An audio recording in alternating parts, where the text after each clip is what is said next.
Stop by the Hilfiger store. Shouldn't do that. Okay, good morning, everyone, and welcome.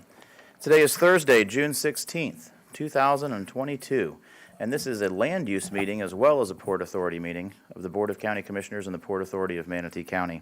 It is an absolutely beautiful day today in Manatee County, and we're going to start the way we always do. We're going to start by honoring God and by honoring our great nation. Father Mark Huberger, who is the priest at St. Peter and Paul the Apostles' Church, is here to deliver the invocation, after which Carlos Bucaris will lead us in the Pledge of Allegiance. So at this time, if you're able, please stand.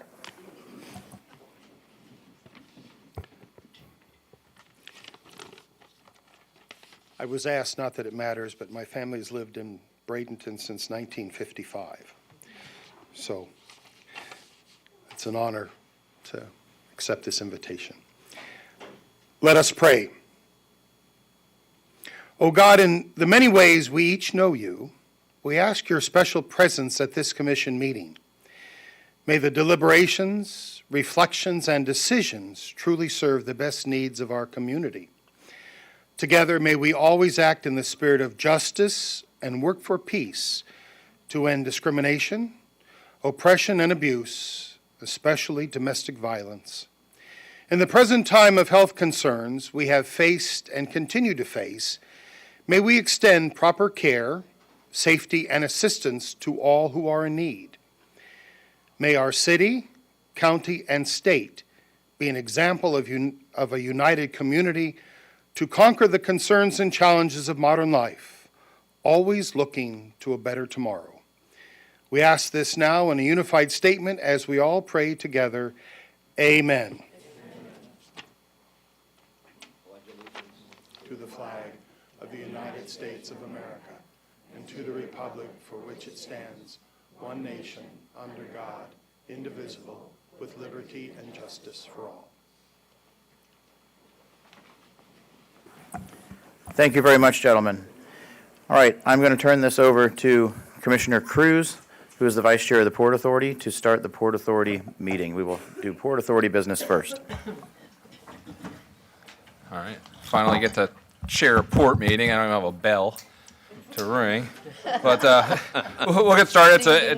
It's a quick agenda. It's an agenda we just need to get through before we go on recess to allow the port to continue their operations. So I will just turn this over to you. We'll do public comments afterwards. So Carlos, go ahead. Thank you, Mr. Vice Chairman, Commissioners. As you mentioned, Commissioner Cruz, we have a very brief agenda today and a au revoir, goodbye to one of our employees and a welcome to one of our new employees. And so we'll do that at the end of the agenda. So as you noted, we only have a brief consent agenda and we would look for your consideration for approval. So moved. Second. We have a motion and a second. Are there any comments on the consent agenda? Nope. Should have asked. Anyone wanted to pull anything off the consent agenda? Well, Kevin might. Seeing none, we'll go to public comment on any of the consent agenda items for the port. Are there any phone calls? Nope, no calls. All right, we'll take a vote. All in favor, say aye. Aye. All opposed? Passes unanimously. Thank you, Mr. Chairman. Just want to mention a couple of things. One, met with all the other Florida port directors earlier last week, and I can report to you that all ports in Florida are working beautifully.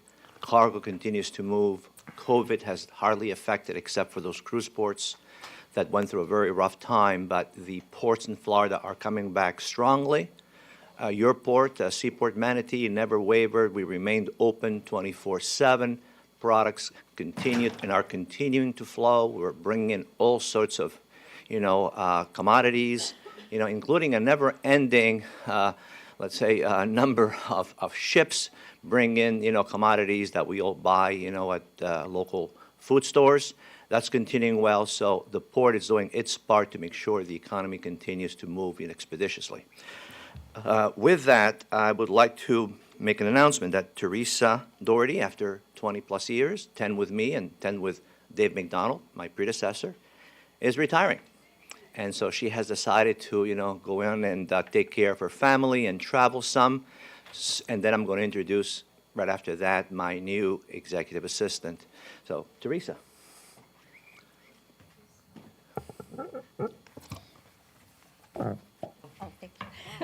Thank you for the opportunity to serve. And I've enjoyed I always say I have the best job in the world, and I really have enjoyed it. And I've gotten so much out of it, more than I've ever put in. So it's been a part of my life, and it's not easy to say goodbye, but it's time. We think it's time. So, but thank you so much. Commissioner Whitmore? Thank you for all the years I've worked with you. Get to enjoy some family time out east now Yes. and not have to drive all the way to the port every day. So, That'd be nice, yes. yeah, so thank you for your service. We really appreciate it. It's been an honor knowing you.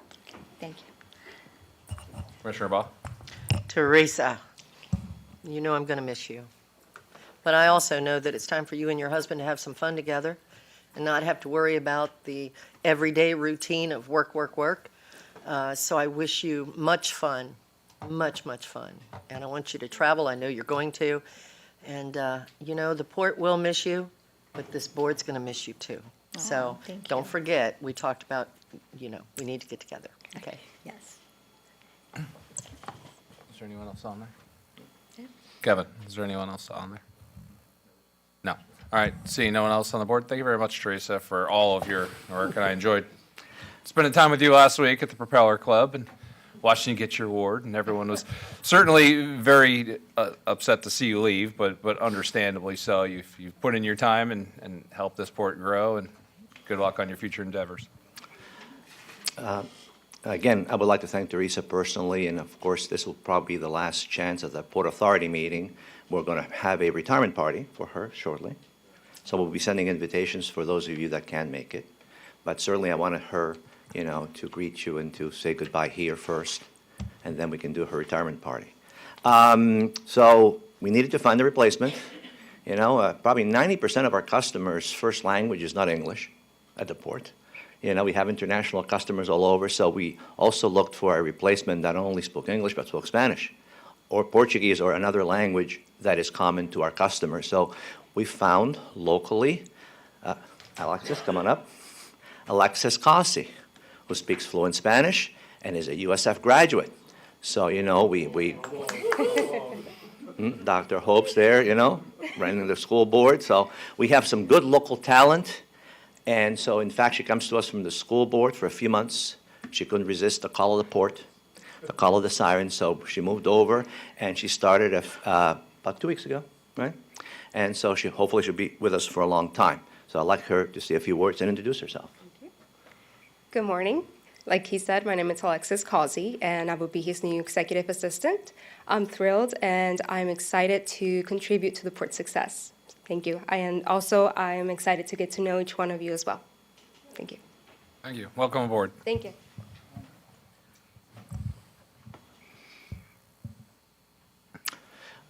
With that, Mr. Chairman, I don't have any other business to discuss. Before I go to public comments, you want to go straight into your executive director comments? There are none at this time, Mr. There are Chairman. none. Okay, I will now open this up for any public comments related to the port. Any comments? I have no cards. Anyone on the phone? Nope, no one's on the phone. All right, I will go straight into commissioner comments. Does anyone have anything? I'm not going to do a roll call. Just raise your hand. Commissioner Satcher? I'll just say it's obvious that a lot of people are going to miss you, so you're welcome to drop in, come by anytime, and look forward to all great things that you have in store. So thank you so much, and I'm going to give you a round of applause.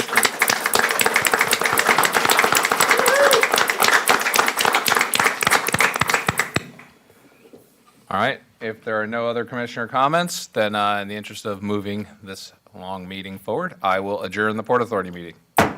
Thank you. Welcome, everyone. We're back in the land use meeting of the Board of County Commissioners of Manatee County. We're going to go to Mrs. Courtney DePaul for updates and changes to today's agenda. Mrs. DePaul. Good morning, everyone. Okay, so we have an updated memo that was posted on the 14th of June, 2022. There was an add-on item, item number 22, the confirmation of Human Resources Director, Jennifer L. Harmon. Documents are attached to the online agenda. And then under advertised public hearings, presentation scheduled, item number 3, PDMU-16-13, GR2, OHM Tierth Development LLC, with Jiten Patel as the owner, Factory Shops Apartments, PLN 2112-0069, a quasi-judicial item by Dorothy Rainey, our principal planner. The nearby development table and parking analysis information was attached. And then an add-on item to the consent agenda, there were a few. Item number 20, execution of agreement number 22-R078311-SAM for the Bradenton Area Convention Center, expansion and architecture engineering service to Foley Bryant Architects, Inc., and adoption of budget resolution B-22-104. Documents were attached to the online agenda. Item 21, execution of agreement number 22-TA004032-RP for the Cortez Road at 43rd Street West intersection improvements. Adoption of budget resolution B-22-105. Documents were attached to the online agenda. And item 23, adoption of budget amendment resolution B-22-103. Documents were attached to the online agenda. Item 24, execution of agreement number 22-TA004090DJ for Erie Road and SR 62 improvements. Adoption of budget resolution B-22-106 and B-22-107. Documents were attached to online agenda. Add-on item under reports, number 18, Parish Tax Increment and Finance Fund. Documents were attached to the online agenda. And finally, add-on item to Commissioner's agenda, item number 19, under Commissioner Servia, items for discussion, 1, acknowledgement of staff, 2, Commissioner comments, and 3, updates from District 4. Then there was an updated memo on June 15th, 2022. Add-on item under regular to be heard after confirmation of HR Director is item 25, approval of design build agreement and amendment for pretreatment facilities for Piney Point Deep Injection Well in the amount of $17.9 million with limitations, and that's an attorney item. Attachments are in the online agenda. Under advertised public hearings, presentation scheduled.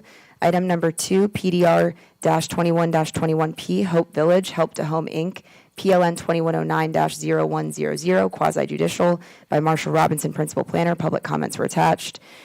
And a few remaining items under consent agenda. Item number 6, final plat, Braden Point Phase 1, revised motion and strike-through underlined format. Under advised public hearings, presentation scheduled. Item number 15, PDMU-06-30, GR7, Lakewood Center General Development Plan, PLN 2109-0187, quasi-judicial by Marshall Robinson, Principal Planner. Staff report that was accidentally omitted from the previous agenda was attached to the online agenda. And that is all. Thank you so much. Thank you, ma'am. Commissioners, are there any items you would like pulled from the consent agenda today? Okay, hearing none, we're going to move on to citizen comment on future agenda items. At this time, if there are any citizens who would like to come forward to speak on an agenda item that is not on today's agenda but may appear on a future agenda before this board, now is the time to come forward for that. The prodigal daughters, I assume your comments are going to be on future agenda items? Okay, so why don't we start with you? Oh, okay, well, you all sort that out. But I have 3 cards. I assume it's for the 3 of you. I'll let you all decide what order you want to go in. So when you step up, please state your first and your last name, your county of residence, and then you'll have 3 minutes to speak on a future agenda item. Okay. Denise Gattuso, I'm from Manatee County. I'm an executive director of Prodigal Daughters, which is a women and children's facility. I find that when women come to my facility, they are homeless. They have nowhere to go with their children. So, and when they leave, they need homes to go to so that they're not put back out on the street. Also, there's a lot of domestic violence involved, and in that, they return to the perpetrator, and you know what happens after that, or what could happen. So we are really in need of housing for these women and children. It's sad to see them on the street, and I get applications, 5 or 6 a week. I have people calling to get in because they have nowhere to go. And it's sad. It saddens my heart. That's why I'm in this business. So we really need housing, and I'm here to represent that so that we can fix what's broken, not only in the housing, but in the women and the children. Thank you. Thank you, ma'am. And if you want to just sort of stage behind her, then you'll be ready when she's finished. So first and last name, your county of residence, and you have 3 minutes. Okay. My name is Carly Hudson, and I'm a Manatee County resident. I was born at Manatee Memorial Hospital in 1985, and my family has been a Manatee County resident since 1948. Like I said, I was born in Manatee Memorial. I went to Lakewood Ranch High School, graduated from there, and I have seen this county grow immensely. I want to give you a small story about myself and what I've been through because it's very poignant to what I'm going to talk to you about. My daughter was removed from me by the Safe Children's Coalition for 21 months due to extreme domestic violence and habitual drug usage. I came to Prodigal Daughters for healing, and the Lord has healed my heart, and I have full custody of my daughter today. I'm in college, and a lot of things have happened in my life in the past 21 months that have changed immensely. I see our county growing. In every corner, I look and see video arcades, marijuana dispensaries, storage units, car washes. All these things are going up on every corner in our beautiful county, but I don't see too much being done and building up in this county to help restore what is broken, like Denise said. For a paper I recently did a little bit of research in Manatee County, and I just want to give you that statistic. 3 out of 5 children that are removed out of the home in Manatee County have 2 things in common. Their parents have suffered drug use and domestic violence. These children are affected for the rest of their life because of what they've went through. These women are making life-changing decisions because they have nowhere to go. They're choosing abortion, which causes mental health issues and other issues down the line. They're choosing to go back to abusers who do not have their best interests in mind. These are women and children who could be future county commissioners, judges, making changes, but they're going the wrong way in life because they have nowhere to go. So we're going to be asking for land usage to be able to build affordable housing for these women and children to have a safe place to go and to get off the streets. We work with the Manatee County Sheriff's Department. We want to welcome them, be able to have a safe place to take them when they have nowhere to go. Me personally, I went to a secular place when I was using that put me on 14 different other health medications. This is not the way. It's a cycle that keeps going on, and we need to give these women a safe place to go. So I just wanted to take my time today to give you a little perspective from where I was and where I'm going. Thank you.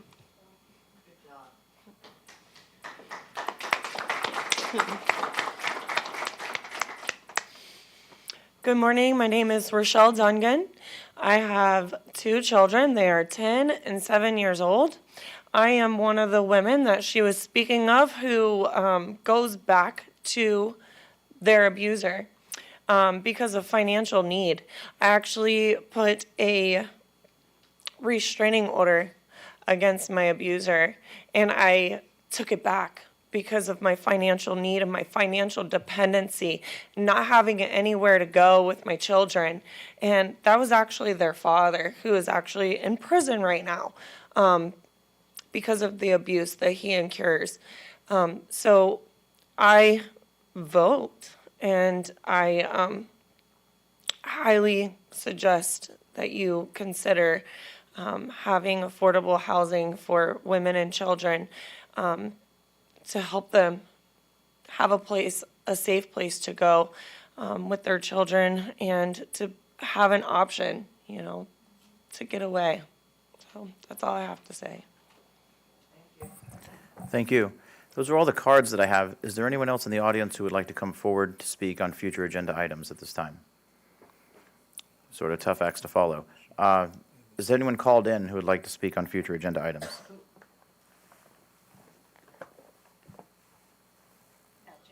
No? Okay. So we're going to close citizen comment on future agenda items. I'll just say I met Carly. Well, thank you to Carly and Rachel. But I met Carly, Councilwoman Jane Coker, and I had lunch with her at Kiwanis. And then I seemed to run into you since then. But she is obviously very passionate about the issue, but she's able to speak with firsthand knowledge on the subject as well, and she shows a tremendous amount of courage. Her and Rachel both show a tremendous amount of courage coming here today to share their stories with us, and we're all very appreciative of that. Commissioner Servia and Satcher are on the board. Commissioner Servia. Yes, thank you. I want to thank you all very much personally for being here. I have had the opportunity to tour your facility. I'm so impressed with what you do. Not only do you have a heart for this, but you have the educational background to make this work. What Denise didn't tell you is that she has a background and experience as a social worker and a mental health counselor, and she has done that for her whole career, and her husband in law enforcement. And the sheriff's office has supported this organization. There is unfortunately, a conditional criteria in the code that has prevented them from expanding to be able to just have more beds at Prodigal Daughters. They have a home which it maintains the character of a single-family home. The neighbors are all very supportive of it, but because of a regulation that has held them up, they've been unable to take in more people that desperately need this help. So I've been working with Courtney DePaul. She's been fantastic. We have found a way, I think, to make that work through a rezone. And I know that Courtney said she and I are going to talk after the meeting. But we're looking for a workaround because we desperately need help for these women and children on the streets. You know, we have 10 hotbeds over at Salvation Army. Thank goodness we have those. But 10 in a population of 412,000 people is not even scratching the surface of addressing the problem. And by the way, if you're a woman with a child, as Deputy Jewett has explained to us, it's really hard for you to go and occupy one of those hotbeds when you've got someone who's on drugs banging their head on the wall. I mean, that's just not an environment to have these children and women in. So I'm your advocate. I am here to help you in any way. They are in my district. I have spoken with all the neighbors. Everyone supports you. You need anything, I want you to give me a call. Thank you. Commissioner Satcher. Thank you, Mr. Chair, and thank you, ladies, for being here this morning. Prodigal Daughters is just an amazing organization, and out of a community of 400,000 people, there's, probably 50 doing what you do, 100 doing what you do? Are there 200 organizations doing what you do? Or is there one organization doing exactly what you do and a very small handful doing anything even similar? Would that be more like the truth? Yeah, the truth is there's not anybody doing this type of work. And I think that as government, we shouldn't turn off our common sense. This is a different organization, and it does have a different purpose. And it comes to the table with real motivation and abilities to do things that most organizations don't come with. And I would like to see, obviously, this board and the county as a whole take those things into account early on and say, you know what, this is a different situation, and if you need to bring it to us to do like a rezone as we're talking about, fine. But every organization is not the same. And this organization is unique and special. This is the organization that if my wife and her team go out and someone is trying to get off of drugs and off the streets and away from a pimp, away from their human trafficker, Denise is one of the first people that my wife calls. And she answers, and they come through. Whenever they can. And so we don't need to put extra hurdles in front of an organization like that. We need to make the highway wide and smooth so you can get where you need to go to do the work that you're doing. So thank you so much for being here, taking your time that's valuable, and to be here. So thank you so much. And thank you to Commissioner Servia for bringing this up. Thank you. Thank you, Commissioner Satcher. Commissioner Baugh. Mr. Chairman, it was actually for me. Commissioner Satcher's being rather modest because it was probably at least a year ago that he took this issue on, and I spoke with the folks at Prodigal Daughters. And I really want to commend Deputy County Administrator DePaul, because she's taken the attitude of, look, this is what we want to accomplish. We're going to see how we can get it done. And I think what you're hearing is that we've all come together, and we do believe we have a viable solution. This is too important to let it go any longer. So, just want you to know that we're all committed to finding the solutions, not just during that acute critical period, but to ensure that once you've been able to get things stabilized, you have a place to go with your children and call it home. Thank you, Dr. Hopes. Yeah, I think you have the support of the board and the community. So thank you for everything that you're doing, ladies. We really appreciate it. Commissioners, I'm going to go ahead and do consent now before we get into these other items, sort of go out of order. So I'll entertain motions to approve consent, then we'll hold citizen comment on consent. So moved. Second. So we have a motion by Commissioner Servia and a second by Commissioner Cruz to approve the consent agenda. We'll open consent up to a citizen comment. Would anyone like to come forward to speak on the consent agenda? Any items on the consent agenda? All right, seeing none, we'll go to the phone. Has anyone called in to speak on consent? Okay, we'll close public comment on consent and we'll hold the vote. All in favor of approving consent, please say aye. Aye. Aye. All opposed? Madam Clerk, consent passes by a vote of 6-0 with Commissioner Bellamy absent. All right, let's move then into the regular agenda. We will go to the introduction of Jennifer Harmon, Human Resources Director. Dr. Hopes. Thank you, Mr. Chair. Commissioners, when we pivoted after that lengthy May 26 meeting, I informed you that I needed to clear my calendar of some meetings, and that my priorities were, out of necessity, to finalize the budget, to present the budget, to workshop and work session the budget, and to hire a Director of Human Resources. As you know, we completed our work sessions on the budget yesterday afternoon after 6 pretty full days of meetings, or 5. And I am so pleased, and if Ms. Harmon would come to the podium, to let you know that those 2 critical tasks that you charged me with upon your confirmation of my nominee for Director of Human Resources, I will have completed that prior to your recess. Ms. Harmon was one of a number of national applicants that we vetted. She comes to us with over 20 years of HR experience. She has a master's degree in human resources from the University of Tennessee, the other UT. Go.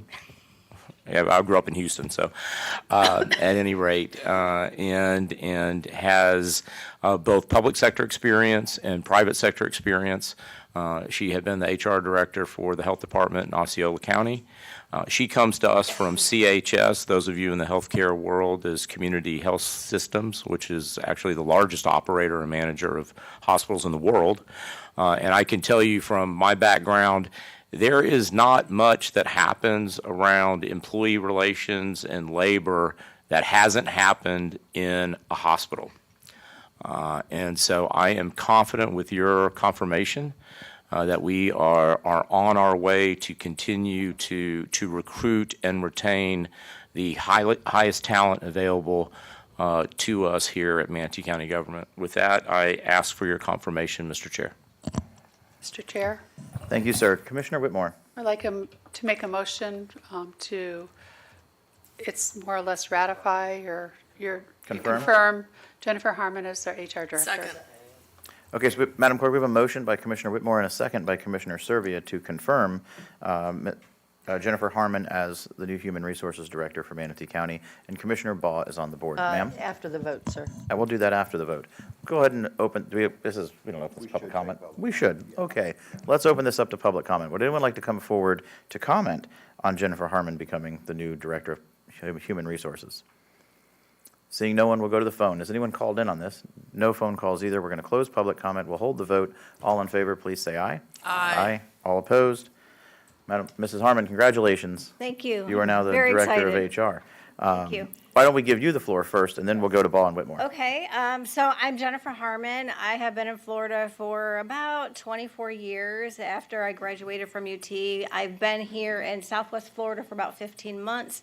I came through Community Health Systems when a hospital that I worked just outside of Orlando in for a very long time was sold, and looking for a new adventure, and this is going to be very exciting. I'm very excited. Hey, if you can work in healthcare, you can do anything. Perfect wordage, adventure. Commissioners, I'll tell you I did something very different because, we've been through this before.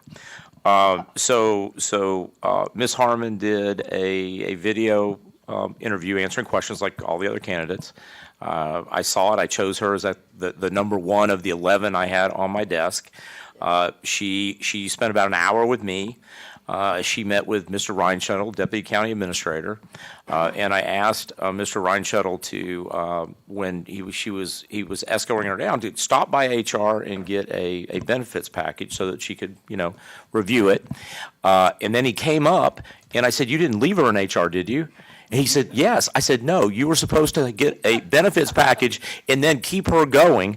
And so I actually shielded her from the directors. The directors had an opportunity to see her video because I really wanted her to be here, be committed before she really understood the challenges. Because I did not want to risk anybody interfering. And so when she was here yesterday to meet with you, I made sure she did not stop, on her way out. She went ahead and went home and thought how exciting this is going to be to join us in a few weeks. So, I can't be more pleased because I think things happen for a reason, and I think we just have an exceptional addition to our team. Commissioner Baugh. I don't know whether to say. I know, that was weird. Jennifer, I know that you and I spoke some yesterday when you talked to several of the commissioners, and I just want you to know that even though we're sitting up here and we're laughing and we're probably scaring you to death, this county is probably, I'm prejudiced, it's the best in the state of Florida, okay? And it is going to be a challenge at first. Every new job is, of course. But I could tell yesterday when I was speaking with you that you're going to fit in here perfectly.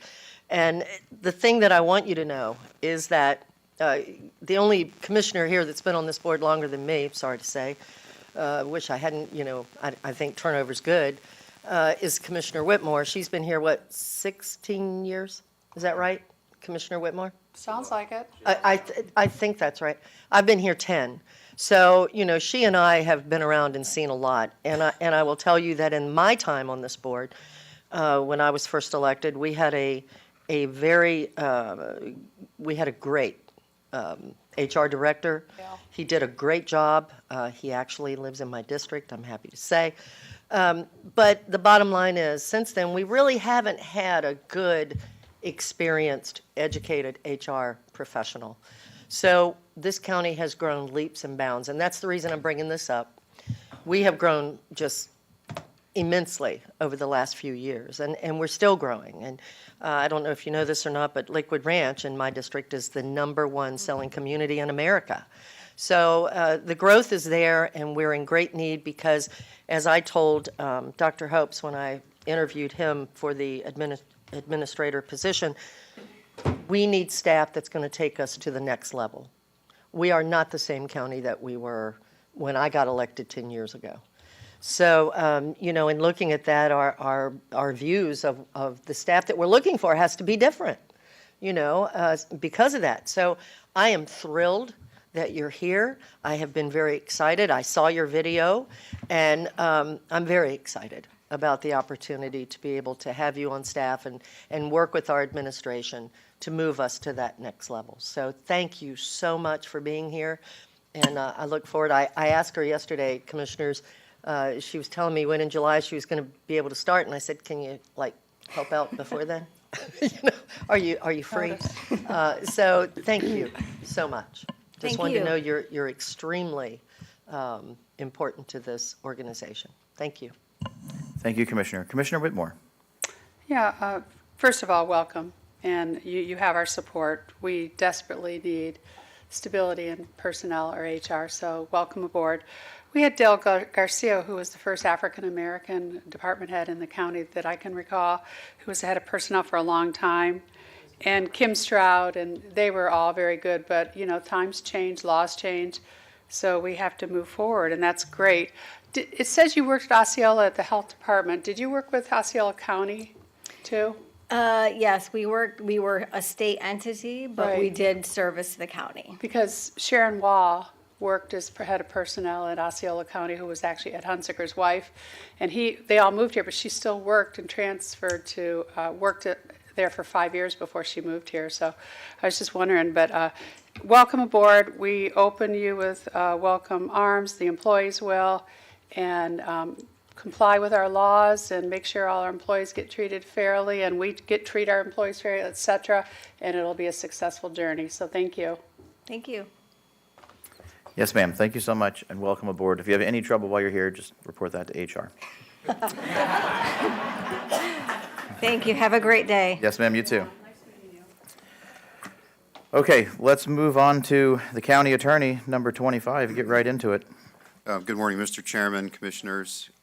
As we talked a little bit yesterday about this in the work session, this is the approval of a design build agreement and amendment for the pretreatment facilities for the Piney Point Deep Injection Well.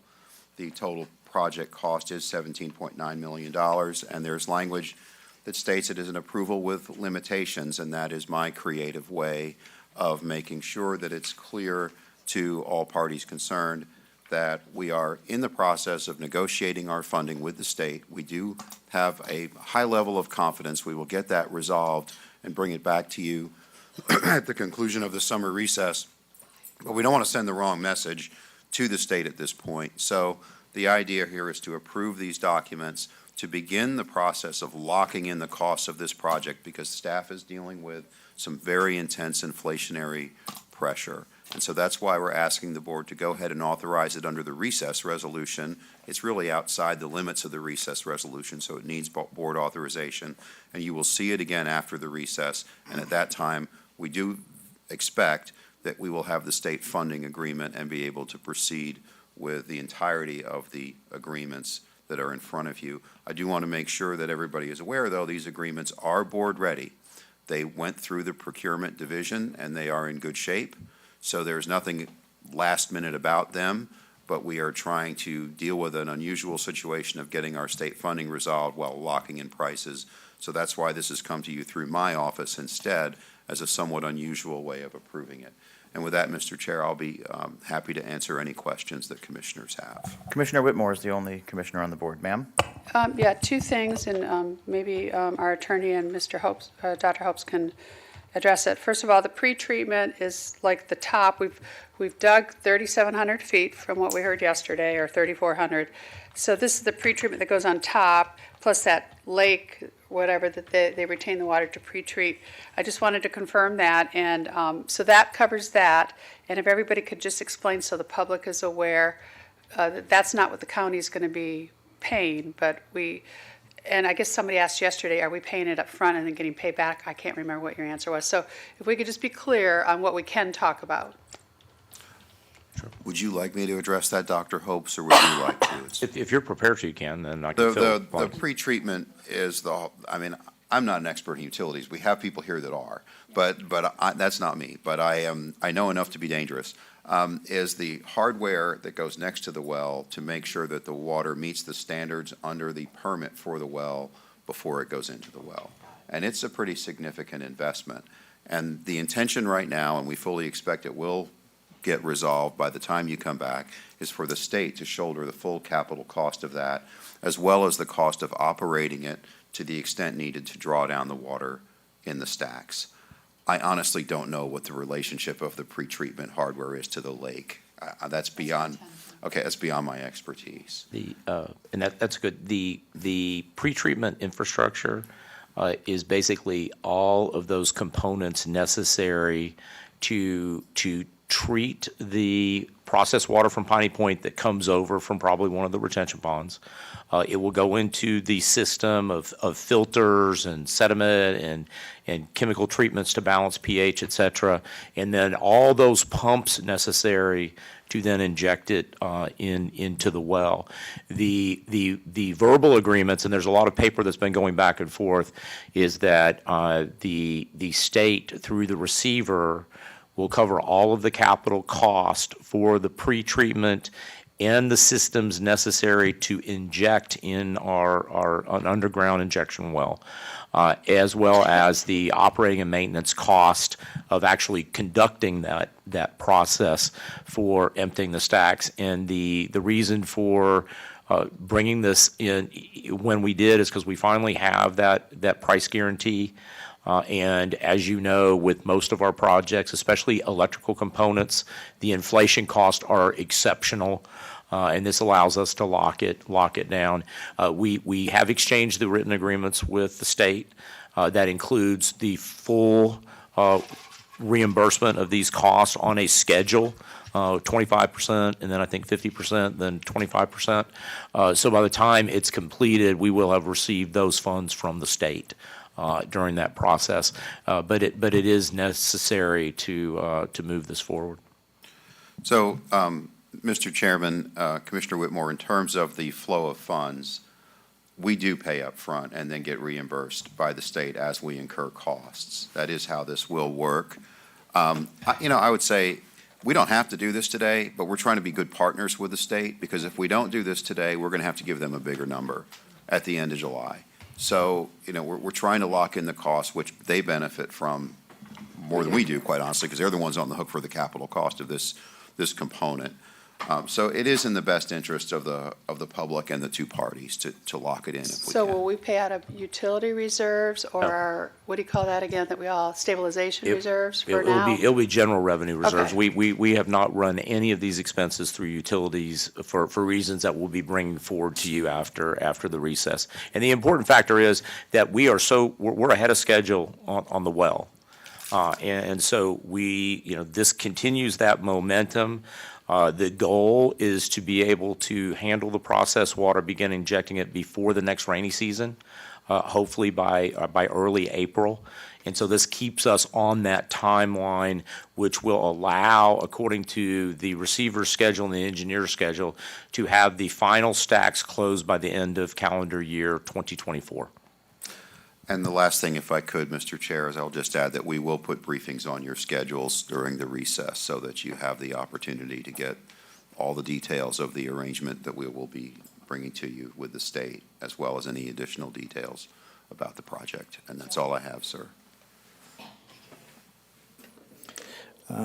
Thank you. Well, I just want to say I appreciate the work to keep the relationship strong with the state. And us keeping our commitments and really, obviously everything with Piney Point was a debacle leading up to it, but from that point, I'm glad that we're keeping our commitments, the state's keeping theirs, and that we're moving forward as quickly and as efficiently, effectively as possible. And so with that, I was going to make a move to approve. Second. All right, so we have a motion to approve by Commissioner Satcher and a second by Commissioner Baugh. Could we just, I'm sorry to interrupt, could we just clarify that's the recommended motion in the agenda package? I move to approve the recommended motion in the agenda packet. Second. Sorry, it's kind of important. So. We have a motion to approve the recommended motion in the agenda packet by Commissioner Satcher. Sorry, I had almonds in my mouth last time. Oh, thank Commissioner. you. And a second by Commissioner Baugh. And Commissioner Baugh, you were on the board, ma'am. Yeah, I just wanted to say that I think probably the most important issue here for the county as a whole is that, well, it's getting taken care of finally after so many years. And we ended up going with the injection well because we had no choice, because we waited to the point that it started leaking pretty badly. But the good news is that the water is being treated before it goes down the well. So that's the good news that I want all the citizens to really realize, because I do get asked that quite often. Thank you, sir. Commissioner Servia.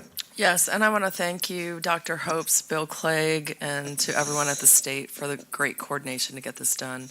It is very important, and the deep well is scientifically the best option, always has been. I'm glad that we went to that, and the public should be very comfortable that there is no risk. Maybe I shouldn't say no. There is a very extremely small risk that it will ever damage outstanding Florida waters, agricultural wells, or anything like that. Just based on the science, it just won't happen. So thank you to everyone who has coordinated. Appreciate getting it done. Thank you, Commissioner. And before you vote, I'll just say that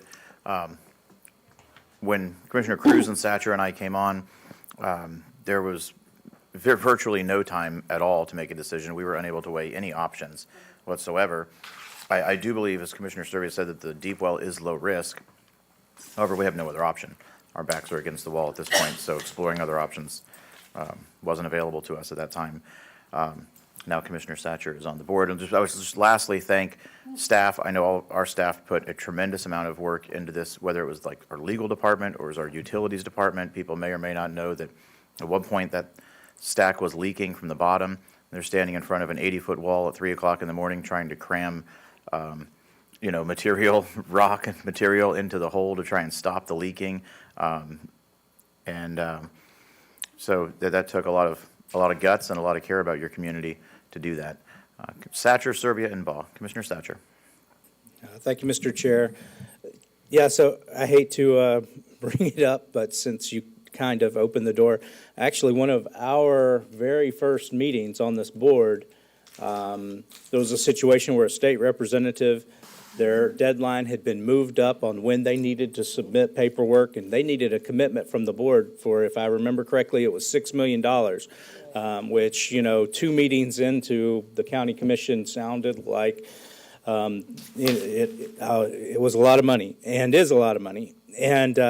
But we had to make that decision. If I call it the 6-minute decision for $6 million, and that vote, we voted to appropriate that in a way you could say on the fly, but because we saw the situation and the people on the board here, you guys did a great job and made the right decision. And then, of course, we see just a couple of months later, which is in government time is like the next morning.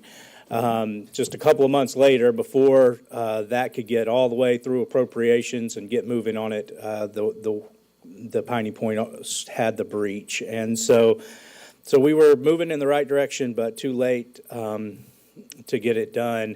But now, I appreciate everyone's support. Obviously, I know we all do, getting this done. Thank you. Okay, so we have Serbia and Baugh left on the board. You've both already spoken on the issue, so we have a long day ahead of us. But Commissioner Serbia, you're next. Yeah, I just want to say, as we're recounting the history, that there were people who said, "Let's clean the water, let's not do a deep well," because they weren't familiar with the science. Back in 2013, we actually had planned to do a deep well, but that got sidetracked because people didn't, I think, fully understand how safe it was. The state of Florida spent millions of dollars trying to clean the water unsuccessfully. That was an experiment. It didn't work. So I just want everyone to feel confident that this has been handled in the best way possible. It is completely safe, and I'm really excited that there's been such a strong partnership between the county and the state to finally get this done. Thank you. Okay, thank you. Commissioner Baugh. Yes, it is completely safe that we're doing this because the water is being treated before it goes down into the well. The deep water injection well was a very tough subject for many of us in the community because there has been some that have breached before, and you never know. So it's always better safe to be sorry, But the bottom line is this is being done in a way that it does make it safe for us here in Manatee County. Thank you. Thank you, ma'am. We'll open this up to public comment. Is there anyone who would like to come forward at this time to speak on this item? Okay, seeing no one, we will go to the phone. Has anyone called in to speak on this item? All right, no one's called in. We're going to close public comment. We'll hold the vote. All in favor, please say aye. Aye. All opposed? Madam Clerk, it passes unanimously by a vote of 6-0, with Commissioner Bellamy being absent. Thank you County Attorney Clegg. Thank you, sir. Well done. All right. We will move along into advertised public hearings presentation upon request. And Marshall Robinson has a quasi-judicial item coming before us. I don't see Marshall. I am on number 2, H, number 2. Right, I'm going right along here, correct. I'm on H2. Is Marshall here? He'll be here momentarily. It does say that it's quasi-judicial, so I'll first ask. He's if anyone- here, and Okay. first is the applicant to present, and Marcia going to be here in a second. Fine. Commissioners, do any of you have any ex parte communication that you would like to disclose? Now would be the time. I do. Commissioner Whitmore. Is this the Hope? Because you're saying 2A, but I have 2. Is it 2? Number 2 is Hope Village. Okay, yes, I have. I talked to the owner of this property about something else not related to this, but I did hear it was coming down. I didn't know when, and I just told him, bless him for doing it, and that's all I did. Didn't talk about the project. Okay, thank you, ma'am. And then Commissioner Baugh.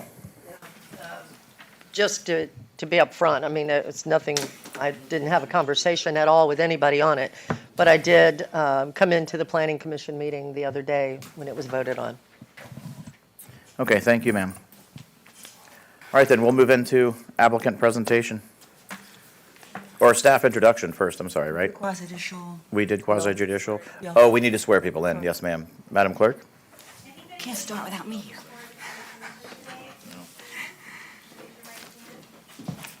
I lost my little cheat sheet. Oh, my God. I do. Thank you. When you step to the podium, please state your name, your county of residence, and if you respond. Okay, thank you, ma'am. So we'll do introductory comments by staff.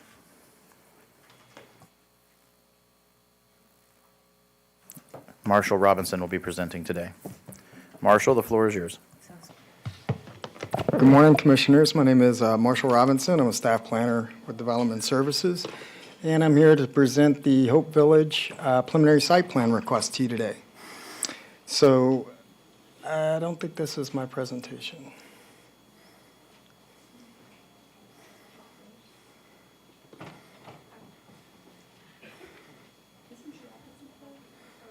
I was looking for introductory comments by the BADS department. That's all I'm looking for. Okay, yeah, today we're going to be talking about an affordable housing project. It's my item on the agenda. It is a subject property that's located in the southwest TIF. It also has an application for affordable housing with a land use restriction and deed agreement. And the applicant is here to tell us about it. We've also invited our RIO staff, who represents our affordable housing staff. They're going to come and talk to us today and educate us all on affordable housing and how it benefits projects such as Hope Village. So, All right, thank you, Marshall. Who will be presenting for the applicant?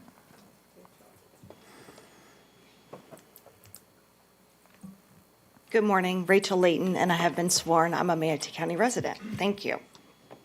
If we could have my slideshow come up, please. We have a wonderful audience today full of people who I believe are in support of the project, and we'll ask them to speak if necessary, but I know you have a full agenda. So I want to introduce our team. We have Help to Home, Inc., which is the developer, owner, and program manager for the Hope Village project. We have ZNS Engineering, the engineer of record, Mike Carter Construction, which is my new employer, for planning and pre-construction services. We have Palm Traffic for traffic engineering, and Ordura, our environmental consultant.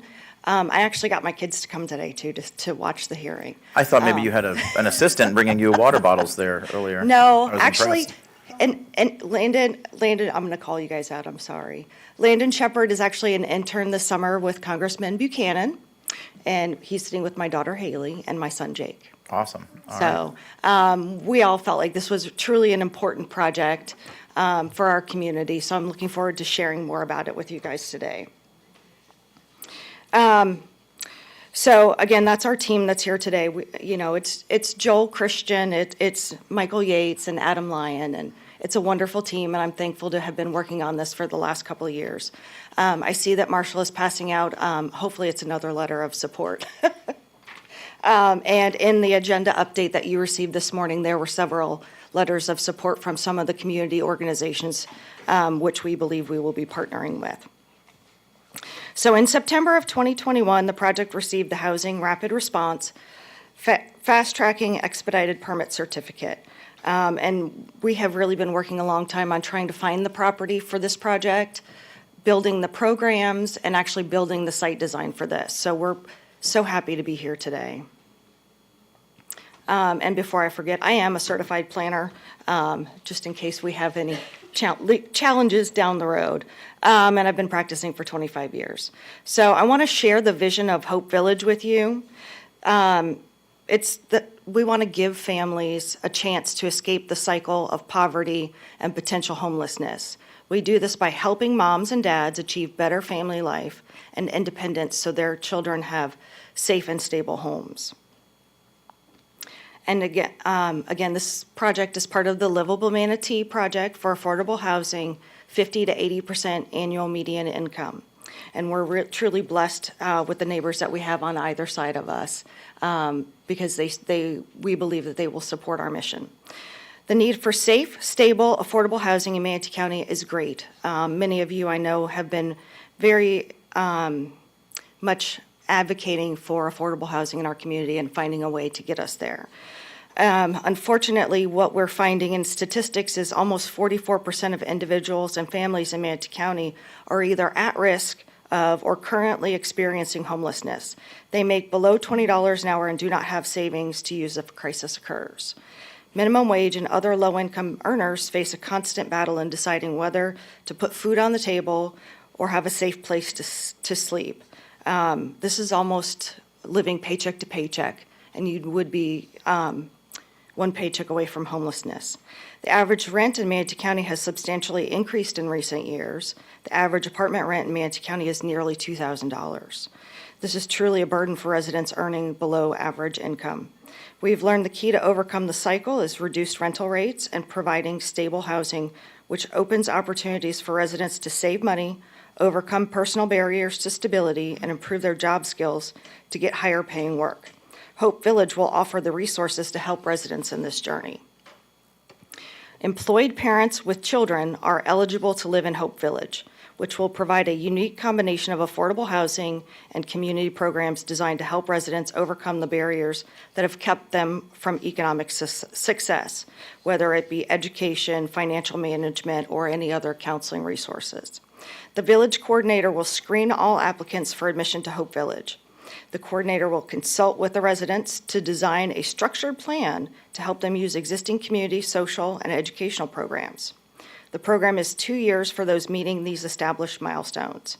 The program requires effort and desire for permanent change by the residents to become fully functioning and contributing members of our community. Our workforce deserves a better approach to helping parents have safe, quality housing for their children. Hope Village proposes 53 residential units designed to provide a stable living condition and prepare the family to achieve long-term sufficiency. As the project has progressed through the review process, Manatee County has drafted, and the BOCC will hear a land use restriction agreement later this summer after recess. I would like to share one final point from the Center for Housing Policy, the impacts of affordable housing on education, a research summary. A growing body of research suggests that stable, affordable housing may increase children's opportunities for educational success. A supportive and stable home environment can complement the efforts of educators, leading to improved student achievement. Affordable housing may foster the educational success of low-income children by supporting by supporting family financial stability, reducing mobility, providing safe, nurturing living environments, and providing a platform for community development. And this is something we strongly believe with this project. This project is located at 1825 30th Avenue West. The proposed site for Hope Village is convenient to jobs, schools, and opportunities. The property is located 1/4 mile west of 14th Street, within walking distance to the bus line, and 1/2 mile east of 26th Street West. Again, that's 53 units on 4.83 acres in the central part of Bradenton. This vacant 4.83 acre parcel of land is truly an infill property created by 2 parcels of land. The property does have existing trees, but no wetlands. The surrounding uses include an age-restricted community. Water's Edge surrounds us on the south and the west. Youth for Christ, which surrounds us on the west as well, and Bethel Baptist Church, which directly abuts the property on the east. And these are all on the south side of 30th Avenue. To the north, there are a variety of housing types, and you can see from this map, this is truly infill with a variety of housing types between multifamily, mobile homes, duplexes. It's just a wide variety of opportunity. The property is within the Res 9 future land use category. Res 9 allows for residential development of 9 dwelling units per acre and allows for density bonus for affordable housing projects with a maximum gross density of 20 dwelling units per acre. For density purposes, 9 dwelling units per acre would result in 43 units, and 20 dwelling units per acre would result in 96. And again, we're proposing 53. Of those 53, 52 residential units will be semi-detached and 1 will be detached. This is a gross density of 10.97 dwelling units per acre, which is an increase just under 2 dwelling units per acre, or 10 units overall. Our project actually is going to be 100% affordable, even though with the Land Development Code asking for the bonus only requires 25%. But we're pleased that it will be 100% affordable. The area surrounding the property does transition from ROR and Res 16 along US 41, and Res 9 and Res 6 along 30th Avenue. And again, the variety of housing density is supported by the comprehensive plan. The property is currently zoned planned development residential with no plan associated with the site. We're here today to request approval of a preliminary site plan with 2 specific approvals for this affordable housing development. There's a wide range of residential zoning districts in this area, including RSMH6, RDD6, RSF6, and PDR. The proposed project, again, is 53 units. This will be on a single lot, which meets the definition of multifamily in the Land Development Code. The area the property is within the Southwest TIF and urban service area. So utilities are available, services are available, and again, this is an infill site. So access to our site will be from 30th Avenue West. A 24-foot wide internal drive provides access to the 53 units, 80 parking spaces, and an amenity center. An emergency access connection has been proposed to the south to connect to an existing private road, and this, again, only for emergency because we are under the 100 units per project. We have reached out to the adjacent property owner. 30th Avenue West between 26th Street West and 14th Street West is classified as an urban collector and requires a 22 to 25-foot variable width future right-of-way setback as shown on the plans, and behind that we'll have a 20-foot roadway buffer. There is a drainage ditch along the eastern property boundary, and adjacent to that we'll be providing a 25-foot drainage easement, and then adjacent to that a 15-foot landscape buffer. So we're really trying to amenitize that area by making sure that we can have access to that drainage system. With these conditions, it narrows the developable area of the northern portion of the site. And with this, we're requesting a reduction of the 15-foot buffer along the western side of the property, which is on the northern half. So you can see, let's see if I can get the mouse working. Maybe, I can't. But you can see at the northern half of the property, what we're proposing there is a 7-foot buffer, but what we're also proposing is the potential for fencing if it's necessary, and plantings required for a vehicle use area buffer, which is actually more intense than the traditional 15-foot residential green belt buffer. And we're also asking for a reduction of the 15-foot buffer along the northern portion where the parking is adjacent to Youth for Christ, and we have begun discussions with them of how this will be designed in engineering. In these areas, again, we're providing enhanced planting. All other buffers meet or exceed the requirements of the Land Development Code. Our second specific approval request is to reduce the parking spaces from 2 spaces per unit plus 1 space per 10 units. The project design includes 80 parking spaces for the 53 units, which translates to 1.5 spaces per unit. This design also includes 12 bicycle rack spaces and is 1/4 mile to the nearest bus route. The program for Hope Village will allow for one parking space per unit, again, one parking space per unit per their program outline. And in special circumstances, they will, can request a second parking space as needed. The residents of Hope Village will represent the 50 to 80% annual median income and are at risk of homelessness.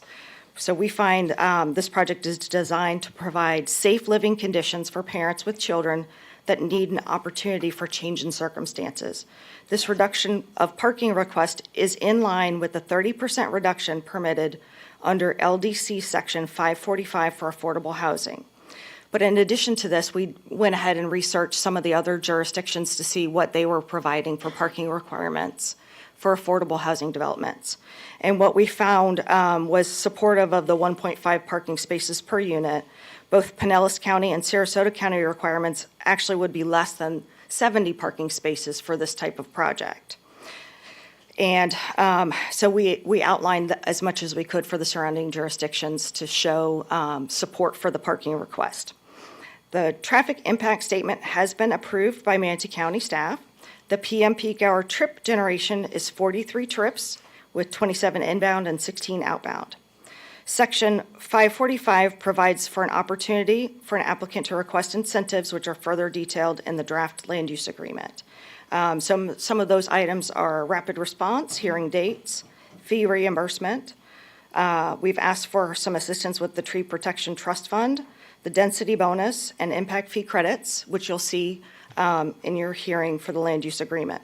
One of the things that I think is unique about our land use restriction agreement is the additional request for sidewalk assistance because Youth for Christ and Bethel Baptist Church are missing sidewalks.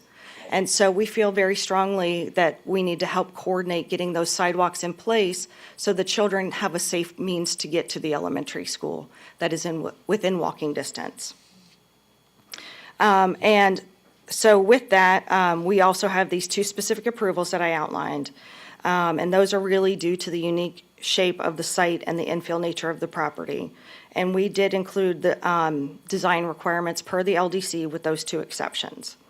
The project does provide sidewalk connectivity throughout the development and an optional pedestrian link to Bethel Baptist Church to the east. There's actually an existing bridge that crosses the drainage ditch to that property. And Bethel Baptist Church was the entity that sold us the property. A playground is envisioned as part of the amenity center, and again, we have bicycle racks throughout the development. Open space is provided at 61%, or 2.97 acres, of the 4.83 acre site, where 1.2 acres is what's required by the code. Utilities are available to the site. Stormwater design will require permitting from both Manatee County and Southwest Florida Water Management District to ensure there are no adverse impacts to our neighbors. The proposed affordable housing project is located within an urbanized area of Manatee County, near employment opportunities, shopping, transit routes, schools, and other services. And again, this is truly an infill site. The project is consistent with the existing development patterns in the area.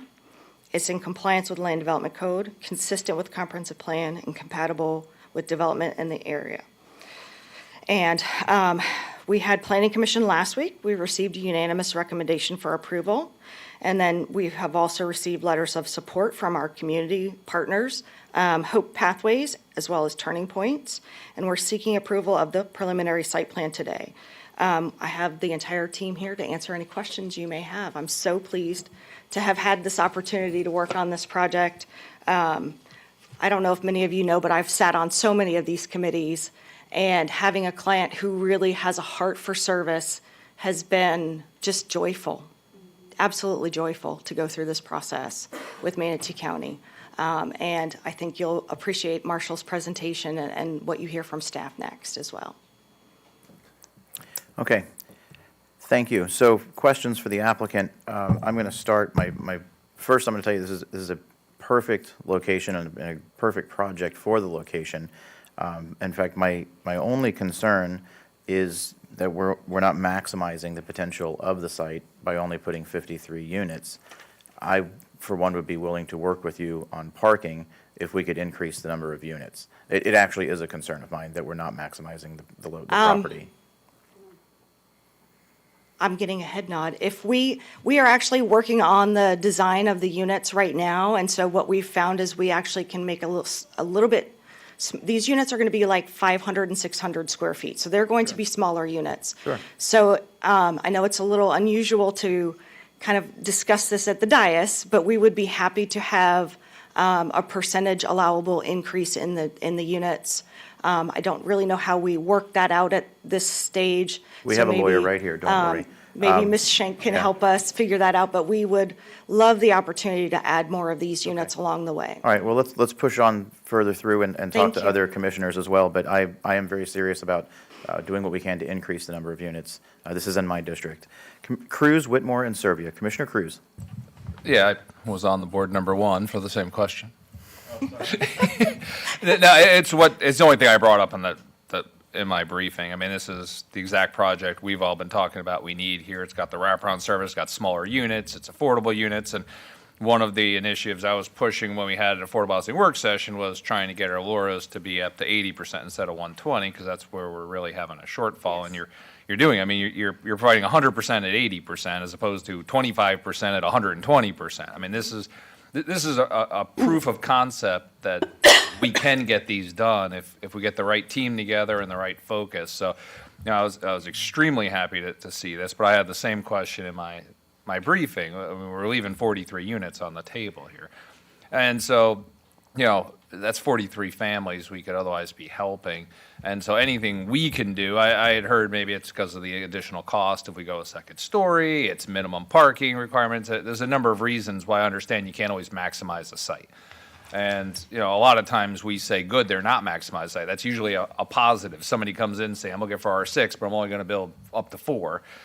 This isn't one of those situations. I'd prefer us as a county to work with you to actually maximize this site, you know, to whatever extent we can.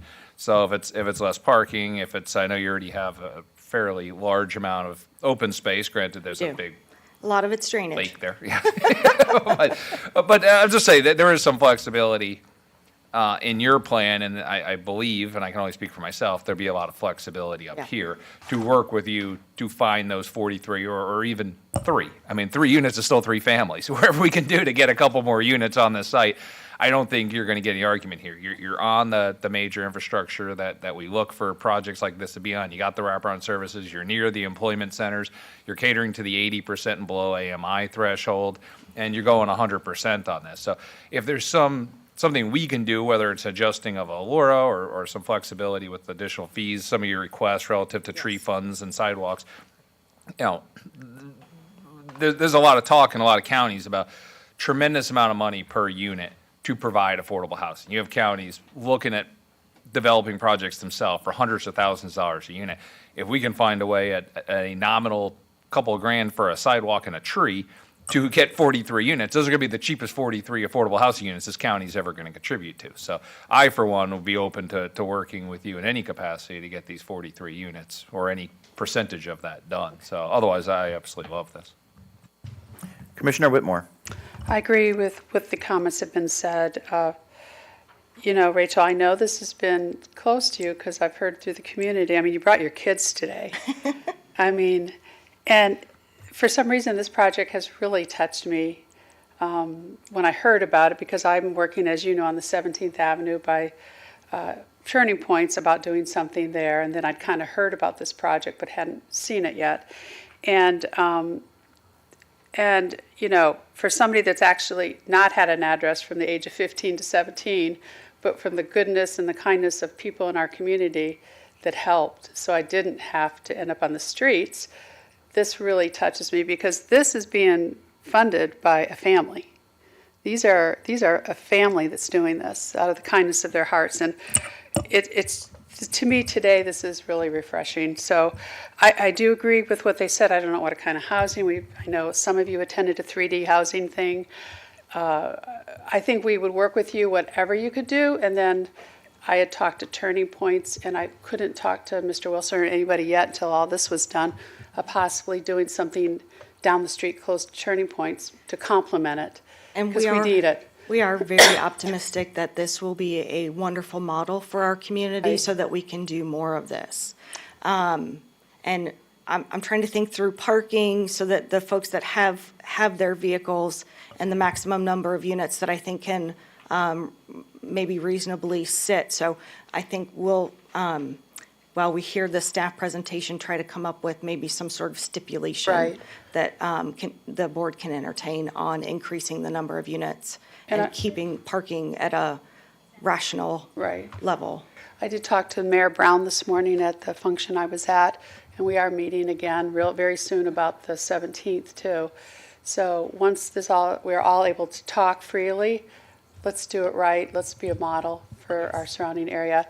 Thank you thank you because I know you switched deployments. Yes. But you stayed on this project. Yes, So- this one has been very close to my Yeah, heart. so thank you very much. Thank you. Thank you, Commissioner. If anyone from property management is watching, I think someone accidentally turned the heater on in here. So we'll go to Commissioner Serbia. Okay. Yes, thank you, Rachel. I love what you said, that this has been an absolute joy to work on this, because it's joyful just to hear about this. We feel hope, so the name is so appropriate, Hope Village. Thank you to everyone who's worked on this project, so desperately needed. Here are my questions. How can we help you? How can the school board help you to get that sidewalk completed to Prine? Because it's an important factor of this project. It is. It is. I believe it may already be in the works with Public Works in a capital improvements plan coming forward. I'm going to defer to staff on that, but we've made the request in support of the school board. We want the connectivity for these children as well. Everything we can do for the children that'll be part of this community will help them have successful lives. Yeah, it'll be life-changing. It will. And having a safe route to school is Part of it. priority number one. So we're in a budget season right now, and I'm sure that this board probably is willing to help fill in the gaps, whatever we need to do, so that they can walk safely to school. When I saw the design and at my briefing, I asked about the fire department and public safety, if they were okay with the access as shown on the south end. And I heard you say that they have no problems. Is that what you said? With the design as proposed, there's still more work to be done in final engineering design. And I see it as one of our stipulations. We're optimistic that the neighbors to the south will grant us an easement to allow for emergency vehicles only with gated connection. The connection appears to exist today when you look at where they stubbed out and the pavement that exists on this property. I couldn't get all the way through the site because it's very overgrown and has been used for homeless camps. So worst case scenario, and you're unable to get that easement, it's still way under the threshold Yes. for requiring a second means of access. But talk to me about the turnaround. We would have to ensure that we can prove with auto turn diagrams that we have safe turning movements for the fire truck.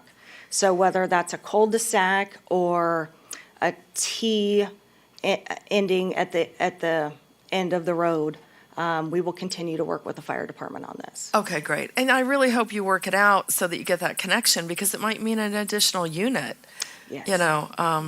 So let's hope for that. And then my last question is, did you guys host a neighborhood meeting? We did not. But this week I had an opportunity to go and have a meeting with Youth for Christ. Okay. And we have made several phone calls to Water's Edge and their parent company, National Church Residences. And Okay. Bethel Baptist on our other side sold us the property. So they actually entered into all of the forms with us at the very beginning of the project. Okay, thank you. Okay, thank you. No other commissioners are on the board. The air conditioner in this room is broken. Oh. So this is just how it's going to be for now. Marshall, we move on to applicant presentation. Staff presentation. I'm looking at him thinking that he's the applicant, I guess.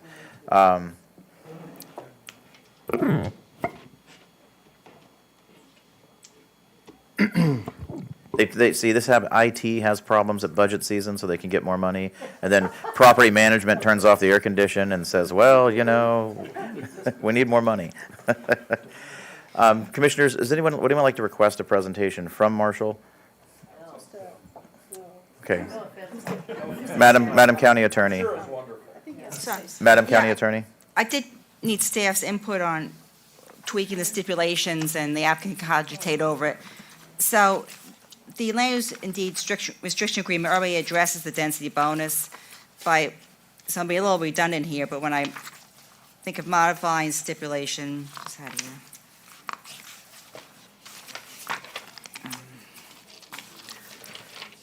5.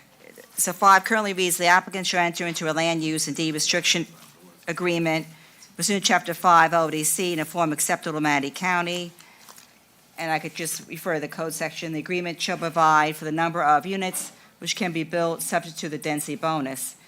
And then I would add a sentence that states, the specific approval request regarding section 1005.3.a, minimum parking requirements, shall be adjusted administratively to coincide with the final density bonus approved in the land use deed restriction agreement.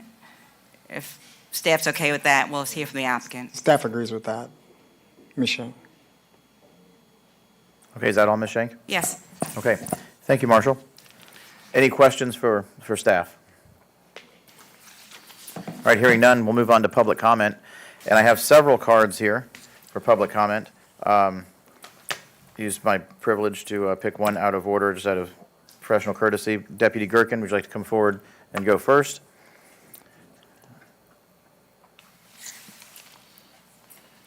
After which, we'll go with Ben Mounts. And folks, you can sort of stand behind them if you want, sort of stage behind the speaker so that you're ready when the next person is up.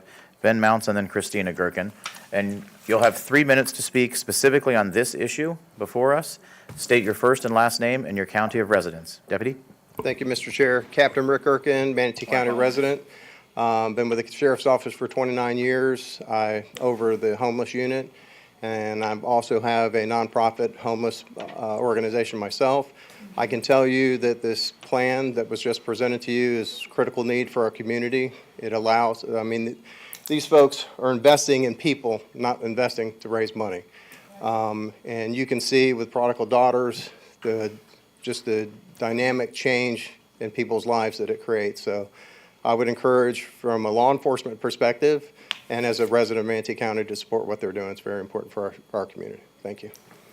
Thank you, sir. Thank you for what you do. Ben, first and last name, county of residence, 3 minutes. Yes, Ben Mounts, Delaware County, Ohio. I'm here on behalf of National Church Residences, which owns the Water's Edge property, which is neighboring to the project and home to over 400 seniors. National Church Residences is the largest not-for-profit developer of affordable housing in the country. And as an owner and operator of those projects, in addition to permanent supportive housing projects, we're certainly supportive of Help to Homes project. And I want to clarify, I did mark on the form formally opposition, but we support the project. We're simply here today to clarify that we'd like some more information about how the project will address the unique safety and security concerns that come with a project like this. We operate 9 housing projects in the state of Ohio for the formerly homeless, and understand that there are some unique issues and costs that come with that. And so we're simply requesting a 30-day continuance of this body's determination on the application before it, and simply to just understand those safety and security measures that will be in place, and have that continuing conversation with the project on how those items will be addressed, particularly given the apparent expansion of the number of units that will be planned as part of the project. Thank you, sir.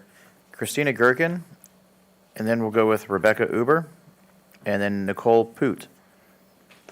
Hello. I'm sorry, Nicole, you're on a different item. I apologize. She's agricultural. Yeah. Hello, I'm Christina Gergen, a resident of Manatee County and the CEO of Align Consulting.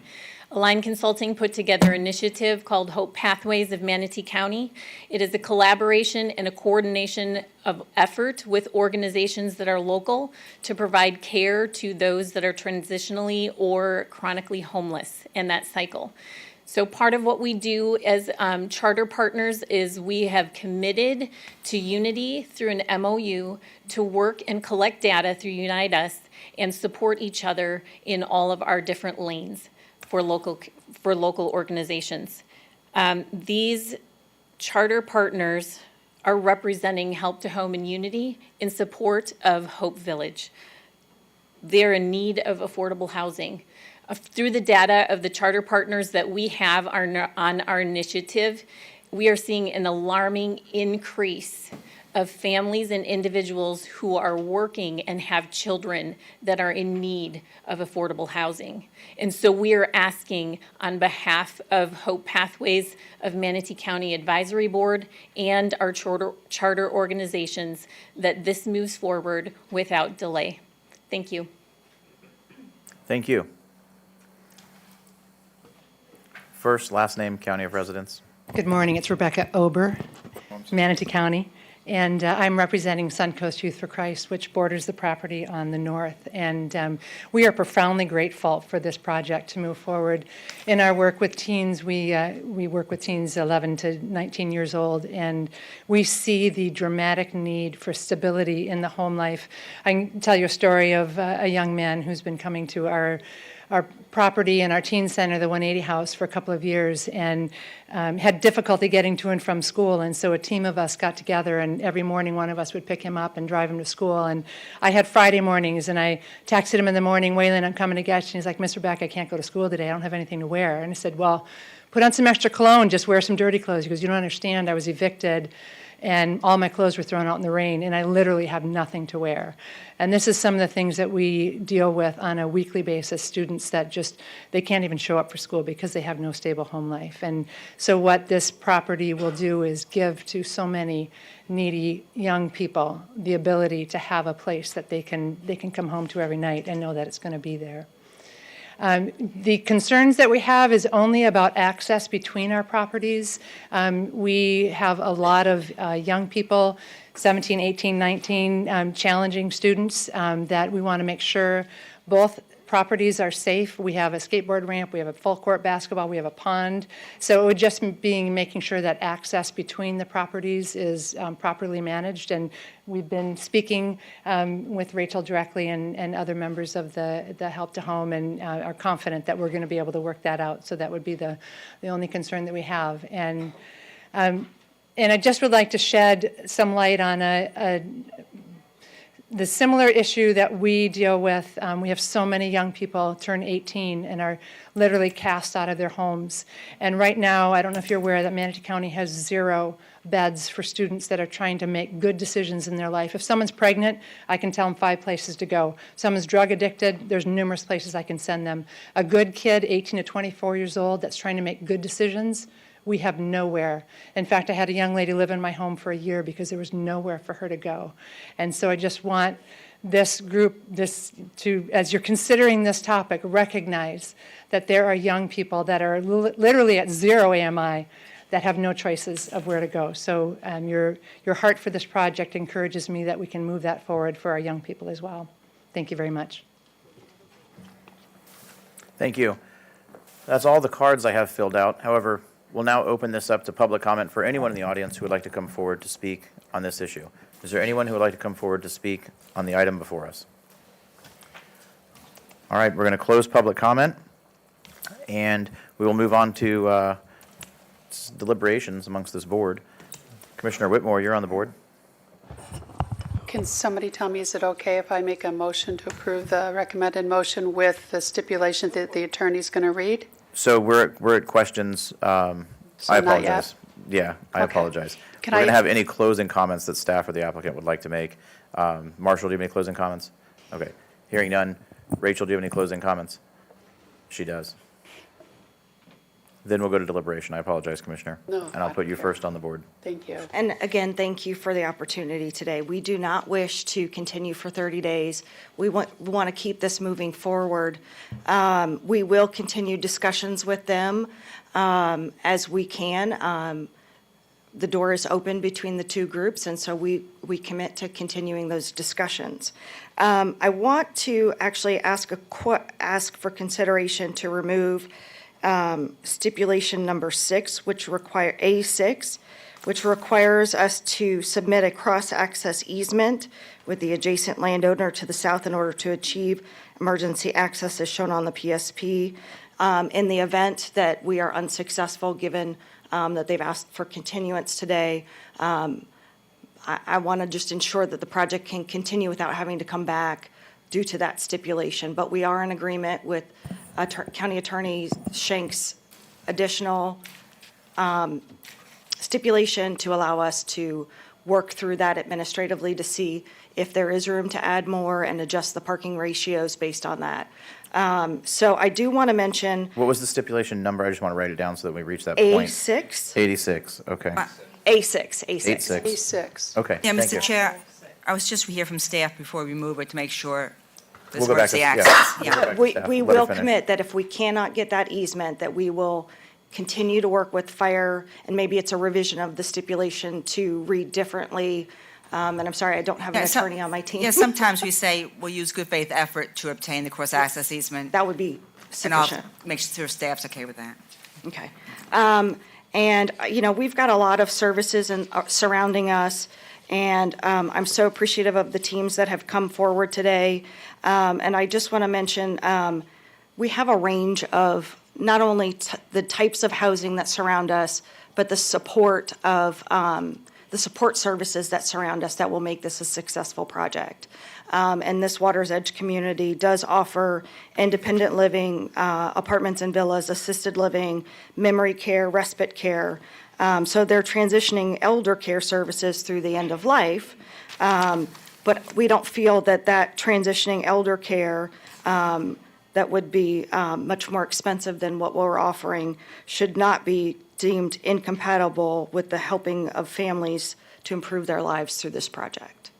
So again, I respectfully request your approval today and not to delay, and we will continue to work with staff for the land use restriction agreement, which I believe is scheduled for July 26th. Okay, thank you. Before you step away, though, Commissioner Bellamy has a question. Ms. DePaul, do you need to speak before I was Bellamy? going to offer to Sarah's comment. I don't know if this is a possibility, so I'm looking to Sarah for guidance. But we have a stipulation where we can deviate 10% and do things administratively. And so I'm wondering if we could maybe change that to 25%, because there are things that we could look at with reducing buffer sizes with the support from the church across the street. We could look at accommodating more parking or more units by working with them. And I think maybe 25% would give us that ability. So that's another option. I was thinking more like 50%, but. They're all the 25's better than. This was actually not my idea. It's the genius in the back, Tom Gerstenberger, and we spoke for Good a second. Tom. So yeah, Tom's next door. Thanks, Come Tom. running around the corner in his tennis shoes. I'll any check minute. with staff on, make sure that we're within the Res 9 FLUC limits. So they'll look. I'll ask staff. Okay.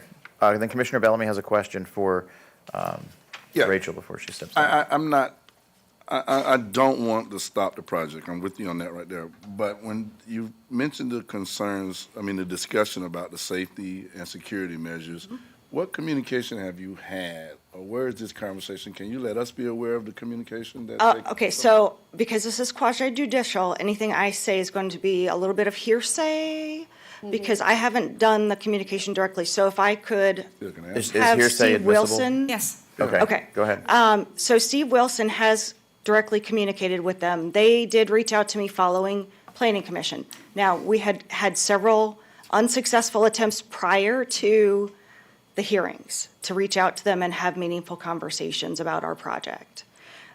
So they reached out to me following Planning Commission and said that they felt rushed because their corporate management was now aware of the project, and they had reservations because they do this all over the country, and we are absolutely want to hear what they have to say on how to make a successful community.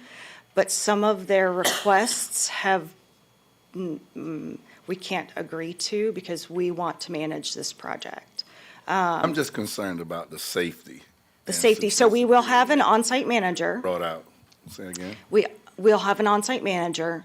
The participants in this community will have to want to make changes in their life. So there won't be any overnight visitors. There won't be any, I'm not sure what else to say there. We'll have security cameras on the property.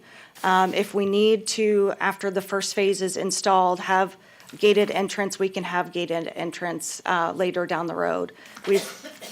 That's really what they're asking us for, is for 24-hour gated access, manned gated access. And with a community of 53 units, I don't know how we could financially support that long-term. So these people are going to be referred to us from entities like Hope Pathways and Turning Points. So they're going to come from those organizations knowing that these people have a desire to make a change in their life. And so then they'll have to be reviewed by the Hope Village program to ensure that they understand and create these milestones in their program to make steps to have a more successful life. Okay. Commissioner Bellamy, did I answer your question? Yeah, that's a lot I going mean, on. we're having fencing, right now it's unfortunately, homeless people are living back there. Right. I understand that, but when he brought up safety. That's their concern, is they want full-time, 24-hour manned, gated facility. Are they offering to pay for that? I'm just curious. Well, it's a valid question, right? No, I'm just curious. Are they, if they're offering, if that's something they want, a lot of times, what skin in the game do you have? They can 24-hour man their own facility, and They that do. solves the problem on the other side. Right. They do. There you go. That's why you have the conversation, so, okay. So, and we've committed to meeting with them to the point that I believe Steve Wilson's offered to fly up and meet with them. Okay. Okay. Commissioner Whitmore. This is why I've been waiting for this to happen, because I've talked to the mayor, and you all have met with staff at one point. The purpose of the 17th Avenue was probably like the intake for the homeless with the issues that you're talking about. Then they go here. And then they transition, and that's what I haven't been able to talk to you about, because I understand, I mean, I'm a nurse and I worked in home health. I understand the elderly and security. But we need more than these 52 units, or how many, 53 units. We need more than that. And that's why it's called transitional housing. At the part where we're talking about, which is surrounded by a sewer treatment plant and other areas, we have case management, and we're tied in with Turning Points. So as this group, it will be a partnership, because 53 units is nothing. We need like 353 units soon. So again, we aren't that far yet. I understand about security. I have no doubt when these people are putting their money where their mouth is, that this will be addressed. But and I do have an appointment. I just found out, and the mayor just sent me July 5th on this other deal. So anyway, I think it's all going to come together, but I respect your comments and your concerns. But this family does not want this to not be successful, and neither do we, because we need to have a model to show in the region that we can do this. Thank you.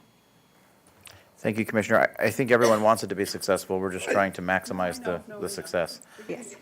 Commissioner Baugh. Yeah, real quick. Rachel, I haven't asked any questions because I did my homework. And I just want to say I'm really excited about this project. I was at the Planning Commission meeting. I had my briefing. And so I think we need more of these coming forward. So the sooner you can get them done, let's do it. So, I just wanted to say thank you for all your hard work and your dedication and staying with the project. Thank you. Thank you, Commissioner. And I think we all did our homework, but it's quasi-judicial. We're not allowed, I know Rachel, but I can't talk to her about it. That's the only trouble. And I agree with Commissioner Baugh. Bring one of these back next week as well, and that would be great. So no one's on the board. Commissioner Cruz, this is my district, but it's a little late for me to be passing the gavel here. But when we get to motion time, one, I would like for Ms. Shank to read the motion. Two, we need to remove 80. I'm hoping we'll remove 86. And then third, comes the issue of allowing for, a larger percentage of flux, right, and change in the project. I don't think 25% is nearly enough. I was hoping for 50, 75%, something along those lines. And then the next question is, should we make a change, some kind of stipulation regarding parking now?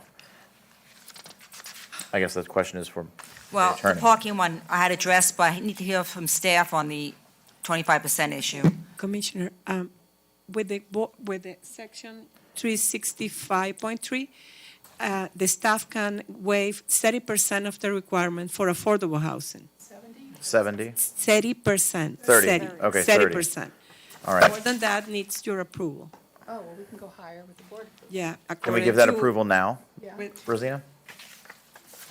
Are we able to give that approval now? We need that We need- Sarah that's a legal confirmed to me, question. but 30% we can do it by administrative approval. Okay. We could address that in Lane's deed restriction agreement stipulation. The agreement comes back to you, and that agreement will specify the units in there. So it's going to come back to us regardless, is that what you're telling me? Correct, that's where you're going to specify the density bonus. The Laura comes back to us for approval. Okay. I think the board can do it. I think you've heard, what I'm after here is removal of 86, allow them at least 75% flux when it comes to parking do you mean and 80? number of units. Number of units. You would 86. typically, we limit them to 10% changes, correct? When it goes to staff. Yeah, I had that, I got But I the would like stipulation. to raise that from 10% to 75 Right, on yeah, I this did address that. specific parcel. You have that addressed in there? Yeah, I understand that one. She said 86, 86. A6. A, I'm sorry, Letter A, A6. I sorry. apologize. We were both Yeah, wrong. A6, yes. Yeah, I have that addressed. Okay. Sorry. I know what 86 was. A6, got it. I think I parked there one time at Disney. So now I'm entertaining motions. Commissioner Satcher's on the board first. I'm sorry, Commissioner Satcher.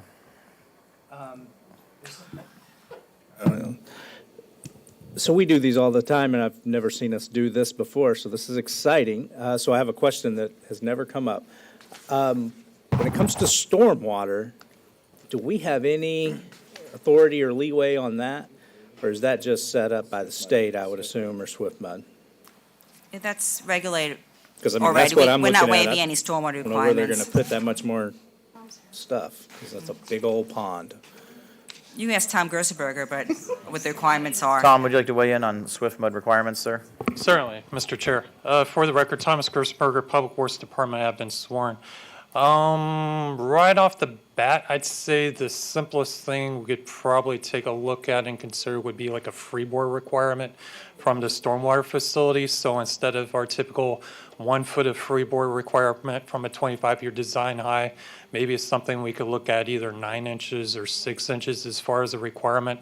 So that way, whether it's fill requirements or whether it's volume, anything of that sort, we could certainly take a look at that and consider it. And that, actually, me and Courtney were conversing about as far as design requirements as a whole. So that's why during our discussion and brainstorming, we were thinking about like the 10% deviation requirements. Could it be up to like 25%, or even, as the chair brought up, even higher? So whether it's setbacks or, not setbacks, landscape buffers, or even like I just brought up as far as freeboard requirements, things of that sort that could be looked at administratively instead of having come back to this board. So we've already addressed that. The freeboard, at least where you have wiggle room, we're already giving you extra wiggle room. Great. That is correct, sir. Great, thank Good, you. so it falls under that umbrella. Wonderful. Commissioner Whitmore. I still I've done. I still would like to make the motion with the attorneys and the staff's concurrence, if that's okay. Mr. Chair, is it time now? Yes, we're entertaining motions. That's, my motion is to have the attorney read the motion with the staff's input and her guidance of what we want to see done on this project. Okay, so You're looking for the removal of A6? Yeah, 75 A6. A. I know, he's 86 in the A6, yeah. A is an apple.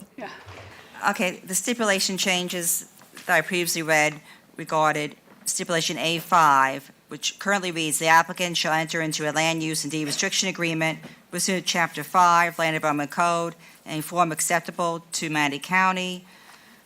The specific approval requested by the applicant regarding Section 1005.3A, minimum parking requirements, shall be adjusted administratively to coincide with any density bonus approved in the land use and deed restriction agreement.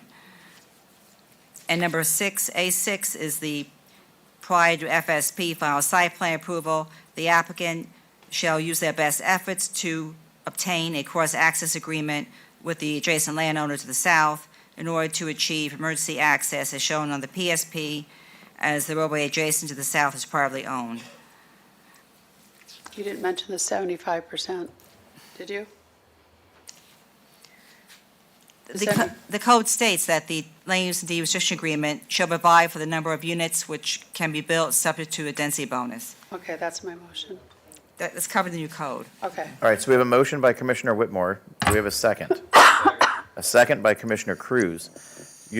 I've never asked you this before, but does that sound good to you?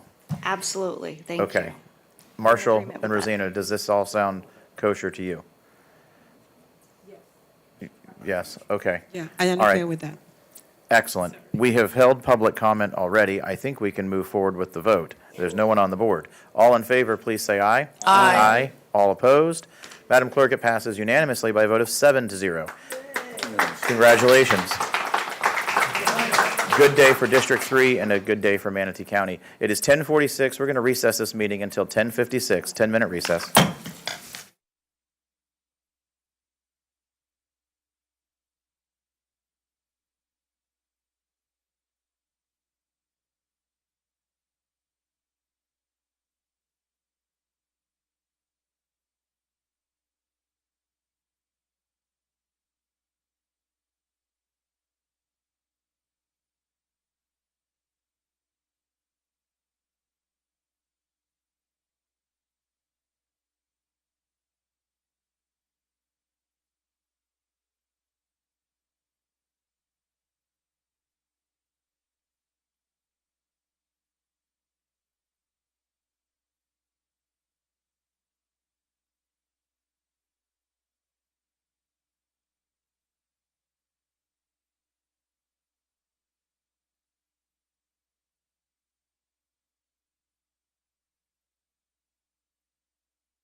They just need me to make a motion. Okay, welcome back, everyone.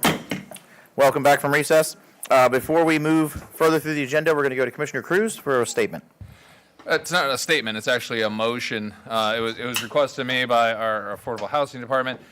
Our livable Manatee is something we've been working on. It was one of the proposals I made back in April to modify it so we don't cap out, because we have situations where projects are going above and beyond, whether it be unit count or percentage, and our livable Manatee, to allow us to facilitate the development with impact fee waivers, is capped at $500,000 per project or 50% of the units.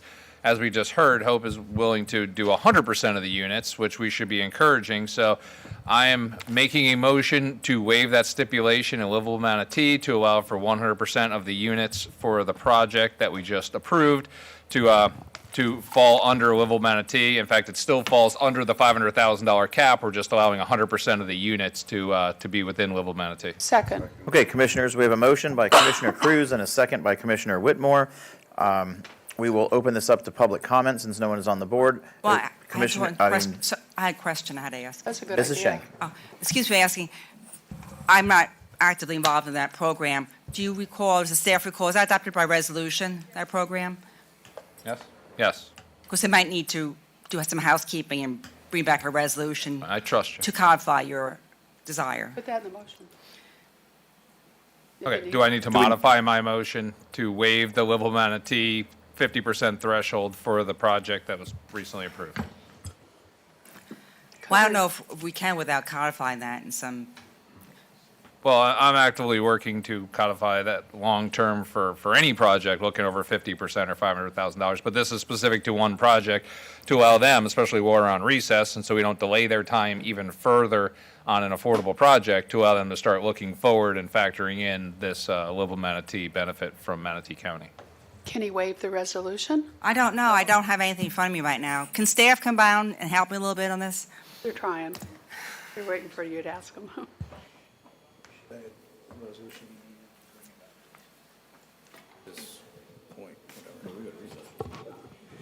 Denise Thomas, Community and Veteran Services, and I have been sworn. It is the business terms that speak to 50% of the project can be incentivized in a development, and the maximum incentive is up to $500,000. So it's in the business terms that were accepted under the livable Manatee that is stated. But I believe, and I need to go and pull it, but I think the board can make changes based off of their action. Would it be possible for staff to bring back the resolution at your July 26th meeting? Yes, we can, most I certainly. think that's the Most fastest we can go certainly. with you, but they're just getting the law approved that day anyway, so it should be fast enough. Yes, that would be no problem. If that's okay with, I mean, at the end of the day, I believe this board is going to facilitate allowing for 100% of it, whether it's coming through livable Manatee or otherwise, so you can still put that into your model We as you're will. running forward. Yes, I don't sir. think this is coming out of the ground and looking for the financing in the next 6 weeks. Yes, sir. But you can comfortably, I believe, in my opinion, assume that 100% is going to be covered, whether it's through this program with resolution or otherwise. Yes, sir, we can do that, and then it can be further discussed on the 26th. Okay. Thank you. So we have a motion. I believe she was going to bring it back on July 26th. Okay, so you're going to withdraw your motion? Yes. Okay. So we no longer have a motion on the floor. Commissioner Servia is no longer on the board. I'll take it if you have the second. I know you always would like an opportunity to speak. You're on the floor, Yep, ma'am. thank you very much, Mr. Chairman. So along with that, I would like to suggest that if we can add the dollar amount, a higher dollar amount, to be able to waive up to more than $500,000 for impact fees for livable Manatee.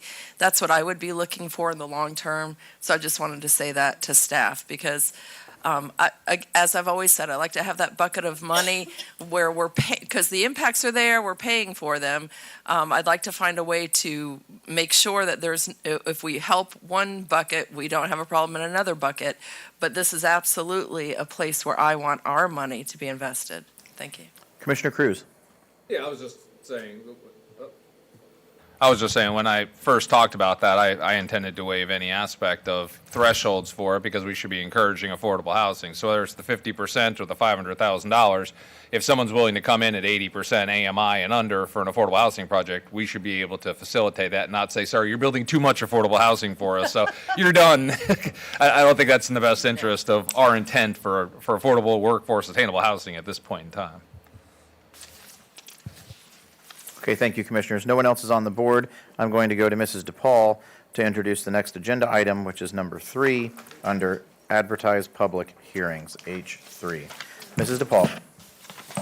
Item number 3 is PDMU 16-13 GR2 OHM Tirth Development LLC with Jatin Patel as the owner. It's Factory Shops Apartments Affordable Housing Project, PLN 2112-0069. It's a quasi-judicial item. And then we've got Dorothy Rainey on our staff, who's the principal planner. Thank you, ma'am. This is quasi-judicial. Would any commissioners like to disclose ex parte communication regarding this matter? Commissioner Satcher. I have a question, first of all, for the attorney. Does conversations that pertain to a matter coming before us with a spouse count as ex parte communication?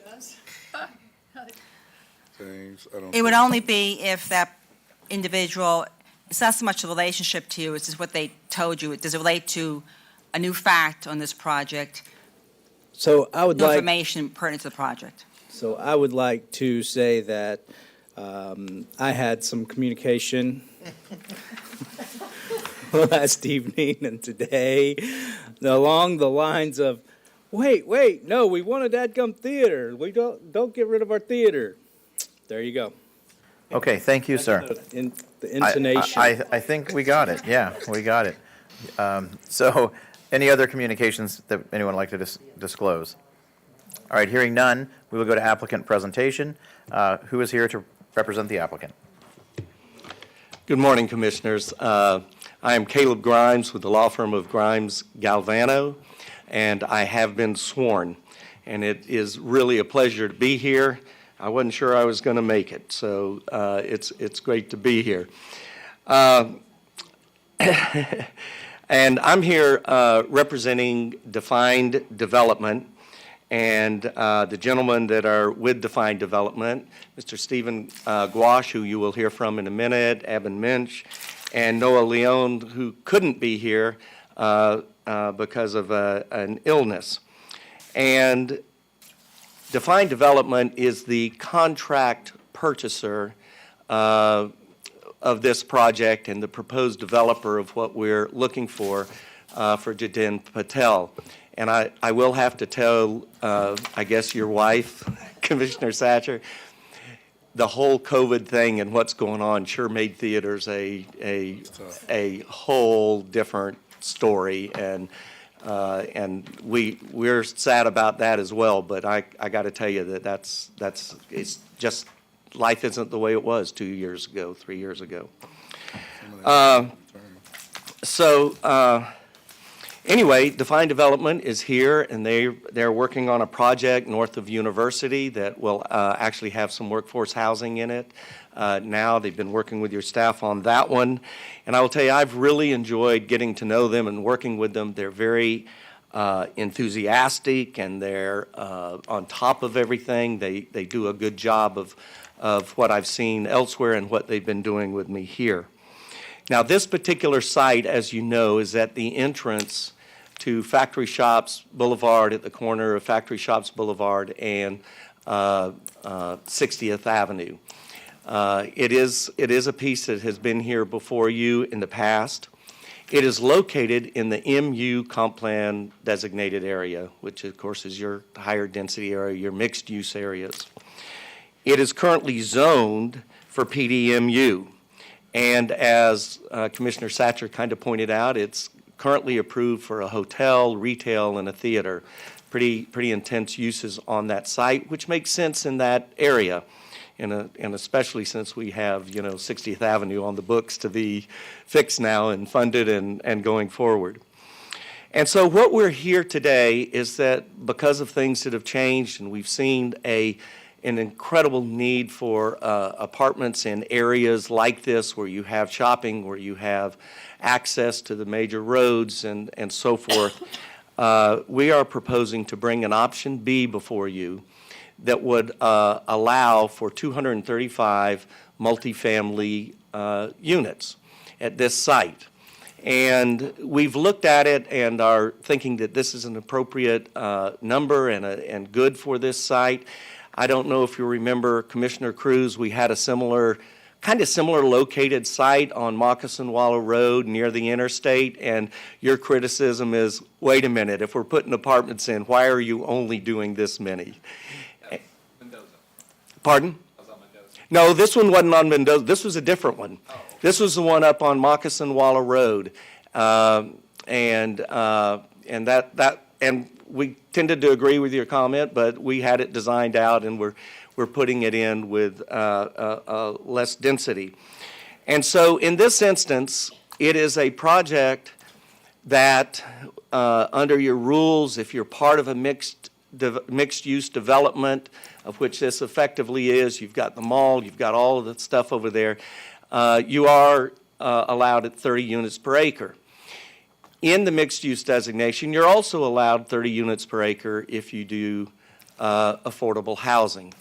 Now, in this instance, I think that could get there a couple of different ways, but these developers said, and they have done this elsewhere, is that you just saw a great need for the lower income affordable housing, the part that's very hard to do, and especially hard to do in this day and age with costs. We also have a need for, and you all have expressed it, for making affordable housing for those in the workforce.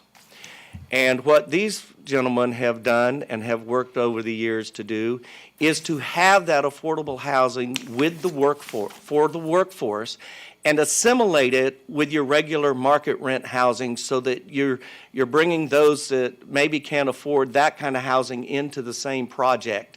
And it is something that I've seen over the state and everywhere, that you try to encourage mixing your affordable with your marketplace, because it creates a much better way for those that need it to live there. So we are proposing 235 units as an option B on the site that will have 25% of your workforce affordable housing. Now, I've talked a little longer than I wanted to, but I wanted to give a little of that background based on what you just saw, of course, which was a different kind of approach that you're going toward and trying to attack a different kind of need. So now at this time, and probably stole some of his thunder, I'm going to turn it over to Mr. Gouache, who will tell you more details about the project. Stephen?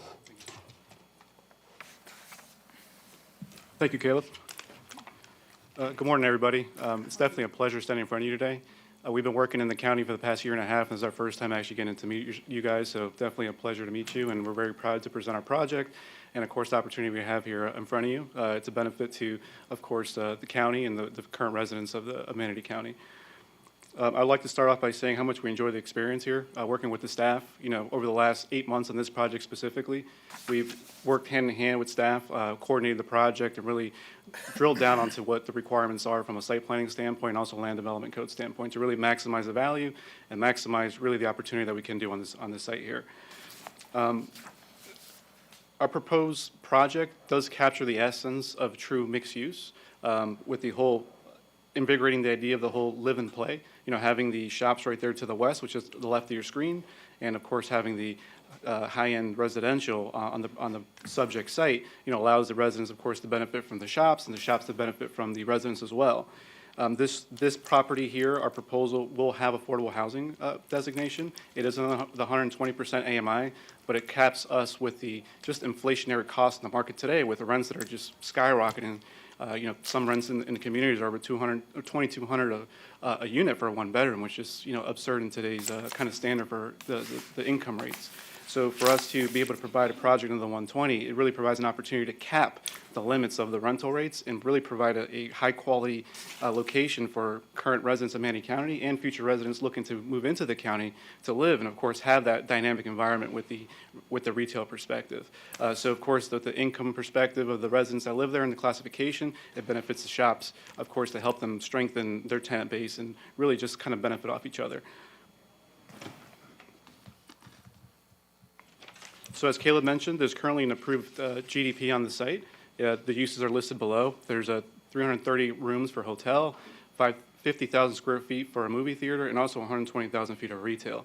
We're just seeking an option B approval for our apartment use. A little description on our project itself. It's 235 units. Again, 25% units will be classified under the affordable housing program. Our intent is really inspiring design. So when some folks hear affordable housing, they feel that's the quality and the architecture is impacted because you have to keep costs down to make those work. We are not sacrificing quality whatsoever. We're focusing on really having a high-end community that would benefit, of course, the location with the shops, where everybody can enjoy and, of course, just have that synergy. We're providing all the latest amenities, resort-style pool, and we'll demonstrate some of the concepts in this presentation here. As you can see from our proposed site plan, this is a 4-story building, West Indies inspired. You can see the amenities kind of located at the front entry in red there, where the clubhouse is and the lounge, and I'll show you some images of that shortly. You have the courtyard in the back, where you have a large pool and a massive courtyard where residents can enjoy. Of course, we have significant screening around the property to really screen the traffic on Factory Shops and 60th, and of course, massive areas in the rear where the wetland is, to have some wetland planning and some buffers, and of course the courtyard to really promote some really significant views for the residents. As Caleb indicated, the property currently allows you to go up to 30 units an acre just based on the current mixed-use master plan with the adjacent shops. We're, of course, in good faith with the county. We enjoy working with you guys, and we know the issue with affordability as discussed here in length. We want to propose the 25% affordable housing at the 120 here to really help with just the parking reduction and some of the buffer items, just to really make this plan feasible, to maximize the density and really create the most value possible here. So with the current administrative approval, we're able to go down 30% on the current parking rate. We are short about 4 spaces, so we are requesting specific approval on those 4 short spaces there. We have provided independent traffic studies, one of them being from the Institute of Transportation Engineers that compares comparable mid-rise properties, and they suggest that only 308 total spaces are recommended for 235 units, which puts us at 1.31 spaces per unit. So that provides us, that indicates that our proposal at 341 spaces is significantly higher than what the ITE parking generation study generates. In addition, we've also provided another study internally where it compares like properties for mid-rise communities that have an affordable housing or workforce aspect in adjacent counties, just similar properties that have lower parking ratios. And those properties actually are personal properties that we worked on in the past from previous employers. So we have, I think, provided in the staff report here that documentation. Give you a little project aerial view of the location, as you saw on the first slide. Of course, that's an intersection of Factory Shops Boulevard and 60th. As Caleb indicated, there are traffic improvement plans on 60th. There's currently some congestion there. If you guys go through the peak traffic hours of the shopping experience, you'll see that it is pretty heavily traffic there. But of course, it's going to be expanded to a 4-lane road, so that'll definitely alleviate some of that traffic burden. In addition, our proposal with the multifamily use is significantly less burdensome on the traffic system than the current A-approved use for the commercial and the retail experiences. We did just some traffic generation rates that we did a study with our engineer on. For the current scenario for option A, the total trips generated for all the uses combined is 13,344 daily trips. With our multifamily approved use at 235 units, the daily trip rate is only 1,067 trips per day. So that's a 92% reduction on the traffic system going with option B versus option A. A little overlay there just to give you a sense of our site plan and how it lays out in the geography there. And of course, the residents have an opportunity to just walk down, live and play, and just kind of share from the experience there. Again, we've worked over the year and a half in Manatee County. We actually have a project that's we're looking to break ground on hopefully by September of this year. It's a 180-unit project with also a workforce housing component located right on the intersection of University Parkway, just north of the 301, or sorry, just east of the 301. So we want to kind of demonstrate kind of our dedication to quality in Manatee County through some of the renderings that we prepared for our previous project. These renderings that I'm about to show is not going to be exactly the same for the Factory Shops project here, but it's an indication of what the intent of the quality is going to be.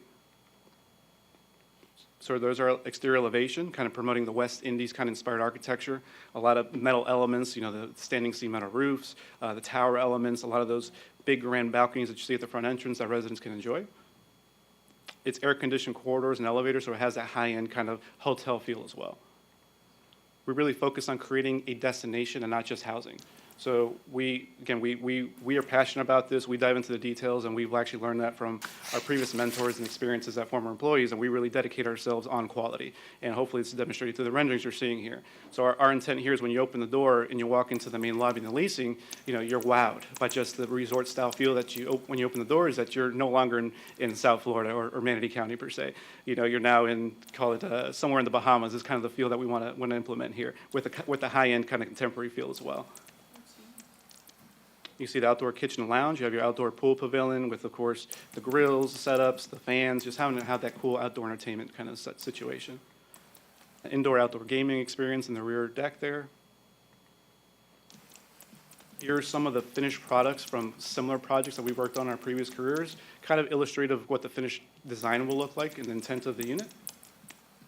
You see the main lobby and leasing area, kind of people hang out and the residents can lounge during the day, get their Starbucks coffee. Some of the gaming and entertainment that some of the properties comparable that we've seen. It's a fitness center. One of the cool features of our proposal also, we're going to provide private offices and workspace. So with rising costs and inflation and just really hard to make deals financially feasible nowadays with the rising construction costs, we've worked to really strategically shrink the size of the units down and also allocate spaces for offices. So some of the floor plans actually have little office spaces and nooks. However, we're also providing office spaces within the property itself that residents can enjoy for free of charge, and also some that are private that they can, of course, dedicate for themselves at a rental rate, so they can now live and work from home at the same time. A little picture of an outdoor lounge there.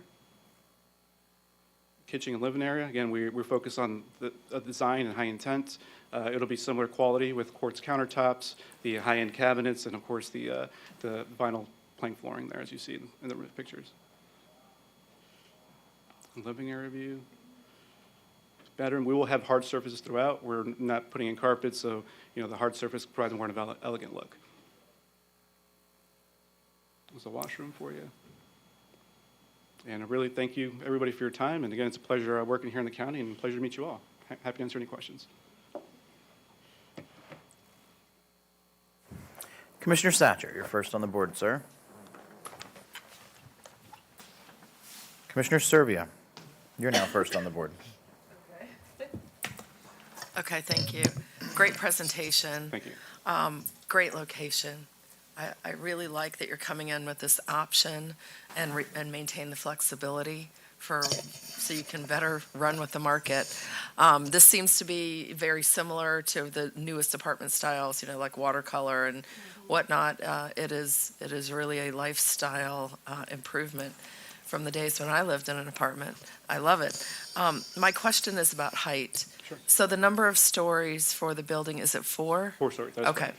So I saw on your GDP that you have a limit of 52 feet in height. I just want to make sure that doesn't restrict you too much, because I think our code has gone from limiting height to the foot level rather to the story level. Correct. I So- believe in the land development code as well, and staff can confirm here. But as you provide additional setback, you're allowed to go up higher in height. Right. But we are going to work to be under the development code and whatever setback we require. Okay. Commissioner, if I could respond, I'm seeing this now some with staff of exactly how we need to say these things. Because, remember in the old days, 35 feet meant it was to the middle of the peak. And now the 50 foot is that you can have, I forget, the ground floor can be 20 feet and the next 2 can be 12 each. And that's how we're getting to those numbers.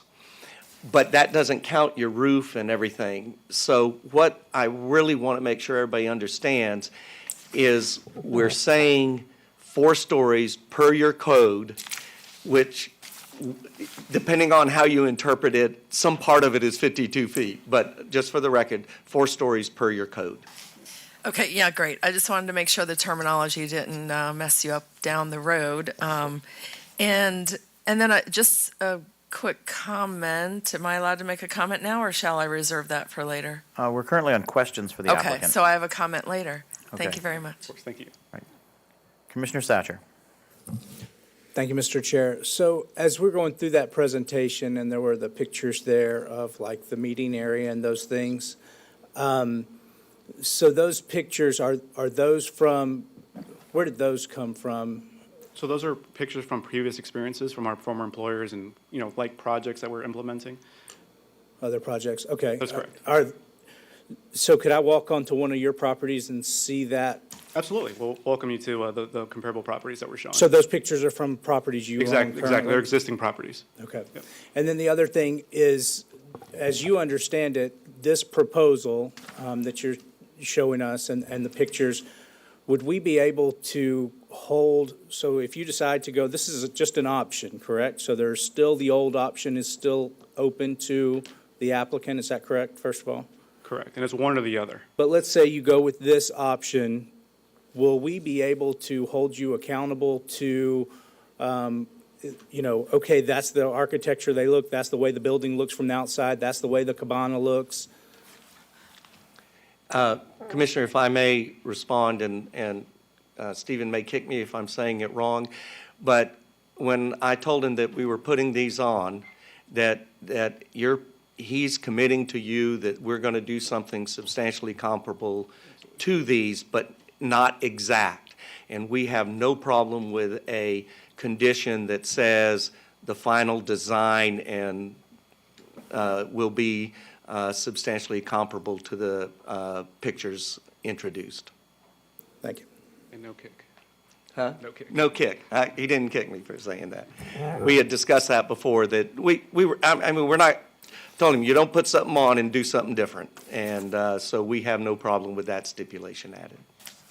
And just to put things in perspective as well, the renderings I showed was for our 180-unit project down the street on University and 301, which isn't as a nice premier destination as the location here at Factory Shops Boulevard. So our level of design intent would actually be at a higher caliber than what you saw on the screen here. I'm sure Commissioner Servia is thrilled to hear that because that's in her district. He said it's not as high a level. I was like, nice. Okay, I think we're good. We don't have anyone else on the board for questions for the applicant, so we'll move to staff. Dorothy Rainey will be presenting for staff.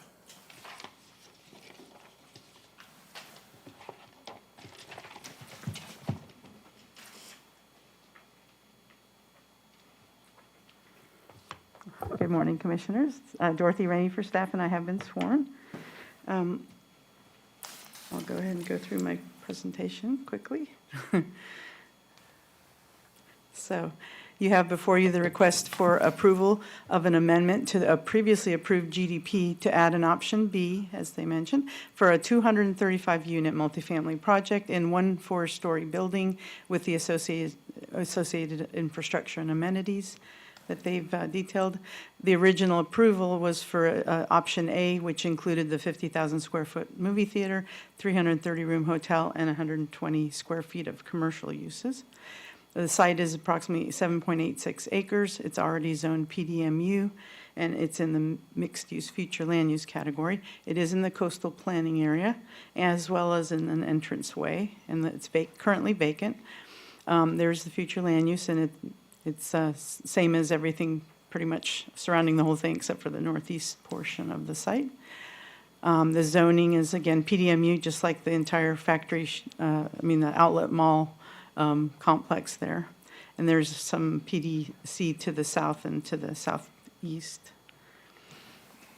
There's an aerial of the site, and I believe it must have been in some sort of tree crop or citrus grove possibly in the very distant past. That's the option A layout, the hotel being, I believe, the northwest building. the theater being the little square, and then the southeast corner is the retail building. And we already went over all that. It was approved for the 330 hotel rooms, the theater and the retail, and it has two access points, one on 60th Avenue East, which I'm not sure, but I believe it was a right-in, right-out, and then the Factory Shops Boulevard access on the south, which is a full access. Here's the option B layout, as you did see in the applicant's presentation. I won't go over all that. And again, it's 235 unit multifamily, one building with 4 stories. The amenity feature in the building, as well as the swimming pool and amenities out in the courtyard. The stormwater is at the northeast corner of the site, and the 2 access points again are the same as the option A. And to the north is PDMU zoned vacant land. To the south is the Factory Shops Boulevard, and then across from that is PDC zoned commercial uses. And of course, to the east is 60th Avenue East and PDR zoned residential, which is Bougainvillea Place, and PDC zoned shopping center, North River Village. And to the west, of course, is the PDMU zoned commercial retail, Ellington Premium Outlets. The 2 specific approvals, I think they went over in much detail, so I'm not going to go over that anymore. The second one, of course, is just to have a variable width greenbelt buffer along the west side. So they're going to provide the total amount required, but it'll be fluctuating in width. The positives are that they're utilizing existing property with a mixed-use future land use and a PDMU zoning to develop a residential infill project. Negatives, staff's opinion is that there are really no negative aspects of the proposal and no mitigating measures necessary. So it's our opinion that the request for the approval of the amendment to the previously approved GDP and the specific approvals with stipulations are in compliance with both the comprehensive plan and the land development code. And to speak to the discussion about the renderings or whatever, we have a standard stipulation that we'll offer that the final design will be in substantial conformance with the renderings entered into the record. So if we want to add that, that would address that concern that you all had. And that's all I have. All right, thank you, Dorothy. Are there any questions, commissioners, for staff? No. Commissioner Satcher? No? Okay. He was thinking about it. That's all right. You can always come back. You can Okay, always come thank back. Commissioner Satcher wants to know how many, screens the theater's going to have. Okay, let's move then to public comment. I don't have any cards on this item, number 3. I do not have any cards on this item. Is there anyone in the public who would like to come forward to speak on this specific agenda item? All right, seeing none, we will not go to the phone. We'll close public comment because it's quasi-judicial. And we will go to, where are we here, public comment, BOCC questions for the applicant. Do you have any additional questions for the applicant?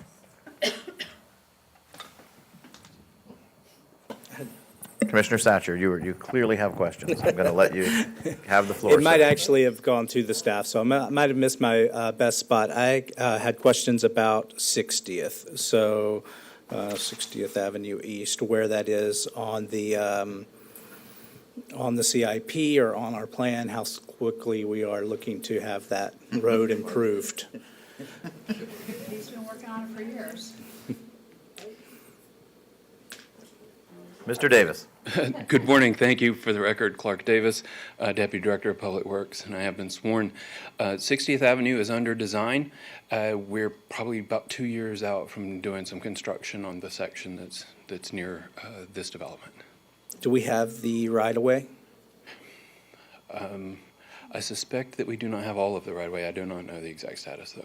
And does that plan that's under design, does that include the old Kmart property, I think it's At Home or Home Goods, one of those Chili's right there? Does it include that right-of-way? Or we don't know what right-of-way we'll need until the design is through? Well, they will not have fully identified the right-of-way envelope. There'll be slivers all along the way there. We'll try and minimize it as much as we can and still fit a 6-lane road. There may be some modification to access for the Home Goods side of the street, but I do not believe we're now pursuing a loop road behind it, which was one of the ideas we had explored at one point, if that's what you're asking. There's a bridge there over a culvert. I don't know what the waterway is named, or if it has a name. Do we foresee any issues with that? It's just part of roadway design.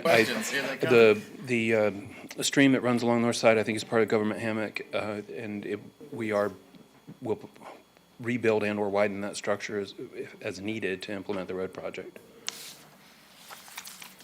Did you have anything to add, Tom? What was the name of the waterway again? I think it's part of Government Hammock Slough. Government Hammock? Yes. Okay. The name of that. It winds through there and up towards Mendoza Road. Okay. I was wanted to Or the name other way my around. nice creek. From Mendoza down. And then,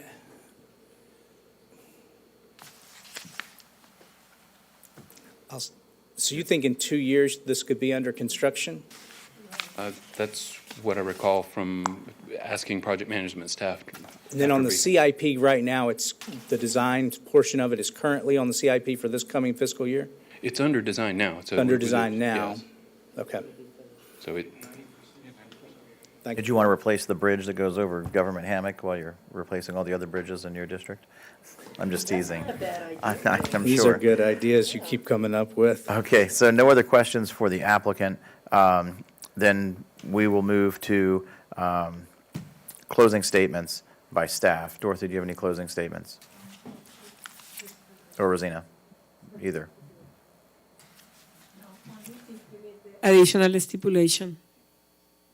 Do we need the stipulation? The stipulation for the renderings that Commissioner Sacher proposed that we Yes, I add. was going to read it and make sure staff was okay with it. So my understanding of A7 would be the final design shall be in substantial, I was going to say substantial conformance. Yes. Rather than comparable. I don't know what comparable means. Substantial conformance with the renderings entered in the public hearing record, the board hearing on June 16th, 2022. Yes, that is The okay. applicant's okay with the term substantial conformance. He can address that during rebuttal. If that term's okay, substantial conformance. Okay, and we're there now. Oh, we are? So if that's all from staff, then we can go to applicant rebuttal, and we can iron out the stipulation now. Thank you. In general, that's what I propose, so I'm very much in agreement with it. But then Stephen reminded me that they may be or better.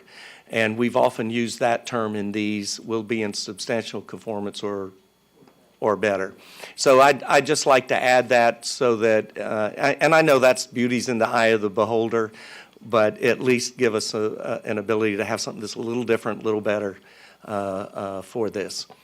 And then as far as rebuttal, I really appreciate that everything that staff has done. We've been working with your staff on 60th. We've worked with them we're currently working with them on supplying an easement for a gravity line that will take care of going up to the new lift station that's being built and proposed.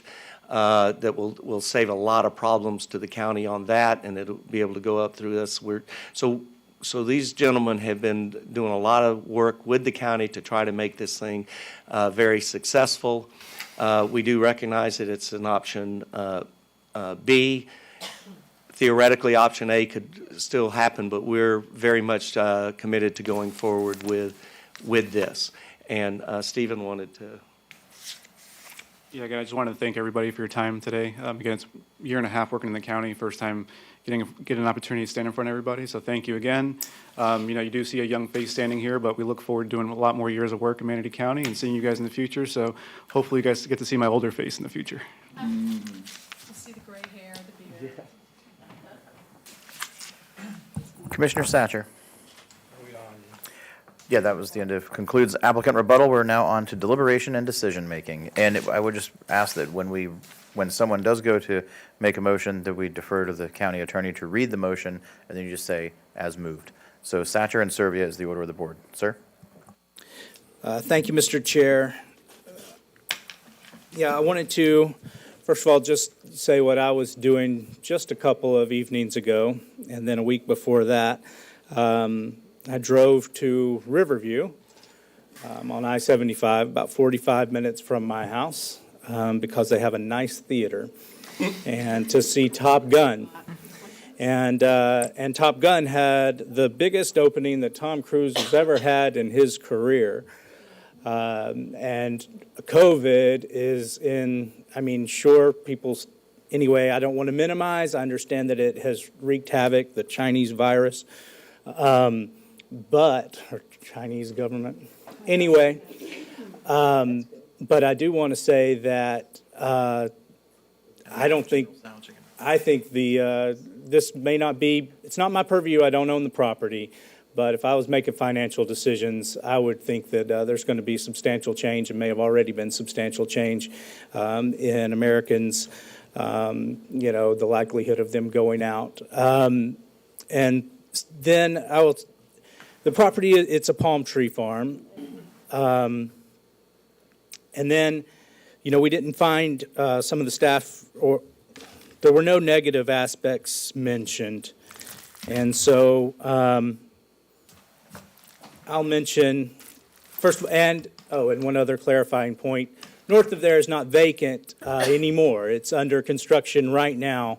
They're building apartments on the site just to the north. There may be a small sliver of land in between. I don't know. I haven't gone out there as a surveyor.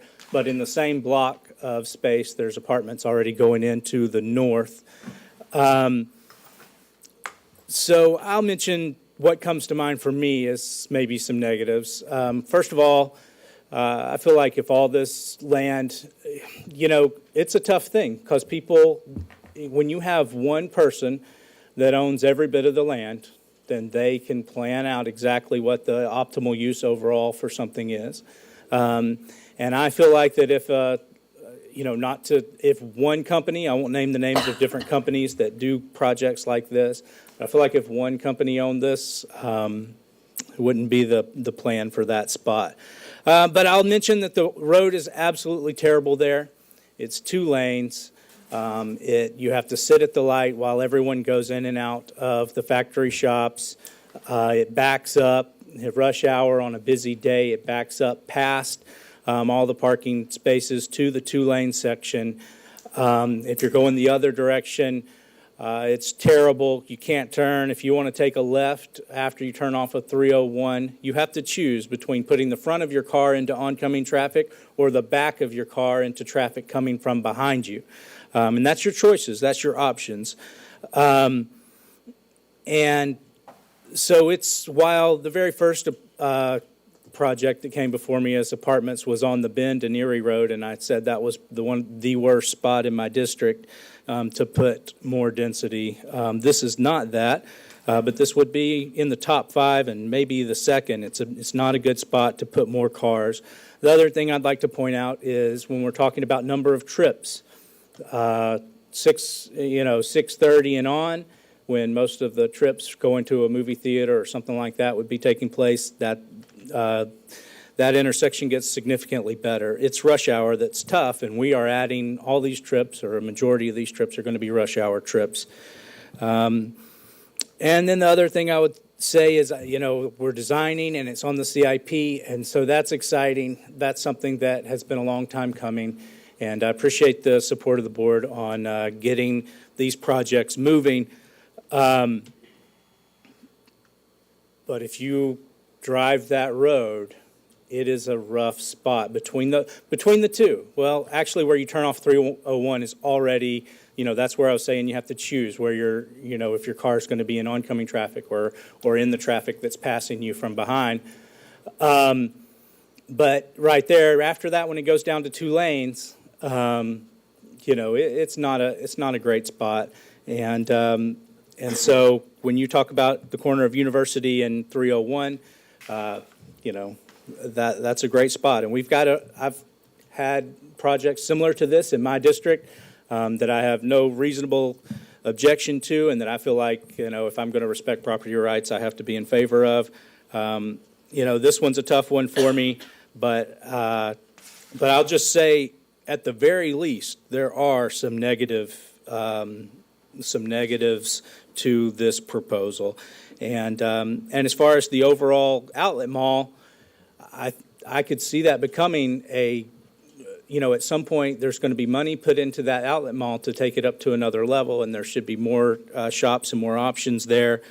And I think that it's going to need space to grow and have more commercial. And I understand they're saying putting density around it will help in that too. Maybe so. But anyway, I will just say that I do see some negatives to this proposal. Thank you. Thank you, sir. Commissioner Servia. Yes, thank you. I want to thank you for bringing this project forward. It is a very exciting project. We desperately need housing of all kinds, but when I hear a portion of it will be affordable, I'm very excited about that. Our daughter currently lives in a one-bedroom apartment in downtown Bradenton, and over 50% of her salary goes to rent. And she has a master's degree, and she has a career. So it's very, very difficult times for people to find housing. I think this is a very exciting place for people to live with all of the shopping around it. So I think you'll be hugely successful.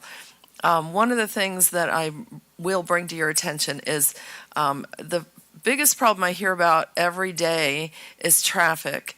And the second biggest problem I hear about is noise. So just be aware, you're going to have a lot of noise issues here, but they are apartments and people can lease them for a year and they can leave if they don't like that. But I think the higher you go up, the more noise you're going to hear. At least you're going to have some noise blocked by the existing commercial that surrounds the lower floors. But I'm sure you already know that. So I just say that to you because I want you to be successful in whatever option you choose.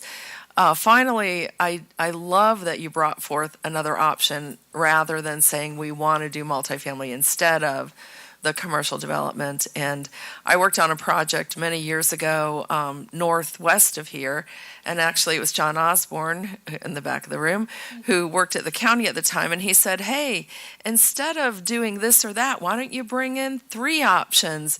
And I thought that was brilliant, and we did. And so we said we could do this, or we could do that, or we might do this. And that type of flexibility is needed for landowners to, especially in these volatile markets, which it seems like they're more and more common. So I'm happy to see this project. I'd like to encourage the staff to, encourage those option effects in these general development plans, which live forever. Why not? And I wish you the best of luck. I think it's going to be a very successful project. Thank you, Commissioner Servia. No other commissioners on the board. The chair is entertaining motions. And we would like Ms. Schenk to read it, but you have to let her know if you want approval or denial. County Attorney Shank, would you read the motion, please, and I'll make it. Yes. You want it for approval, Commissioner Baugh? Yes, the proposed motion for approval, as in the staff report, with addition of stipulation A7, is read into the record by the county attorney. Move to approve. Second. So we have a motion by Commissioner Baugh and a second by Commissioner Cruz to approve the motion on the floor. We have held public comment. We're going to move forward with the vote since no commissioners are on the board. All commissioners, Rosina. The stipulation is A4. Good catch, Rosina. Madam County Attorney. Okay, that's fine. I amend the motion. So the motion is amended to reflect that the stipulation is A4. All in favor of the motion, please say aye. Aye. Aye. All opposed? Aye. Madam Clerk, the motion passes by a vote of 6-1 with Commissioner Satcher in opposition. The motion was by Commissioner Baugh, and the second was by Commissioner Cruz. Yes, ma'am. That's all right. Okay, so we're moving now to advertised public hearings, presentation upon request, and we're going to bounce around a little bit because it's 11:45, let's call it. So, Mr. O'Shea, let's go to number 9, and assuming we move through that fairly quickly, then Charlie will go to 13, Buffalo Creek, after 9, okay? Mr. O'Shea. Oh, 9 and 10 run together? Well, I have a motion on 10 that I have to hand out. Well, I have a motion on 10 that's a little Yeah, modified. there's more to 10, and I have a card for 10, a public comment card for 10. I just assume do 9. Do you want to skip it and come back and do 9 and 10 together later? One's heavy manufacturing. I'd rather just do 9 and 10 if we can, because we've got the applicant here, and she wanted to, I think she might be the card. let's move forward with 9 and 10. Yeah, thank you. Okay. So, Courtney, if you would introduce number 9. Item number 9, under advertised public hearings, presentations upon request. Together. LDCT-21-04, Ordinance 22-10, Land Development Code Text Amendment for Heavy Manufacturing Zoning District, PLN 2108-0181. It's a legislative item led by Bill O'Shea, our principal planner, and we're asking to be continued to September 22nd, 2022. Okay, so number 9 is requested to be continued. I'll entertain motions. So moved? We have a motion by Commissioner Baugh and a second by Commissioner Cruz. Ms. Shank, is this considered, do I need a public comment on this? This is legislative, only public comment on the issue of a continuance. So then the answer is yes. Yes. Okay, so we'll open this up to public comment. Is there anyone on number 9 who would like to come forward to speak on continuing this item? All right, seeing no one, we'll go to the phone. Has anyone called in? No one has called in. We'll close public comment. We're going to hold the vote. All in favor, please say aye. Aye. Aye. All opposed? Madam Clerk, number 9 passes unanimously. We'll then move on to number 10. Mr. O'Shea, you have the floor. Oh, sorry, Mrs. DePaul, please read the item into the record, and then Mr. O'Shea will have the floor. Okay, item number 10, advertised public hearing, presentation upon request, LDCT-22-02, Ordinance 22-26, Land Development Code Text Amendment, County Initiated for Agritourism, PLN 2201-0128. It's a legislative item, and we're asking for it to be continued at no date set and to be re-advertised. And then Ms. Shank has a motion to read. Ms. Shank? Yes, I hand out a post motion. Basically, we continue to have agritourism events occurring in the county, and I discussed with Courtney, from a legal perspective, we need to have a definition in the code of what agritourism is. And I heard, the Commissioner's comments the last meeting, maybe in the future you pursue special permits, some other avenue, but it may take 6 or more months to get there. As I'm opposing as an interim measure, a simple code amendment to incorporate the definition of agritourism directly from the statute into the LDC. Then we have to state, the agricultural zones as a permitted use. And I'm opposing, consistent with our past practice for a number of such events, to say that they are allowed by a temporary use permit. And basically, when I looked in the code of what a temporary use permit is, it's basically public health, safety, welfare, traffic, drainage, very basic items, a plot plan submitted. And I discussed it with the staff and Courtney, and they seemed that would at least codify their initial, how they're handling these things. And that could be for, a 3-month adoption schedule and get it done. So at least we have that as our framework for making decisions. Otherwise, staff is forced to make these interpretations without a code framework, and leaves us open to legal challenge, potentially allegations of arbitrary decisions, and staff is on firm legal footing if they have it codified. We already have the process in the code, so I want to throw that out for your consideration today. May I add one thing? Temporary use permits is how we've dealt with these things in the past as well, and so that's also important to note, is that we would just be doing what we've done in the past, at least until we determine some way different. I have Commissioner Whitmore and then Commissioner Baugh on the board. I know history-wise, when we didn't have a definition, I know this is kind of new, we always referred to Webster's or probably Wikipedia or whatever. I don't know where you got these definitions from, but that was always the city attorney's legal way to do it if we didn't have anything for temporarily until we did something. But I don't care, but I understand where the board came from, and I understand where you're coming from. This opens us up for some kind of liability if we don't at least have a definition. So whatever you want to do, but, I don't know where you got those definitions, but, I did, even at the the state statute Well, the has a state rule, statute too. preempts the county from regulating the use. Right. With the exception of the off-site impact issue. And the definition, we have to use the state statute for definition. Okay. So we have very little flexibility there. Commissioner Baugh? Yeah, Mr. Chairman, I don't mind using what they call the temporary use permit. That's what we've always used, and it's worked great so far, sort of. It's trying to get people to apply for it, it seems to be the issue, not following through and once they have it. So when you're ready and past public comment, I'll be happy to make a motion to approve. Okay. Let's go ahead and open this to public comment right now then.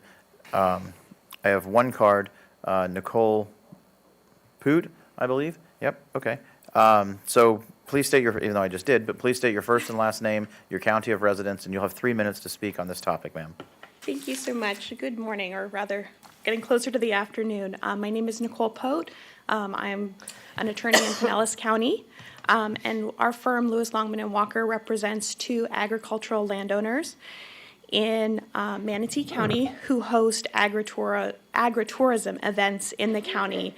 And I don't want to take up too much of your time, and I certainly don't want to belabor the issues that were identified and expressed by the board and also Mr. Hennessy on behalf of our clients at the last meeting.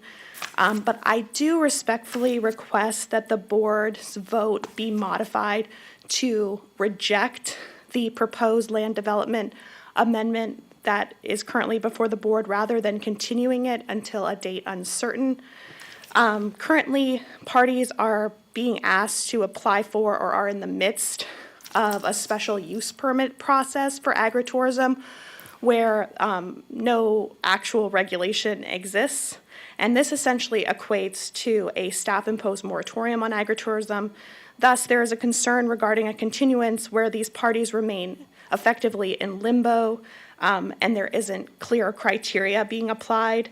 Additionally, based on comments from this board and the Planning Commission and a lack of current involvement from the agritourism community, we ask that the ordinance proposed be rejected to ensure this matter goes back before the Planning Commission after staff has had an opportunity to revise the ordinance and seek input from the agricultural community.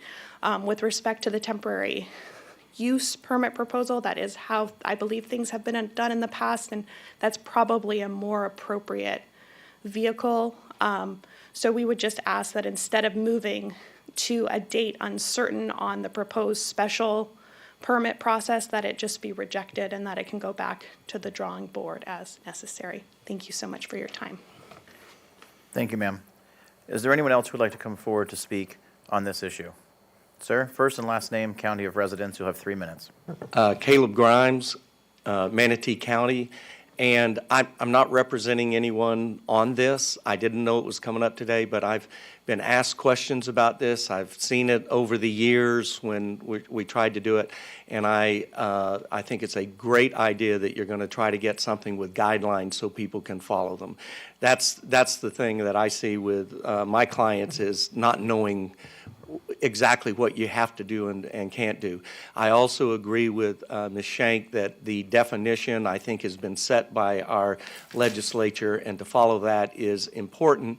I will add that this came up once with me a couple of years ago, and I went to the legislation with the definition, and it wasn't perfect, but we went into behind with all the reports that come in and say, this is its intent, this is what we're trying to get, this is what we want to do, and it gave more guidance. So I would suggest that you look at the legislative intent behind the definition of agritourism that might give an ability to even refine it better.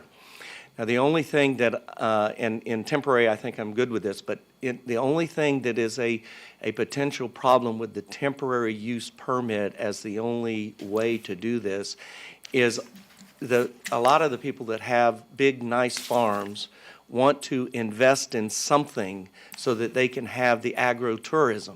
And if they only know, if it's only a temporary permit for this weekend, then a temporary, you keep going back, you need to have some way where you can say, this particular project as designed, with its parking, with its bathrooms, the way you've laid out, and the fact that you have the cattle here for the people to see, and all of that, that needs to be something that they then know that they've gotten the permit to do this, and it is good as long as they continue to operate it the way they proposed.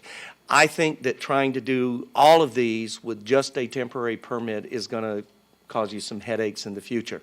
I'm not saying don't pass what Ms. Shank said today, but those are things I think would be good to be looking at in the future. Did I get my 3?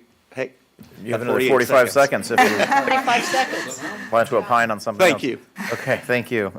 And good points, I think, made by both. Is there anyone else from the public who would like to come forward to speak on this item? Okay, seeing no one, we will go to the phone. Is anyone raising their hand to speak on this item? Okay. I have Servia and DePaul on the board. Commissioner, you want to hear from Courtney first? I'll let you two Okay. sort it out. Okay, all right. So I really appreciate both sets of comments. I do tend to agree with what Mr. Grimes said, and that is because what Sarah Schenk has proposed is a good bridge for us to get to where we need to be, but we do ultimately need guidelines and regulations that are in conformance with state statutes and that do allow our large landowners, the understanding of what is needed and required in order to make investments in their land. So I will be voting in favor of this proposed motion in the interim and look forward to bringing back the bigger project later. Thanks. Thank you, Commissioner. Mrs. DePaul. I was going to offer if there's language that we can put in there about an expiration or event-specific temporary use permit where weekends could be specified or certain hours of operation. We can handle that in the text amendment.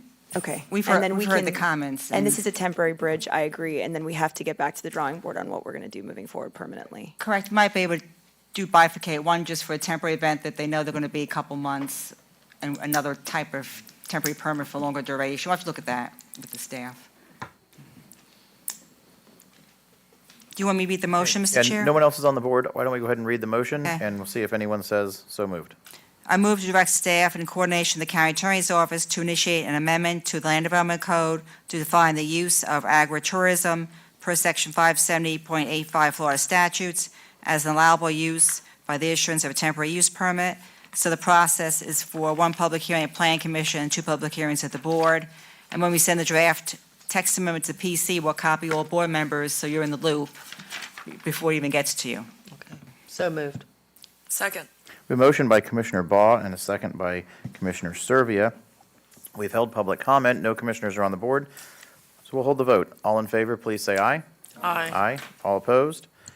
Madam Clerk, it passes unanimously. We're going to move on to item 13, and then we'll go to lunch. Charlie. And Mrs. DePaul, if you would read item 13 into the record.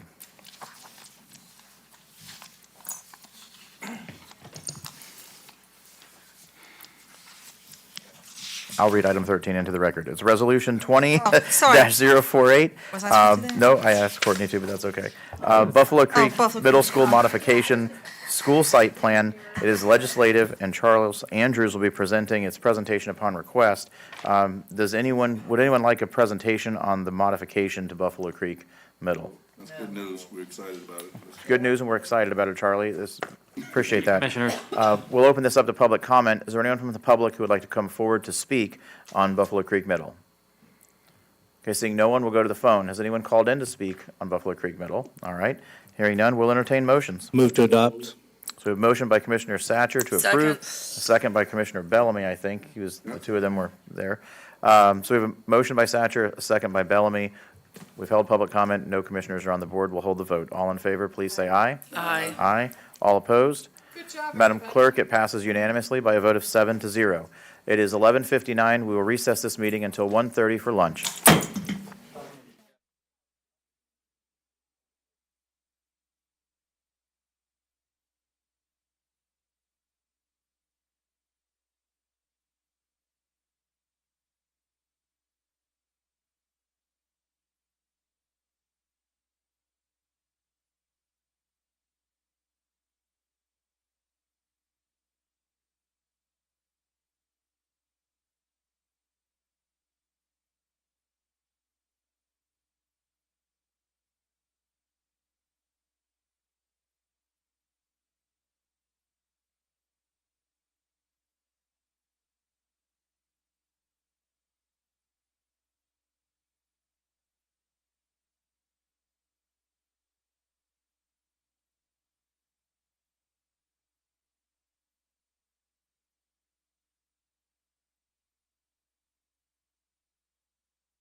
So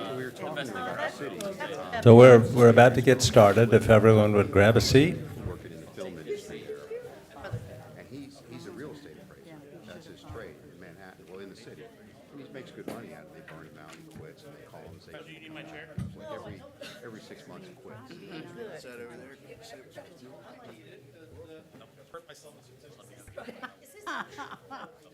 yours.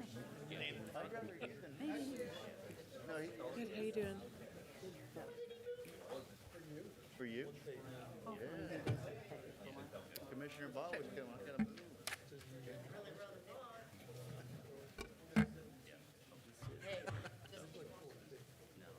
So I'd like to welcome everyone to the May 3rd Manatee County Council of Governments meeting. I'm Ken Schneier, I'm the mayor of Longboat Key. I'll be your host here today in the Longboat Key room, of all places. And if you would join me in the Pledge of Allegiance.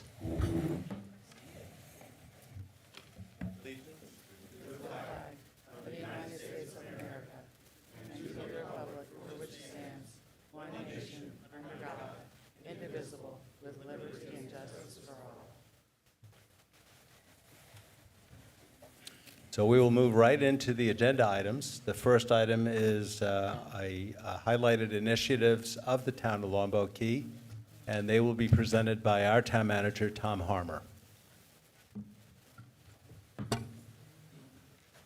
Good afternoon, Tom Harmer, the town manager. Thank you for having us today, the opportunity to host. We have 5 initiatives that I'm going to go through pretty quickly, just to kind of give you a snapshot of some of the things that are going on Longboat Key. And so we'll jump right in. The first is our undergrounding project, and many of you may have heard about that. It's almost a $50 million project. It takes all of the aerial utilities on the island and places them underground. So it's power, cable, any aerial devices will all be placed underground. It's about a 3.5-year project.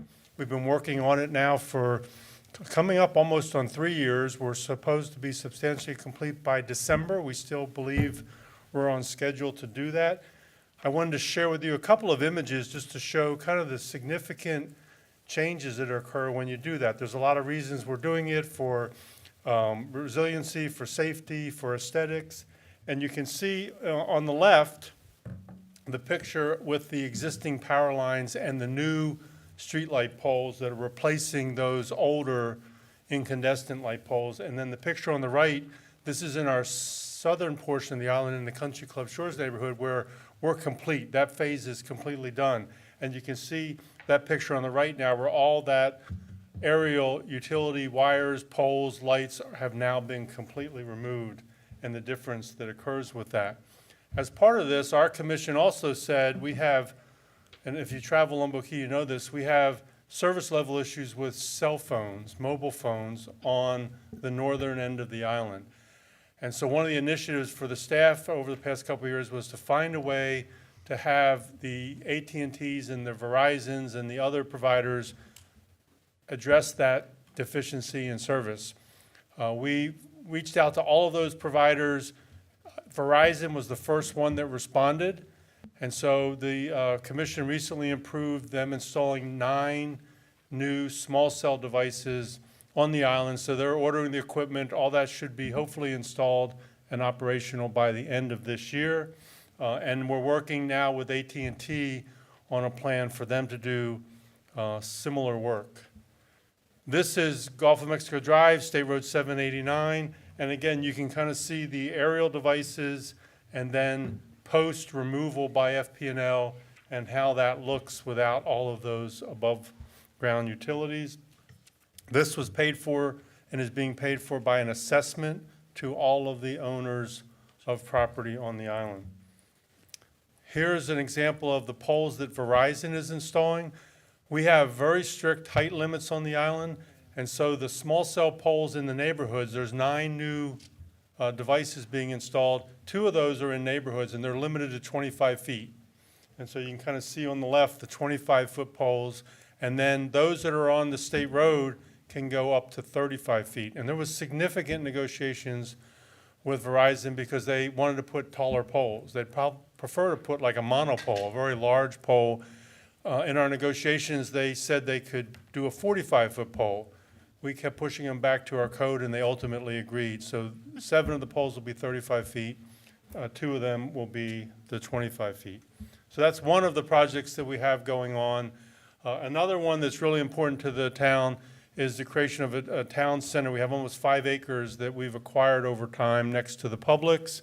And we've been working on 3 different phases. Phase 1 was to really activate the site. There was an old restaurant there, the Amore Restaurant.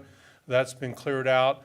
And the site has been kind of opened up, seeded, so that we'd have grass growing, and we could use it temporarily until we further refine it. Phase 2, which we're out to bid right now, is to put walkways, trees, lighting, restrooms, and a stage on the property. And the stage is privately funded. Our commission went out and asked our residents if they'd be interested in funding the stage. They came back within a few days, and we had a couple on the island that have committed $500,000 to pay for the stage. The town is paying about $1 million towards the Phase 2 work to clean up the site. So you can see in the image, the orange walkways will be installed. There'll be lighting and trees and landscaping installed. There'll be a connectivity to our tennis center on the backside, and there'll be a restroom on the property, and the stage will be developed. During this transition between Phase 1 and Phase 2, this season, we had 9 different events on site, and so these are just some images from the various events. We had 3 different concerts. We had an arts festival. We had a market. The actual Coquina Market came out once a month for 3 months. We had the Hermitage in Sarasota County came out with an Artists and Thinkers series.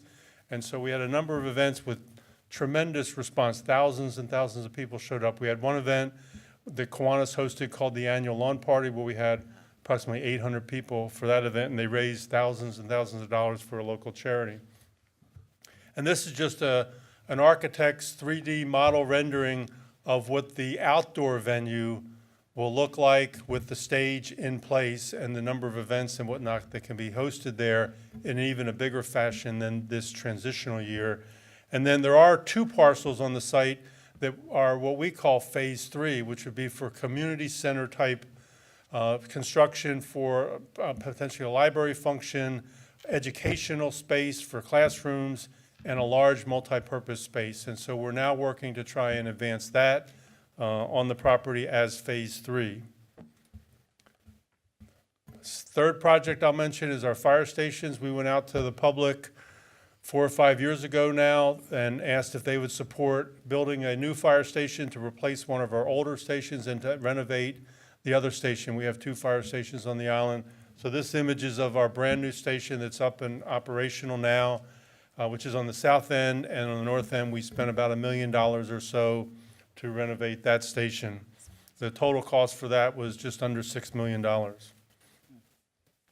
St. Regis is in the Sarasota County portion of the island, but it's going to have a significant impact to us. We're generally a built-out island. It's really hard to get additional density on the island, redevelopment, because if you want additional residential units, you have to go to the public first, and then you go to the commission. So it requires a referendum even to add 1 additional unit, and we have pretty significant height restrictions.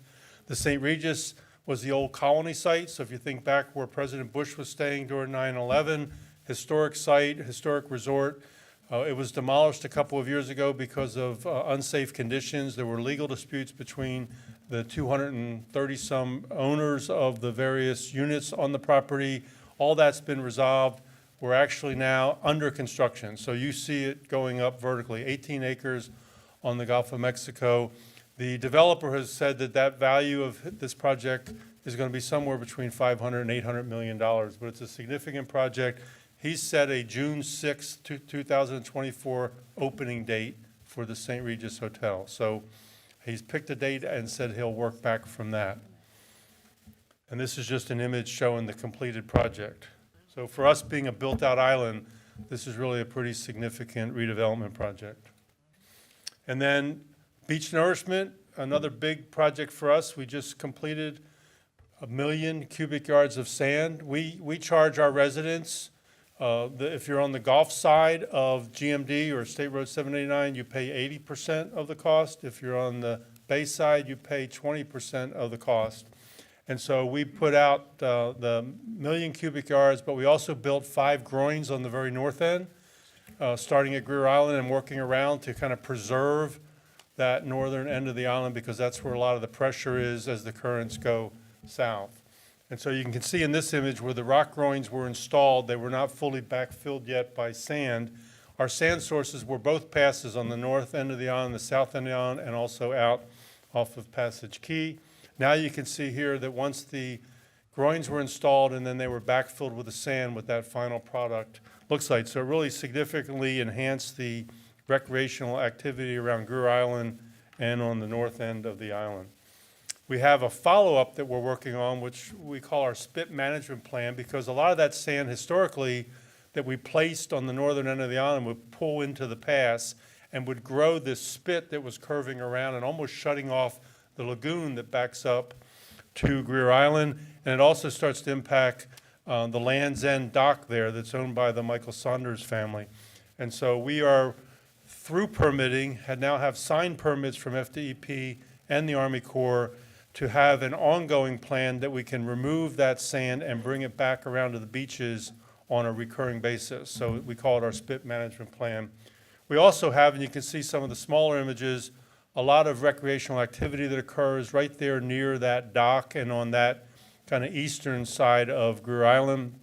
We get noise complaints, we get dog on the beach complaints, we get complaints about no place for the kayaks and the paddleboarders to land, and that sometimes the boats block access to the lagoon where there's private owners with docks. And so we're actually working with the FWC and have been coordinating with Manatee County about establishing some type of exclusion zone, swim area there, that'll hopefully find a balance to allow everything that's occurring now, but to occur in a little bit more organized fashion. So with that said, 5 quick items, just want to provide a highlight so you knew what we were working on when we were aboard here on Longboat Key. So thank you. All right, thanks, Tom. The only thing I would like to add to Tom's presentation is that with respect to the Greer Island portion of the renourishment project we did, we had a contribution from Manatee County that helped make that project possible, and we thank you for it, but we thank you again. It helped us get that project done. And I know Tom has come and sat down, but I don't know if anyone has any questions for him. If you do, I see no questions, so we'll move on to item B2, Water Taxi Initiative Update. Elliot Falcione, Convention and Visitors Bureau Director. Good afternoon. Really appreciate being here. It's important that we kind of keep you abreast of the initiative.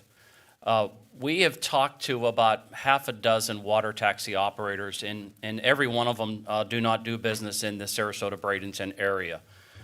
With that, it took us a little bit of time to get them into the community because they were finishing up the spring season, being really busy. Where we're excited is they're really curious. They've had long-term success operating water taxis around the state of Florida. And we've actually met with a few recently, and Dr. Hopes has been part of some of those meetings as well. So where we're at is we have a couple water taxi companies coming into the community. Some have just recently come in. Some are coming in very soon to survey the waterways. You all know it, the landing spots that make sense, the accessibility channels, the depth. Parking, some locations may need parking, some locations may not need as much parking. Where people may want to get onto a boat or get off of a boat based on the amenities that are available to them. And also, we've given them a lot of tourism information, data that is invaluable to them, and they're cross-checking it with their ridership demographics. Where do they come from? See if it aligns with our target market as well, their interest utilizing a water taxi and the seasonality of it. The exciting thing is we'll be meeting with water taxi operators, or at least 2, very soon to get some data based on their surveys that'll actually help define the type of watercraft that they would recommend. Honestly, we're probably looking in that 25 passenger to no more than 50 passenger water taxi, and ones that have an enclosed area for weather conditions. It's been really interesting. This is my first toe in the water. Chad Butzo And the transportation people have been around the table as well. Y'all would appreciate that the trolley up and down the island, the bus systems have to align with the water taxi route, or whatever that route might be. The media has been really excited. I've had more media calls about the water taxi than like when World Golf Championship came in. It's amazing, the enthusiasm. But we can't get emotional about it and move this so far down the road and potentially miss a step. We know, and Dr. Hopes would agree, this is going to be a public-private partnership, no doubt about it, one way or another. And that'll be figured out pretty soon. Most of the big water taxi companies have told me when they started, it took about almost 3 years to really ramp up and to have a full-blown, really good, sustainable system that has a good base of people most of the years. So, you know, they're coming from more dense communities, so we're really, really curious of what their findings will be as soon as they get back to us there. Now, thank you. Tom Harmer has really communicated really well with me on this. Of course, the city of Bradenton, Mayor Murphy invited me out, I guess almost a month ago, to give his city council an update as well. Of course, Mayor Shirley Bryant's on our TDC, and you know what's really, really exciting? When we mention the Marriott Hotel, maybe I'm leaving a little cat out of the bag, you will no longer see Sheraton on the side of the future hotel. Marriott has announced that it's going to be a full-service Marriott now. You talk about an enhancement to our urban core to Palmetto. We have special guests that just flew in, Lee Hancock and Leslie. Wave your hands, they're very humble people. They are the hotel owners, flanked by their son Chandler, an up-and-coming actor. He'll be better than me on stage. And then, of course, you all have met Tony DeRusso, the bearded guy, flanked on Lee's side. But when I mentioned to the water taxi operators the hotel with the convention center, I tell you what, they're really enthused about that. And that's where really Palmetto potentially adds to that route of, imagine a water taxi coming from here across to Bradenton and then out to the island. So stay tuned. We're on it. It's important that we don't miss a step. And we're being thorough. And I'm truly blessed to have Dr. Hopes around the table. He's got some really good ideas that most of us don't. So I think with the minds of Chad and Dr. Hopes and the water taxi operators and the elected officials, your role is really, really important. And I assured you all that we would keep you in step with us so there's no surprises. So stay tuned. We will meet individually with the cities once we gather some more information, and then I'll come back to you probably in a setting like this, hopefully very soon. And I'm open for any questions. Anyone?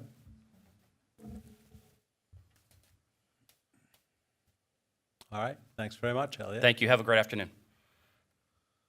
Next item on our agenda is affordable housing. This is a discussion topic. So who would like to lead it off? Does this thing work? Yeah. I don't know if there's anything from a council of government, this is George Cruz, Manatee County. I don't know if there's anything meaningful. I think what we've been seeing recently is a lot of different organizations working within themselves and trying to individually work with groups. Manatee County, we just did a work session with City of Bradenton. We had a conversation about how do we work on our zoning together and our heights and densities together to facilitate affordable workforce housing and growth in general relative to our urban core.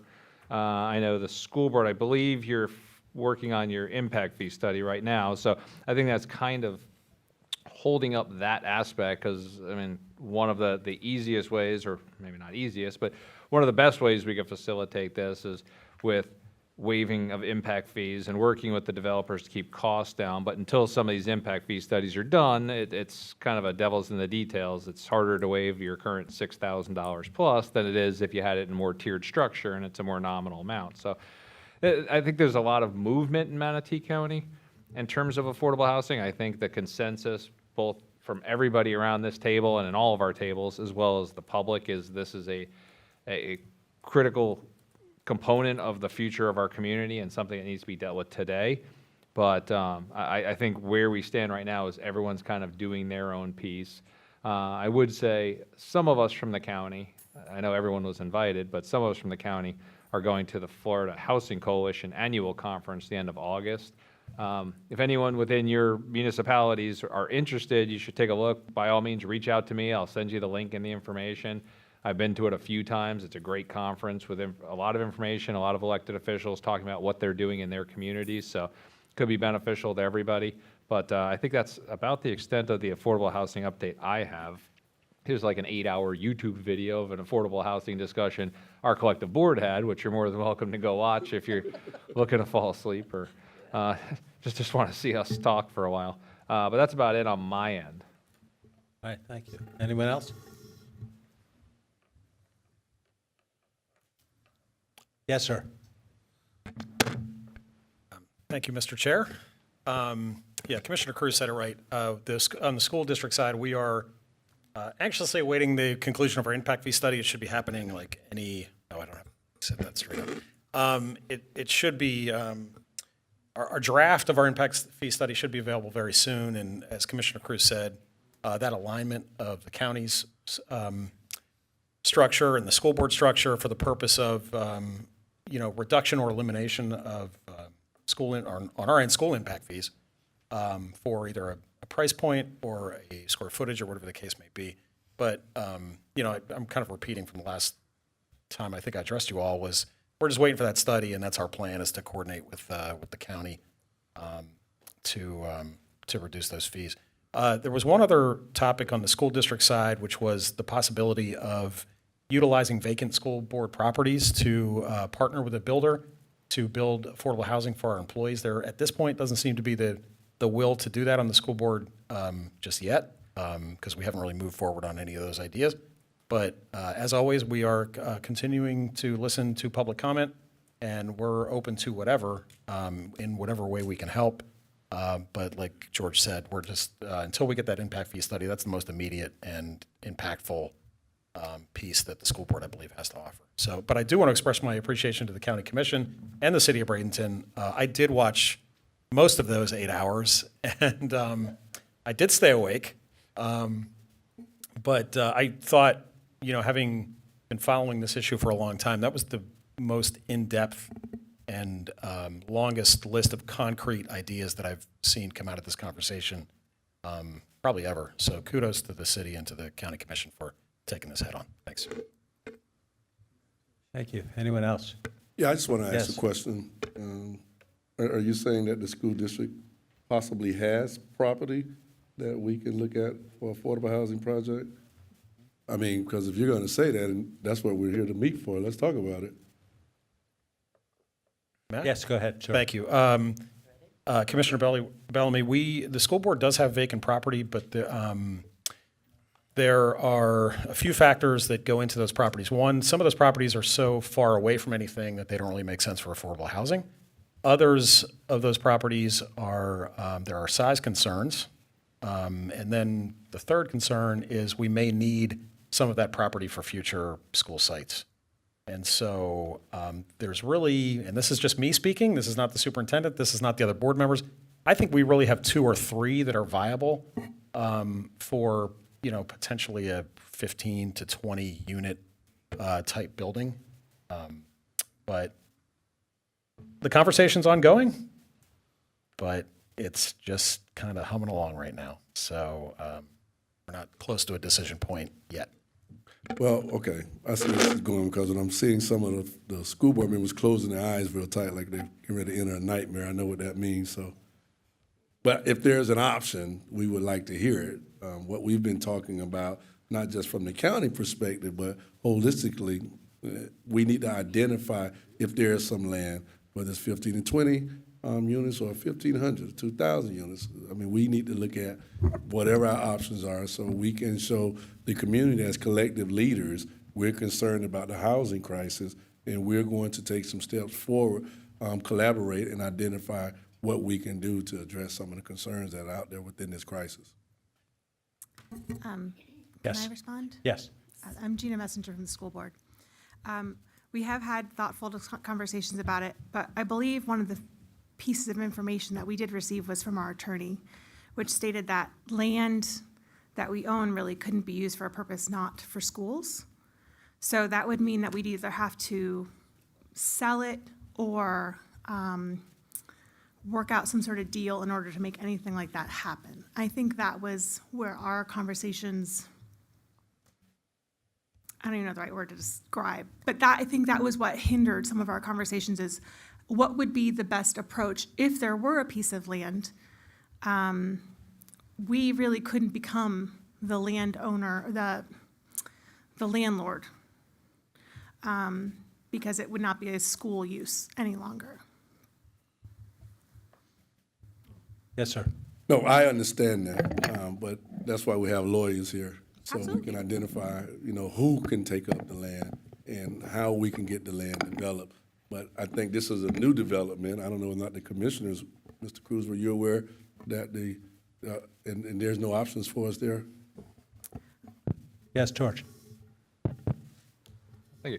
No, there are options and there are pieces of land but it's the school board's land, it's not ours, and they can make whatever decision they want to make, and they're listening to their council. I know there's pieces next to Bay Shore, you got Wakeland, you got the place over by the transit center right there. There are excess land that can be utilized. Some places like Bay Shore, for instance, directly across the street from Boys and Girls Club, great access for after-school activity. It's on major infrastructure in terms of roadways. It's a solid location, and I'm guessing Bay Shore is not going to be dramatically expanded anytime in the near future compared to, say, Palmetto and Lakewood Ranch and Parish, which are all being expanded. So there are options, and again, I'm not an attorney. I think there would be solutions. You could ground lease out a portion of it. You could sell a portion of it, and like we're looking at with our land banking opportunities, we're looking at land banking, bifurcating the parcels, and putting deed restrictions in prior to turning around and selling it. In my opinion, just like we're doing with land banking, I would think you could go in there and basically say, work with us as the county, and if it's a piece of property in the city, work with the city as well.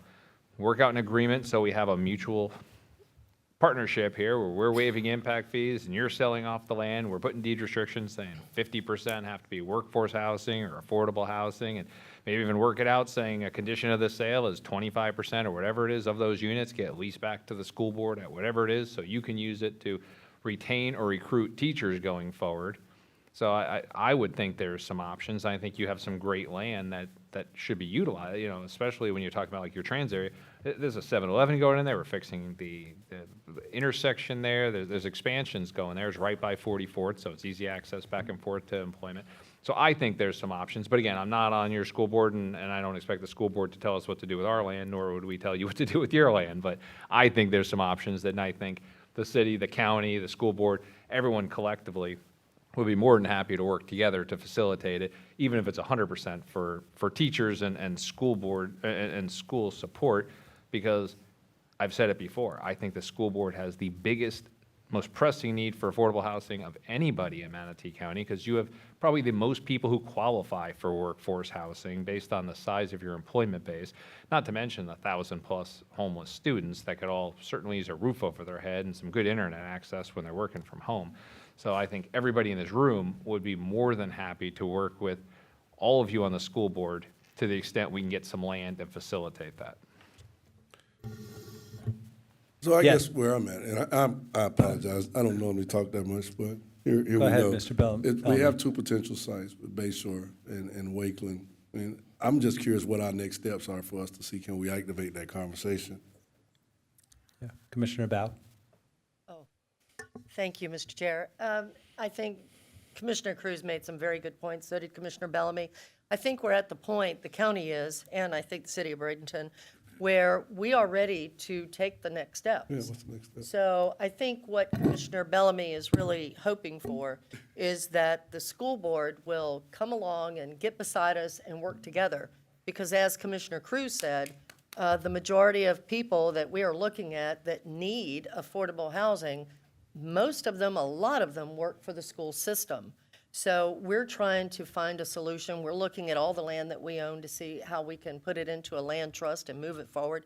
And we would hope that maybe we could have let's say a joint meeting with the school board to discuss this situation to try and move us forward. Because we're at the point where we need to move and move rather quickly. We've lost a lot of time. Thank you, Mr. Chair. Yes. Anyone else on this subject? Right here. Yes, sir. Thank you, Mr. Mayor. Obviously, you know, we had a joint meeting not too long ago with the city and the county, and some of this was discussed. But I think the important part that we've got to realize is we got to think outside the box. And, you know, I mean, we know that our monies in the city and the CRA can't be mixed with the county money, but some of the things we can do is maybe overlay districts, different ways to create more density when we're building some of the affordable workforce housing. Right now, we've got 3 projects that are, 2 of them are under construction. One of them will start probably by June. One of them, 199 units of affordable housing on 14th Street. One of them is actually going to hopefully see a building getting torn down pretty quick, which is 137 workforce housing, and then the other one is 80. But what we're doing in that 80 units is it's going up 5 stories because that's what the tax credits and the different things you can do. But we've got to work with our legislators to figure out how we can, you know, go to 8 stories and get more units. And I know the cost, and, you know, they got to figure all that out. But if we can actually give them opportunity to build more units with some more density and height, it would help. Because, you know, we're talking about a couple of 100 units that we're building. That's great that we're going to have them, but we need tens of thousands of units in this community. So we've got to figure a way to start, you know, really thinking outside the box and working together. And I do know on these units that we're building in the city, there is already some impact fee credits, obviously from the city. The CRA is giving monies. The school board is doing some impact fee credits already because of the size of the units. So I think it's out there, but how do we get it going quicker? I mean, in today's paper, you know, you've been reading about the Nashville model and all of that. So we can talk and we can talk and we can wait till August to talk again, but then we're that much farther behind. So we really need to start getting some of these studies done and working forward and getting some opportunity. I don't know exactly how to do it all, but there's a lot of smart minds in this room and a lot of smart minds in this community. And I think there's a lot of developers that will do things that if we just task them to do it, but we got to get them land. So, you know, appreciate it. And I know our council has talked about this a lot and trying and working together, but we got some deep things to do ahead of us, but we appreciate the effort, and I think there's a lot of great people working towards it, so thank you. Right, thanks. Anyone else on this subject? I don't see any more hands, so that concludes our formal agenda. Next item is public comment. Is anyone in the public who would like to speak? I think you would come up to the speaking post in the public section and identify yourself.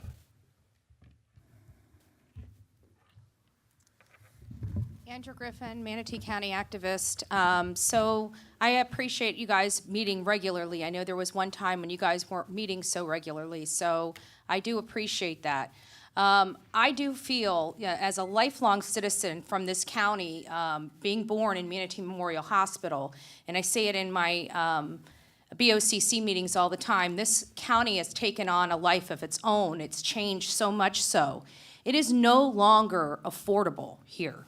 This used to be one of the most affordable areas in the state of Florida, and it's not that way anymore, and I really applaud each and every one of you for actually making the effort to address this.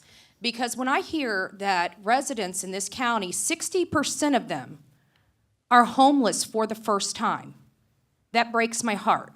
And as a community member, and as you guys part of our government, it is up to the responsibility of both of us to work together, try to resolve it, and bring in the people needed to resolve those issues.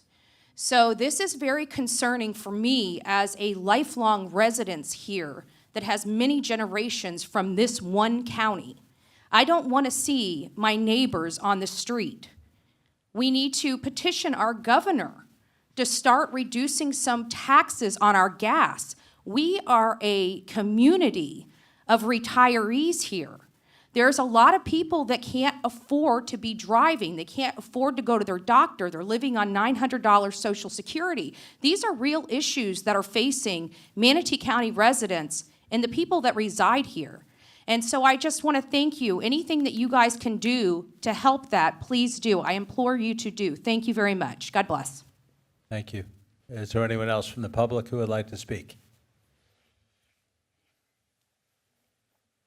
Seeing no one, we'll move on to the topic of other comments by officials. Is there anyone here who would like to speak on an item not on the agenda?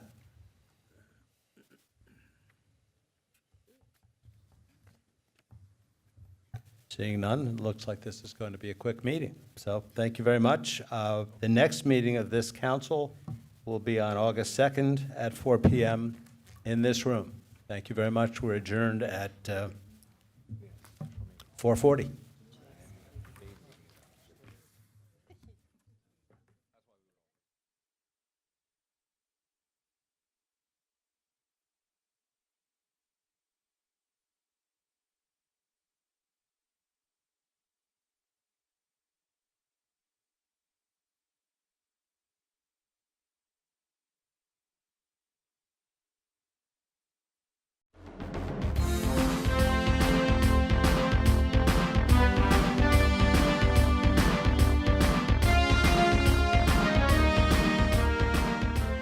Good morning. Welcome to our Hurricane Preparedness Media Day event.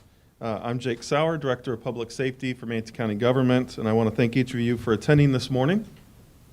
The news media is a critical partner to help reach our Manatee County residents, and with the county information throughout the year, especially during hurricane season, you guys are one of our most important partners. We rely on you, each of you, reporters, photographers, and video production crews to relay updates to our residents, and the need for timely and accurate coverage is never more important than it is in an emergency. Over the years, Manatee County government has forged strong working relationships with many of you, and we appreciate your willingness to help us with broadcasting our messages during emergencies to help inform our Manatee County residents. Behind me is Chief Steve Litchauer, and he's going to provide you with an overview of this year's hurricane season, along with the messages most important to our residents so they can remain Manatee ready and safe during a hurricane. And with that, I'll turn it over to Chief Litchauer for a 20-minute presentation, and we'll take some time to answer your questions afterwards. Thank you, Director. As he said, I'm Steve Litchauer, Chief Emergency Management, and what we want to do today is just pass out important information that citizens know how to prepare, what to look for, and most of all, as he stated, to be alert and watch the media as the season goes on. What we're going to cover today is a couple of important things. Know your home, and each of these topics we'll touch on individually.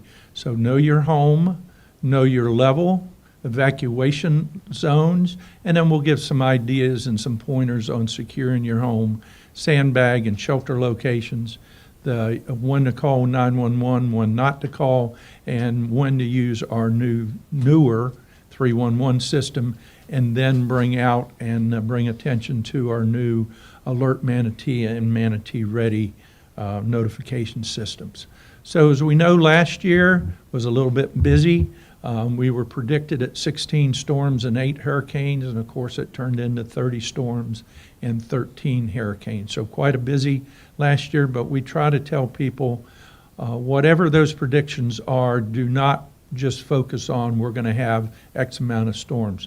As we have said and will continue to say, it only takes one. We look back in 2018 with Hurricane Michael, Panhandle probably hadn't seen a storm like that in 100 years. And then you saw what happened. So we want to remind citizens, don't become complacent, that it does only take one storm.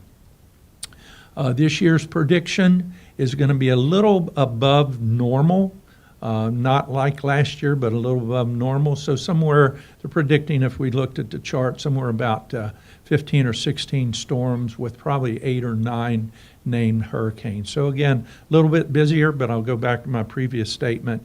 It just takes one, so be prepared. So in Manatee County, we've had some great building codes, and this is a chart. And what I will do is refer back to this chart a little bit later, but this is knowing your home. So as the chart shows, and I'll work backwards, an older home of 2002 back will sustain winds of 110 miles an hour or less. between 2002 and 12, 130 miles an hour, and then 2012 onward, 150 mile an hour.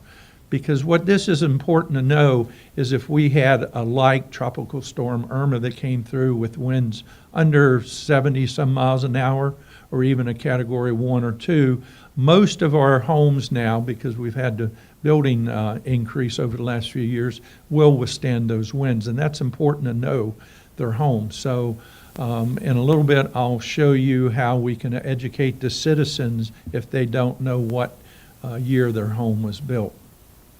Evacuation we do for two reasons. One is storm surge, and you will see on this chart about the surge. The surge, as I describe it, is that wall of water coming in for us on the west coast off the Gulf of Mexico, up the Manatee River through the Tampa Bay, but that's that wall of water. It's not street flooding, it's not flooding by rain, but it's that wall of water being pushed ashore. And when hurricane, or again, tropical storm Irma was coming our way in 2017, at first we were predicting surges up to 15 feet. Now, it didn't happen, but we have to prepare for that because it takes hours and hours to evacuate people. It's not one or two. It could be tens of thousands, or it could be actually an evacuation. We're talking a little bit, everyone from South Florida on. The other reason we evacuate, of course, is folks in mobile homes, in manufacturer homes, because those are not built for high winds. Even a good, what I describe as an afternoon thunderstorm can cause damage, and we saw that about a month ago where several mobile homes were affected by high winds. So storm surge is that wall of water coming in off the Gulf, working its way up the river, and that's what we evacuate. We'll cover how to know what zone you live in shortly. Preparing your home is very important. Again, the preparation of the home is shutters, hurricane windows. As such, the newer homes, most of them have a higher grade window. Most of them come with shutters. If you live in an older home, we recommend even plywood, something to defer debris flying. Big thing we want to remind people, a lot of people will leave for the summer, leave on vacation, and in this diagram shows outdoor furnitures, bicycles, planters, and things like that. If you're going to be gone a while or a storm's coming, pick those items up out of your yard because those could become a projectile not only in your windows but in your neighbor's windows. Obviously, you want to make sure you have a full tank of gas, secure your doors and windows. Try to keep your trees trimmed and keep a notice. Again, as we saw during Tropical Storm Irma, what we saw was because it had rained so much, the ground was saturated, the wind came through and toppled over many, many 100-year-old trees, and those trees then would fall on houses, block roads. So it has a lot to do with saturation of the ground too, but if a tree is near your home, you could see damage. So we recommend keeping those trees trimmed as much as you can. Knowing your level is on our website, mymanatee.org/information, and sandbag and shelter locations are also listed. And I'm going to advance forward to show how to get to those locations. Good information on the website. As I tell people, if they forget anything else, just remember mymanatee.org. And then there's a search bar, and then they can look at knowing your level, sandbags, and shelters. So if we clicked on the link that took you to know your level, you see it here at the bottom of the page, enter your address, and we enter, this is the address of the admin building. You click search, and one of about 6 blocks come up, but if you see here at the top of the screen, at this particular address shows that it's evacuation level CD. The reason, two areas, it's a large piece of property, so one part of the property is in C and one's in D. If someone had this, I would recommend going with the lower level because you may be high and dry, but the roads may be underwater or whatever. So that is a way that people can enter the address at any time and see the level of evacuation. They can do that also, and I'll touch on it with our hurricane guides. They can see a map for that. If they hit on the same link, They would go into one of the other blocks that's titled Property Information. If you see about halfway down, year built, this gives you the year that dwelling or that business or building was built. Refer back to knowing your level slide. But that's not to say that someone with an older home has not replaced a roof. And when I speak about replacing a roof, it's not just putting new shingles on. They could have then strapped it down and truly brought it up to current code. So just because it's an older home doesn't mean that it's not rated high, but it's more than just putting new shingles on. The other sandbag and shelter locations is on this link. If they would have hit on mymanatee.org, and the other link, or just inquire shelters. We'll first hit on sandbags. The black bags, I kiddingly say they look like pineapples, but they're sandbags. Obviously, those locations are closed. If those locations would be open, they would be red. But what I want to say too is the various cities, City of Palmetto, City of Brighton, and all the island cities, many times set up additional locations for their residents. So again, this map is great. It's interactive. We can add the locations, or if time needs, they can call 311. The pictures of the little red schoolhouses, again, in red they're closed, in green they're open.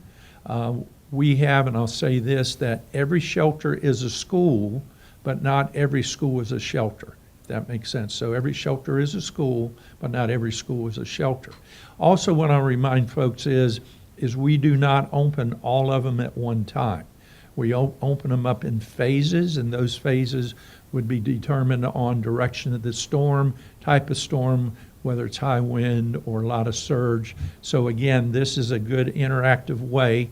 You can get it on your app, the 311 app. You can go to the website, or you can again call 311.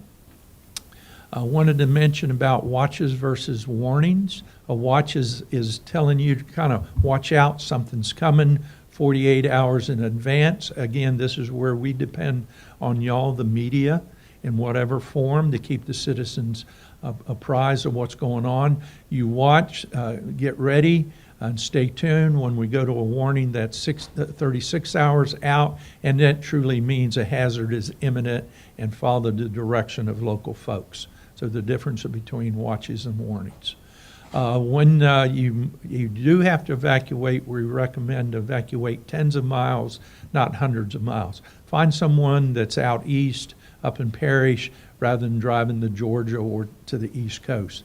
Find a family or friend, a hotel out of the area, and if you do have to leave, leave in plenty of time, because again, we saw when Irma was coming through that going to Atlanta, an 8-hour trip was taking people 18 hours.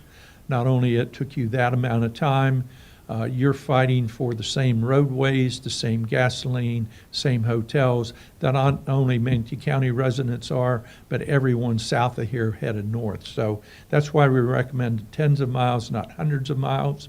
Find a friend. If you do have to evacuate, make that the decision to know in your home and know in your level, because what we saw during Hurricane Irma was people that did not need to evacuate did. So only evacuate if you do need to.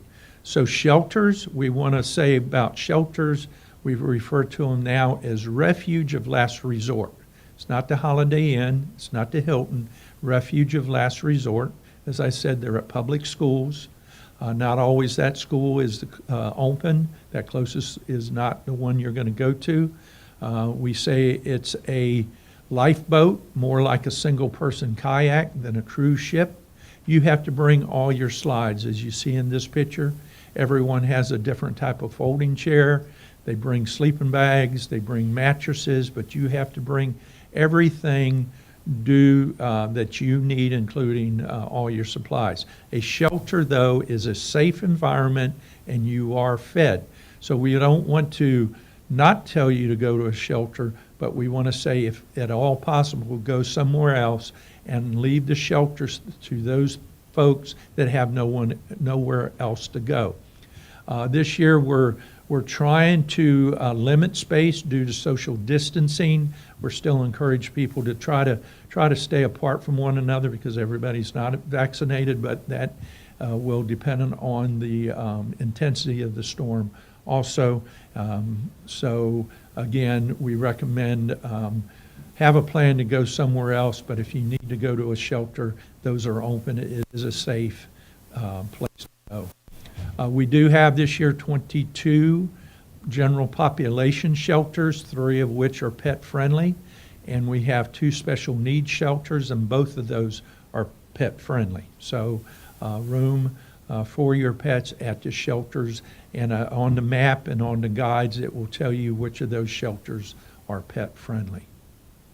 Special needs shelters, basically it's for folks, family and friends and residents that are oxygen dependent, electric dependent, and Alzheimer's and dementia. What we ask is, again, register early. Go online, mymanatee.org/needs, and register now. The reason we ask for that is, as throughout the state, we saw, again, we use Tropical Storm, Hurricane Storm Irma as an example. Over 4 times the amount of people were registered, what was registered showed up. And keep this in mind, at a special needs shelter, we do provide cots, we provide medical coverage, we provide nurses. How do we plan for the proper amount of food, space, location, and medical supplies and medical help if we don't know how many people's coming? So again, we encourage you, if you have a family or friend that are in one of these 3 categories, to go ahead and sign up now so we know.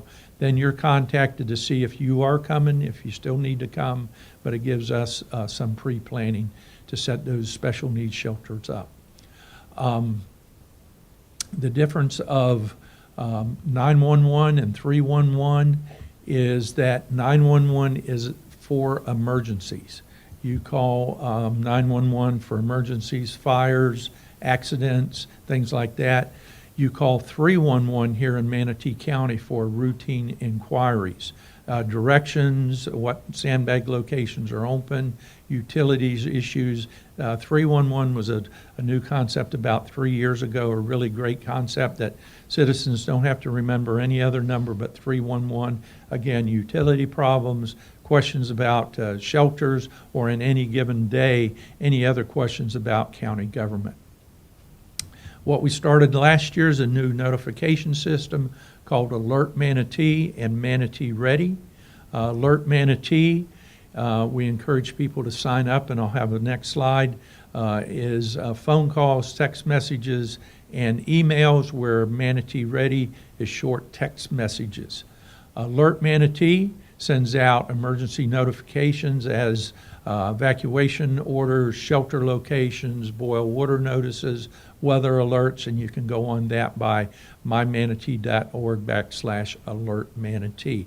So if you would help us get that message out, the more people that get straight messages from us, the more prepared those folks are.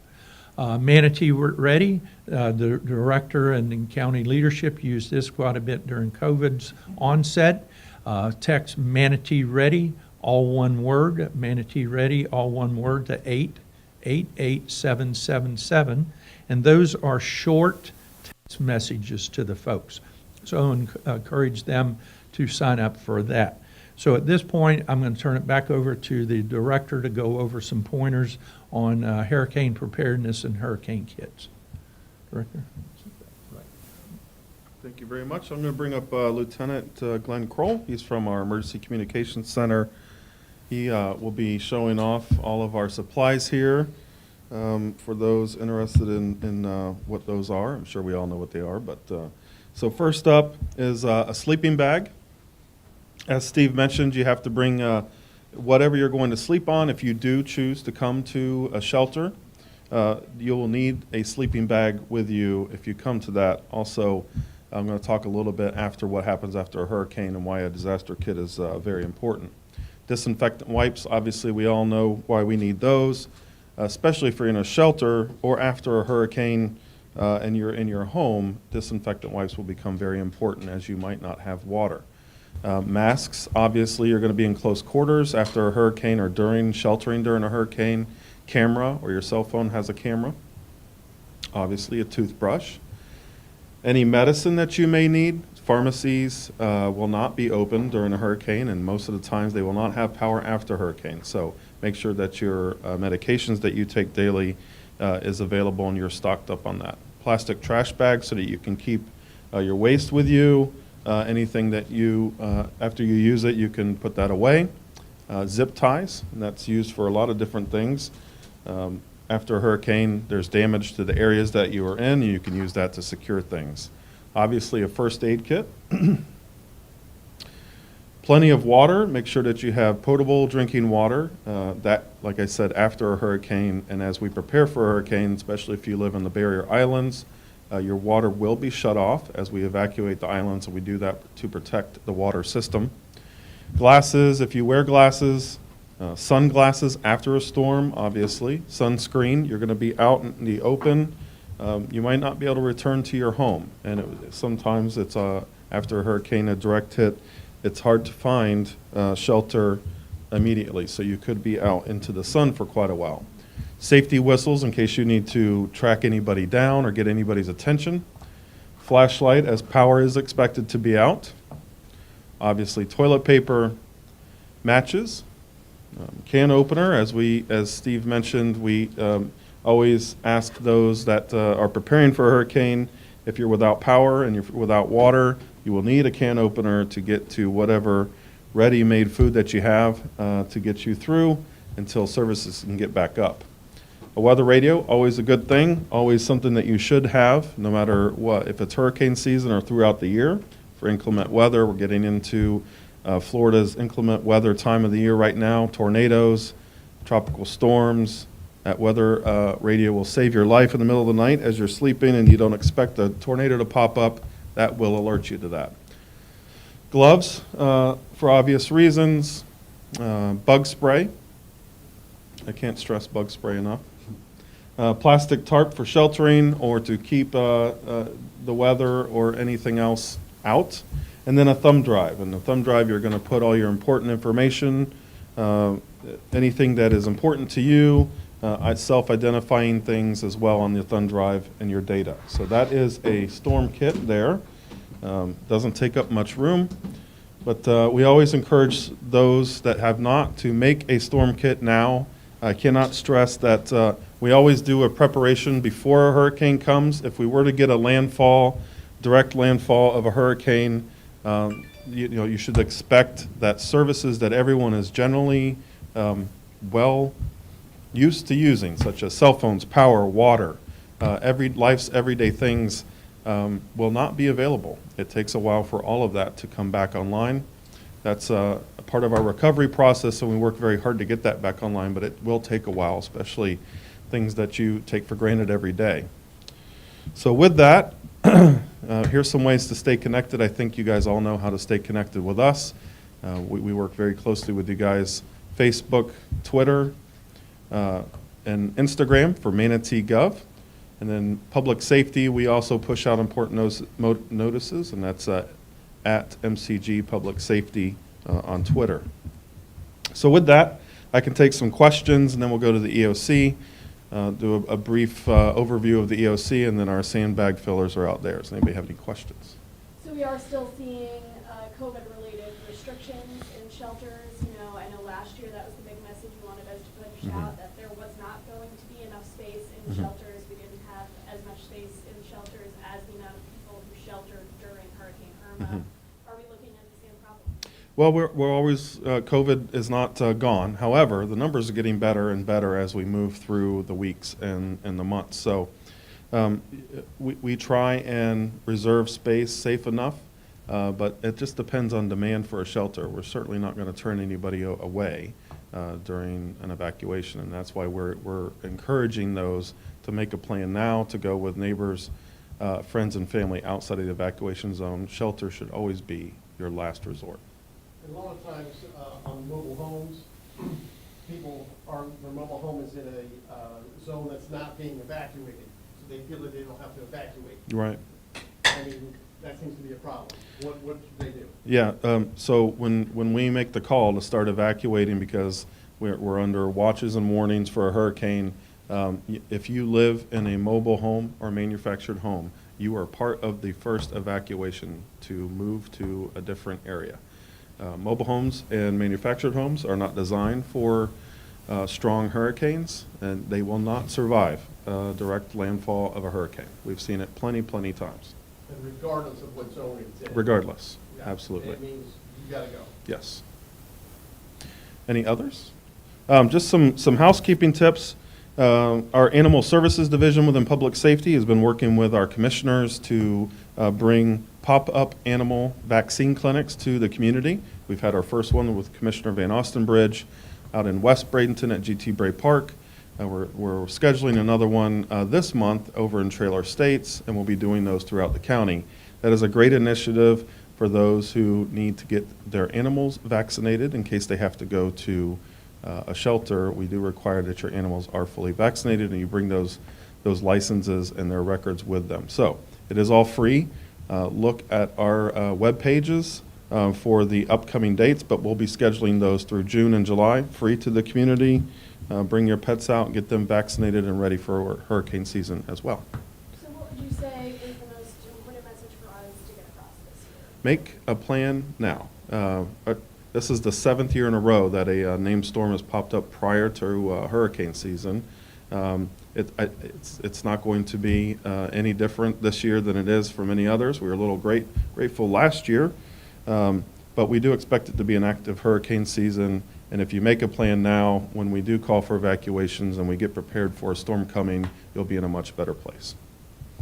All right, so we'll go over to the EOC, and then our sandbag machine, filling machine is out front as well.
Come be a lifeguard for Manatee County at GT Bay, Lincoln Park, John Marble, Coach Clemens. Here's how you do it.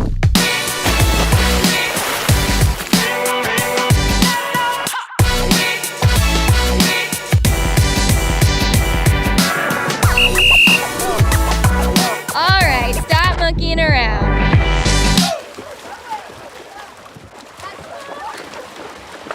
Hello, it's a beautiful day here in Manatee County. I'm Kevin Van Ostenbridge, Chairman of the Board of Manatee County Commissioners. One of the most important things we do as public servants is to keep the taxpayers of Manatee County informed and involved, and that's the purpose of this video today. Joining me will be my colleagues, James Satcher from District 1, Reggie Bellamy from District 2, Misty Servia from District 4, Vanessa Baugh representing District 5, and at-large Commissioners Carol Whitmore and George Cruz. Now let's get to work. The North and East Manatee County regions have been blessed with the type of growth that brings higher income, better education, and more job opportunities. But with that growth, we all know, comes additional pressure on transportation services and traffic movement. That's why we're asking for nearly $40 million in federal funding to widen Fort Hammer Road from the Manatee River to US 301 and construct a second Fort Hammer Road bridge parallel to the overburdened existing bridge. That's going to nearly double the capacity of this essential north-south thoroughfare. This will not only offer an improved hurricane evacuation route, but will also serve as a reliever from day-to-day local traffic on I-75. Let's keep your daily commute moving forward safely and efficiently so you can spend less time sitting in traffic and more time with your family. Veteran homelessness is a growing issue in Manatee County, yet housing options and lasting transitional solutions are shrinking. Shared resources, long waiting lists, and a lack of county-designated veteran-specific housing has led to more veterans running out of alternatives. Manatee County leaders are requesting matching funds of $15 million for an all-inclusive wraparound facility and $3 million in annual operating costs for veterans who don't have anywhere else to go.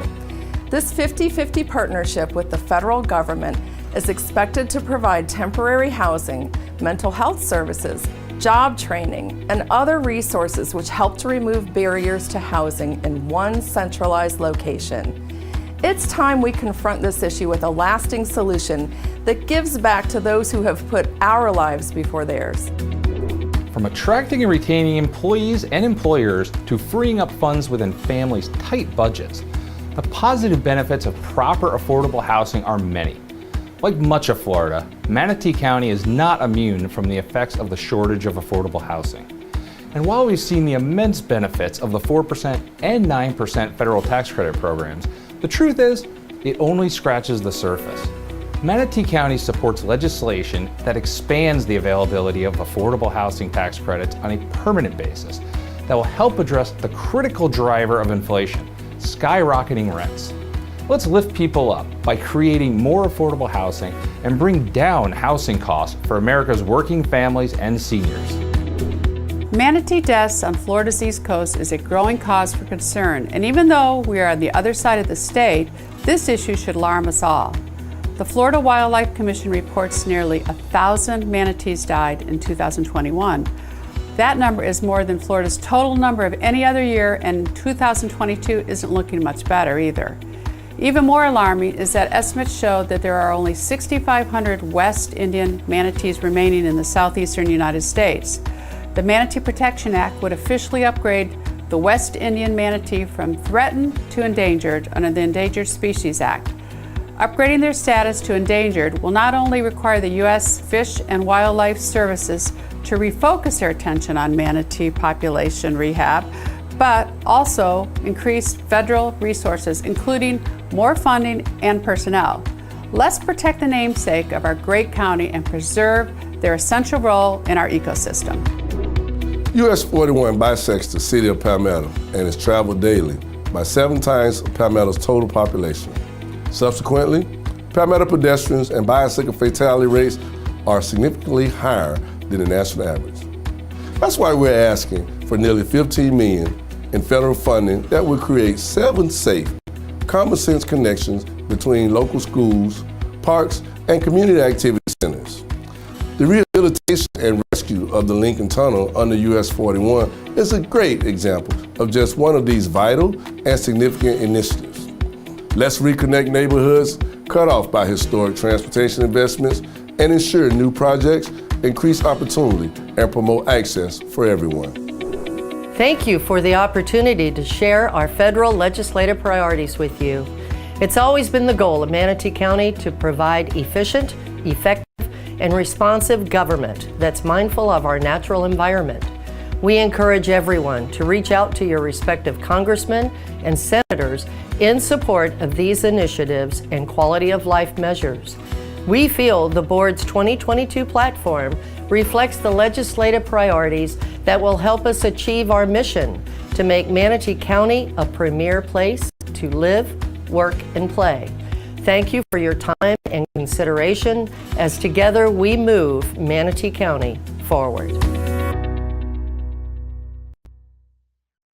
Manatee County Animal Services has always done a great job of promoting responsible pet ownership within our family of facilities. And now that family is growing. On this paw-inspiring edition of Manatee on the Move.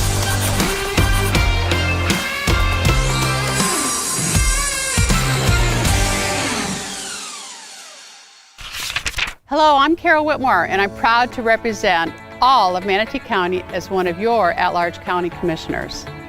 On December 14th of last year, Manatee County Commissioners unanimously approved an agreement with the Bishop Parker Foundation to donate this $18 million Bishop Animal Shelter. This gift includes the old shelter building that was built in 1958, the new 25,000 square foot state-of-the-art facility that was built just 2 years ago, and nearly 15 acres of land. To say that we're excited is an understatement. Manatee County plans on honoring this gift by incorporating it into our current facilities, initially as an animal intake site. This will ensure that incoming pets are medically cleared before joining our adoptable companion animals. This change will see our surgical operations move to the Bishop's state-of-the-art treatment center that will serve as our primary location for things like x-rays, surgical procedures, and as a place for injured animals to be assessed, diagnosed, and healed. The addition of the Bishop gift will also give both facilities room to breathe for some upcoming and much-needed improvements. For now, pet adoptions will take place at the Palmetto facility as we determine what areas of the Bishop can be utilized for that need in the future. The Bishops have long recognized Manatee County Animal Services as a champion of animal welfare with a high save rate, and this gift is a testament to that. We welcome the Bishop Parker Foundation's donation of this facility and see it as a turning point in Manatee County's ability to continue to provide every healthy and treatable animal the chance to find a loving and deserving home. We have already impacted the North River community by adding sidewalks and safety lights to the underserved areas. We're in the process of transforming Washington Park into a community stomping ground. And now, we're reaching new heights at Lincoln Park. Let's dive into the deep end on this episode of Manatee on the Move!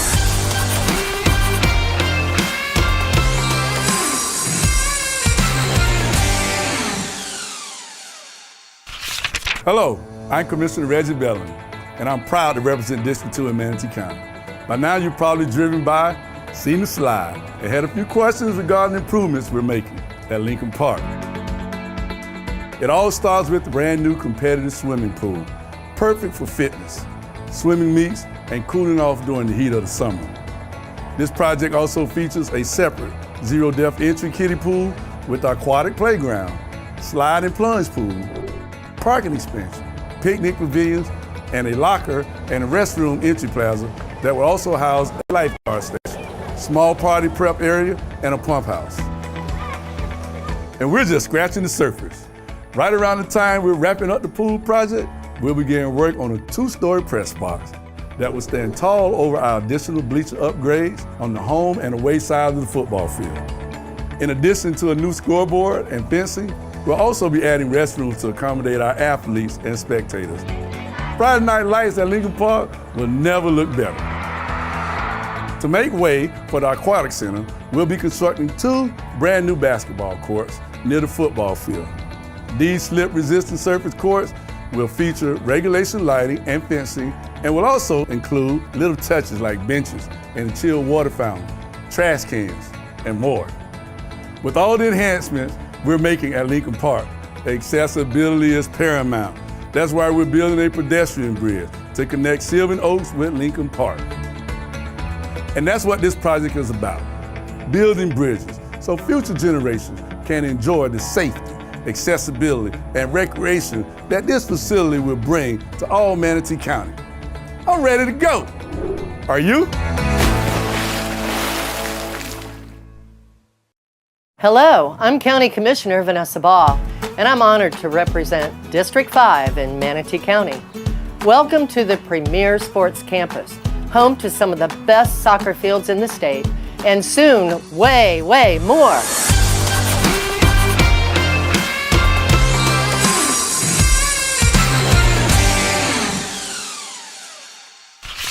Because of easy access to I-75, the mall at UTC, our charming Main Street, and thriving neighborhood communities, Lakewood Ranch has quickly become the most populated area of Manatee County And soon we'll be offering even more to our citizens through new developments taking place at Premier Sports Campus and the land just to the north. On the Premier Sports Campus side, we're in the design stage of a new air-conditioned, multi-purpose, permanent framed soccer tent offering shade for meetings, registration, dining, ceremonies, and gatherings during busy soccer tournament weekends. This project also includes climate-controlled restrooms, new stadium lights, locker rooms for the stadium, parking lot improvements, and a stadium scoreboard. Moving north, our East County General Development Plan calls for a new racket complex scheduled for completion in the spring of 2023. This project features 24 pickleball courts, a small administration office, restrooms, water fountains, lighting, and shade. The new 50,000 square foot East County Library complex is set to break ground at the end of January, offering modernized access to a world of knowledge for our citizens, visitors, and families. Complete with a rooftop terrace, the East County Library will provide a picturesque view of the Premier Park campus as well as a serene pond. A 25-yard, 10-lane competitive swimming pool will be the heart of our new aquatic center. Swim a few laps, take a fitness class, or catch some shade or sun while the kids take swimming lessons. And we're not stopping there. Future proposed projects on this site could include additional ponds, an amphitheater, gymnasium, a baseball and softball complex, dog park, a playground, BMX track, basketball and volleyball courts, clay tennis courts, a Manatee County Sheriff's District office and fleet facility, additional green space, and a skate park. By the way, our new East County General Development Plan calls for approximately 280 additional parking spaces in Phase 1, with up to 500 spaces included in future phases. So everyone has a chance to realize what I've known for a long, long time, that District 5, Lakewood Ranch in Manatee County is a great place to live, work, and play.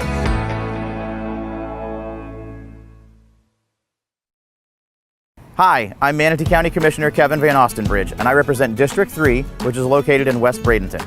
Welcome to GT Bray Park.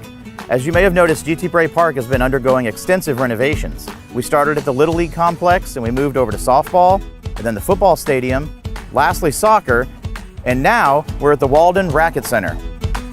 So how is Manatee County keeping up with the demands of the fastest growing sport in America? Let's find out on this episode of Manatee on the Move.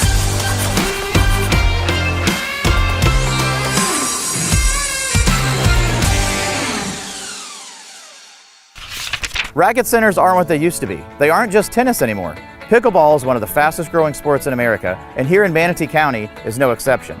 That's why we're adding 8 additional pickleball courts to GT Bray Park for a total of 20.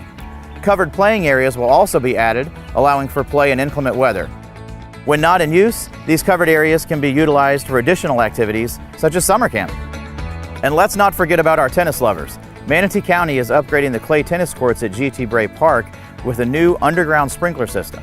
And since the new irrigation system will only require the courts to be raked, players will no longer have to wait for the courts to dry, meaning less downtime in between games. In addition to replacing the irrigation system, the county will upgrade 4 of the existing 8 courts, making them USTA regulation, which means Manatee County can now host tournaments. Shaded seating between courts is also being added, and we're upgrading court lighting. New pickleball courts and a major upgrade to the tennis courts at GT Bray Park. These are just some of the ways that Manatee County government and the Board of County Commissioners are improving your quality of life.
to the last one.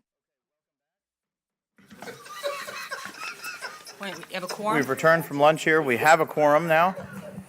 It's a slim quorum, but we have a quorum. And we're going to move on to item number 11, which is an advertised public hearing. I'll go ahead and introduce it. PDC-21-19, which is a Swift self-storage. Beliza Mazzara is the owner. It is quasi-judicial.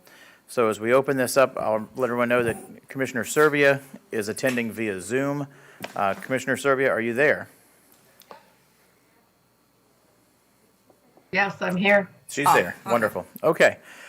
So, Commissioners, do any of you have any ex parte communications that you would like to disclose at this time? We are on number 11, ma'am, which is the Swift self-storage. Okay. So, hearing of no ex parte communication, we will go to the presentation by the applicant, which looks to be a familiar face. So who is representing the applicant today? Thank you, Commissioners. Good afternoon. I'm John Osborne. I'm an agent for Swift Self-Storage today. Mr. Chair, this is a presentation upon request. Would you like a full presentation or a brief one? Commissioners, anyone like a presentation? No. Okay. Hearing no one requesting a presentation, if there's anything you'd like to add, that's fine. Otherwise, we'll move along. No, sir. Okay. Then we'll go to staff. Staff, do you have anything you'd like to present today? Hi, good afternoon. My name is Laura Gonzalez, Planner 2 with Development Services Department, and I haven't been sworn yet. You've not been sworn. Okay. Anyone who wishes to speak in any of the quasi-judicial hearings, of which I think there are 5 left, please stand and be sworn now.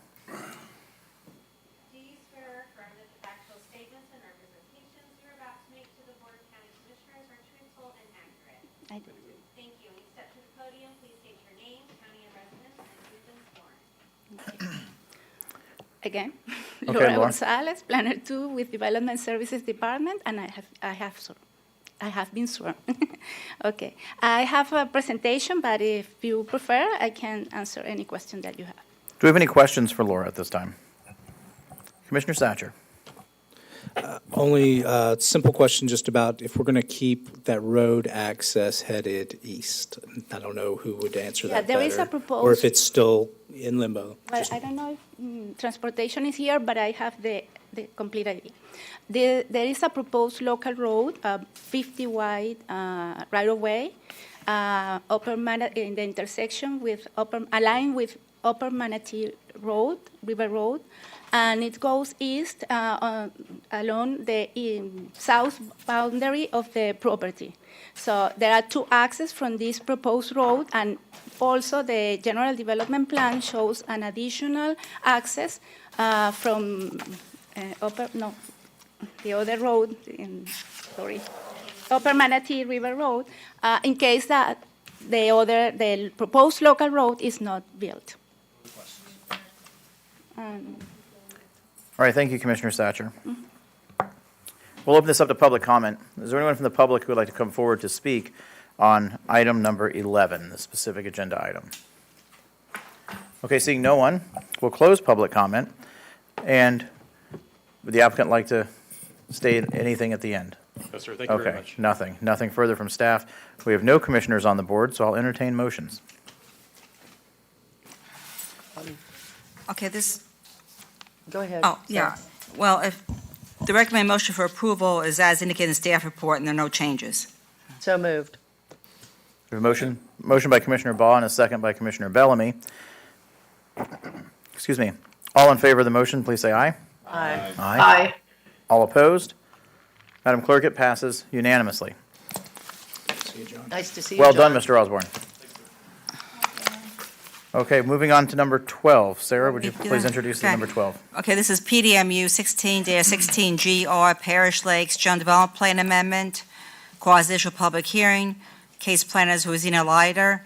This is amending ordinance number PDMU 16-16ZG to approve changes to the General Development Plan and ordinance, summarizing, revising design standards regarding minimum single-family attached lot size, modifying required buffer width along Moccasin Wallow Road to be 30 feet when adjacent to residential and 25 feet adjacent to commercial, updating phasing build-out dates, amending stipulations to reflect the approval of a local development agreement, updating the name of developer, adjusting access points, modifying certain stipulations. This relates to the Parish Lakes DRI, consisting of approximately 1,155 acres, already zoned PDMU, and generally located south side of Moxamala Road, approximately 0.74 miles east of I-75, north side of Erie Road at 7205 and 8505 Moxamala Road, and 7400, 7205, 7707, 7800 Sawgrass Road, extending from Moxamala Road to Erie Road. Thank you, ma'am. Commissioners, this is quasi-judicial. Has there been any ex parte communication? Okay, hearing none, we will go to applicant presentation. Who is here to represent the applicant? Good afternoon, Clint Cuffle with WRA Engineering Principal. I'm here on behalf of the applicant agent, and I'm here, it's presentations upon request, so I'm here to answer any questions or if you want a presentation on the project. Would anyone like a presentation on this item? Maybe just a brief Okay. explanation. Okay, thank you. Parish Lakes has an existing DRI, GDP, and LDA. And what we're doing here is as we got into the detailed design of the project, there was a few lot standards that we needed updated that have kind of been out of date. So in summary, it's really to get the project in, when we get into the detailed design, to meet the Manatee County standards that you see in very typical residential development throughout Manatee County. So that's the first thing we're changing is the conventional lot standards for townhomes to 20-foot wide. It's 24 in the existing ordinance. 20-foot wide is what we're proposing here. And the next thing was access points. There's arrows on the GDP. They didn't quite match exactly to what we're proposing. Our new access points do meet the county standards, but again, there weren't arrows specifically on the GDP, so we wanted to update that. And as we got into this, there's been emergency orders extensions. There's been an LDA that's been approved. So we really, at the end of the day, we just wanted to clean up all the conditions so that everything matches from the DRI, from the GDP, and from the LDA. And I'm here to answer, and we got Caleb Grimes also on as part of the applicant, if you had any other further questions. Do we have any questions for the applicant? Commissioner Whitmore. On my notes, I just had written 2,000 square foot units, up to 2,200, some of them. Instead, because the amenities and adding access points. That's what I got from my briefing and what I read. So Anything else? That's correct. That was the two main items that we wanted to modify on the GDP. As we got into it, we noticed that the LDA had some conditions that need to be updated, didn't match the DRI. So there were a lot of things after that we got into the process that we just wanted to clean up. There was conflicting dates, and when you have emergency orders. So while we're in this process, we wanted to just update all those dates and make sure they all match across all three documents. It looked to me like clean up and market stuff. That's correct. Okay, thank you. All right, I don't see anyone else on the board. Then is Laura doing this one as well? No, Rosina.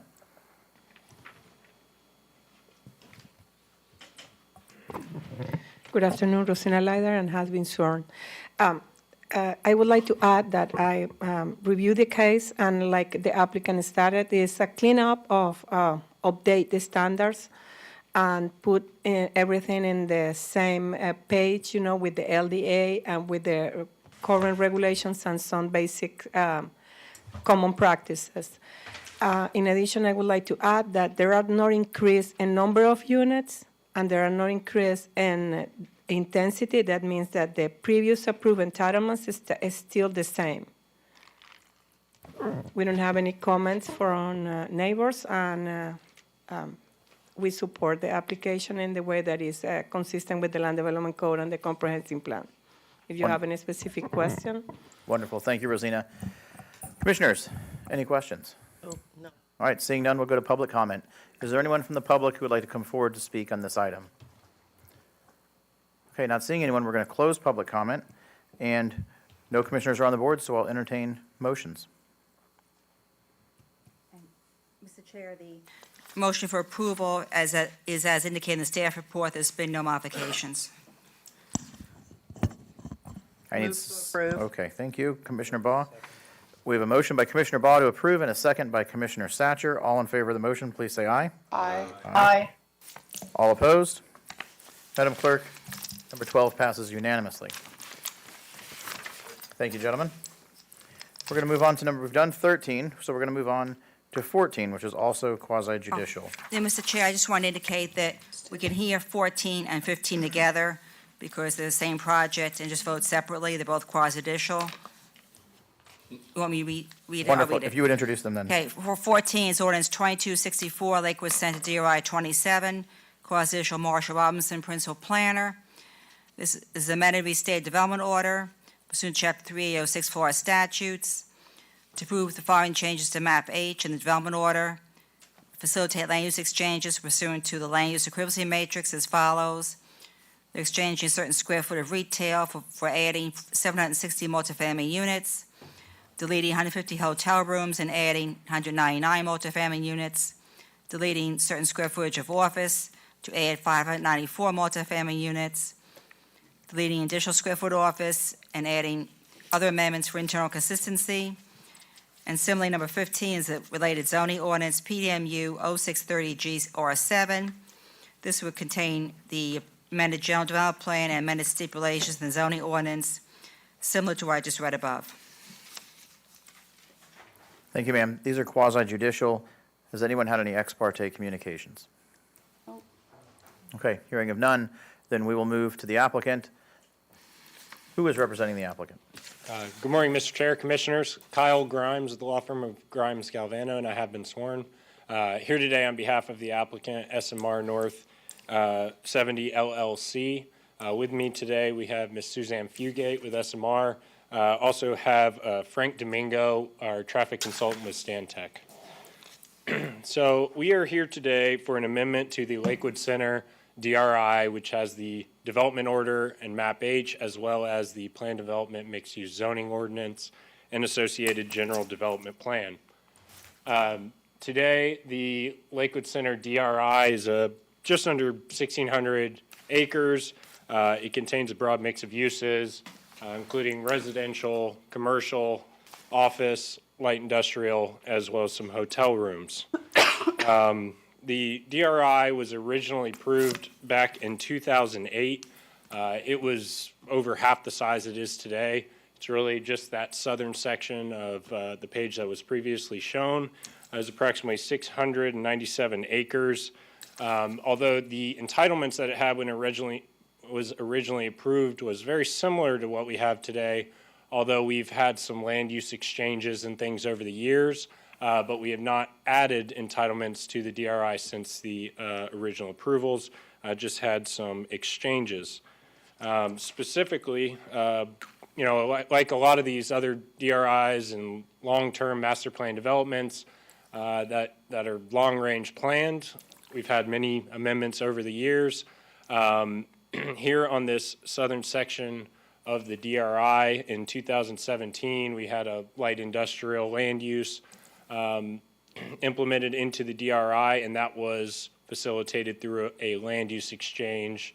I believe that was for some commercial entitlements back then.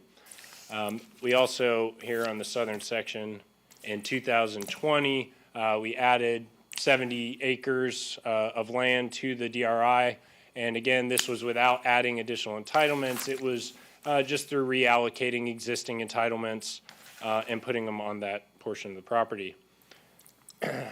In 2014, the DRI roughly doubled in size, or a little more than doubled in size, and just under 800 acres was added to the Lakewood Center DRI, and that's the portion there on your screen that's just south of State Road 64.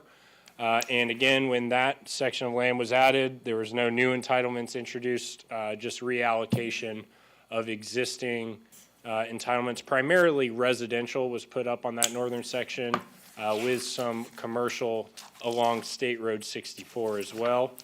And then lastly, one of the main amendments we've seen over the years is in 2019, where that area that you can see with the deeper blue line was added to the DRI, and that's what's now known as SDS. So these are just kind of some of the changes we've seen over the years. These DRIs are planned and have provisions in them that will allow you to amend them over the years to account for changes in circumstances. So now to get to the amendments we're requesting here today. As Ms. Schenk introduced at the beginning, we are requesting a land use exchange. This is in accordance with the land use equivalency matrix that was approved with the original DRI approvals. It is a chart that allows you to exchange a certain number of office or retail for another use, such as multifamily or single family. And so we are requesting to exchange a mix of retail, office, and hotel rooms for what totals 1,553 multifamily units, as well as 67 single-family units. Jeez. And I'm going to skip ahead a little bit here. So the reason for this exchange, and let you know where these additional units will be allocated. The first is we are putting 353 of the resulting multifamily units on what is designated as Parcel M, and that includes that area, that 69 acres that I showed that we added in 2020, and that is, let's see if I can get an arrow. Well, it's that top red box that you see on your screen, that large parcel there. Currently, that is approved for, I think it's 200,000 square feet of office and another 200 or so square feet of retail and 200 multifamily. And instead, we will have a total of 742 multifamily and I think about 16,000 square feet of office on that parcel. So that will be the second phase of what is known as the Ryan Company's apartment project. The first phase is currently going through the final site plan process. So that is where 353 of those additional or exchanged multifamily units will be allocated. We also have another 1,200 multifamily that will result from this land use exchange, and those are planned to go on the parcel I2 and J2, which are those two red boxes kind of in the center of your screen there. And those are planned to be allocated for a senior living and retirement community. That project has gone in for a pre-application meeting, and we'll, waiting on, pending the outcome of this hearing, we'll be moving forward. And that is, we've seen as a increased demand, especially in this area of the county, to have some senior living projects like that. And then lastly, with the exchange, we are getting an additional 67, not an additional, but exchanging for 67 single-family units. And so those 67, along with 17 single-family units that are currently approved and not allocated, will be going on parcel Y, which is on the bottom right of your screen and circled in red. This parcel was brought up in the last amendment to the DRI, and given some concerns of the neighbors, there was a restriction put on there that there would be no more than 84, at that time it was multifamily units put on there without coming back to the board. And that is because the DRI development order and zoning ordinance allows you to kind of move entitlements throughout the project without having to go back to the board, but we put that there just so that with it being adjacent to a school, that it wasn't overly dense. And so now the only request we're having is to change that from multifamily to single family. So it'll be 84 single family units on that site rather than the multifamily, some of which will come from the exchange. So as I mentioned, with these 13-year-old DRIs and master plan developments, you need to have flexibility options to change moving forward, which is why these were all built in from the beginning of giving the land use equivalency matrix and having ways to facilitate these exchanges. And that's the process we've gone through, but it's not without proving up some important things, one of which is transportation. We did submit a traffic generation comparison provided by Stantec that shows after the land use exchange, we will actually have a net decrease in PM peak hour trip generation. So we see that as a positive here. And then, so as for our other requests outside of the land use exchange, we are requesting to increase the height of multifamily buildings from 5 stories to 6 stories, but that is isolated only to I2 and J2, which are those I previously talked about for the senior living facility that's proposed. That's the middle 2 red squares. And height is not really a new introduction in this area, in this DRI rather. We do have the allowances for 12 stories if it were office use or if it were a mixed use building. And so, we don't see that the increase of 1 story of multifamily, particularly on these parcels, which is largely surrounded by non-residential projects or some residential multifamily projects on parcel M. We feel it is compatible and appropriate in the area. And again, that increase from 5 to 6 is isolated to parcel I2 and J2, which are those 2 there in the middle with the red squares. Lastly, whenever we bring these DRIs and GDP amendments to the board, we take the opportunity to go through, reallocate entitlements to true up the units based on as-built conditions or plan conditions. So we do have some reallocation of units and non-residential square footage just to bring it up to date with what has been approved or what is planned.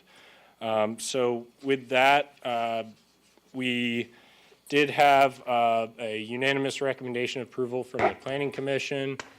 We've worked diligently with Marshall and the rest of your staff. We appreciate all the work they put in on this and have reviewed their staff report and agree with its findings. And we ask for your approval of these amendments, and I'm happy to answer any questions. Thank you, sir. I have Commissioner Whitmore on the board. Commissioner Whitmore? Commissioner Baugh and I have been through the 7-story apartment building heights, and that's kind of gone away, and nobody thinks about it twice anymore. But when I totaled all this up, when I went through the what you're asking for, it's like hundreds and hundreds of thousands of square feet of retail, hotel, office, and we're converting it to like an assisted living facility, which the market totally does call for that. 6 stories is not abnormal for that. And it's just going like, one was like a hotel to a single family. So to me, you're just moving things around like you have been doing for 15 or 16 years on the market.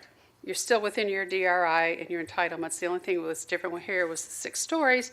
But again, Commissioner Baugh and I've been through that, and I think we've had other projects since then. So, and I know you had to bring this so that it all matches up, so I appreciate it. But when people hear of all this, if they saw what you had before, what you were entitled to, and what you're changing it to me it's compatible.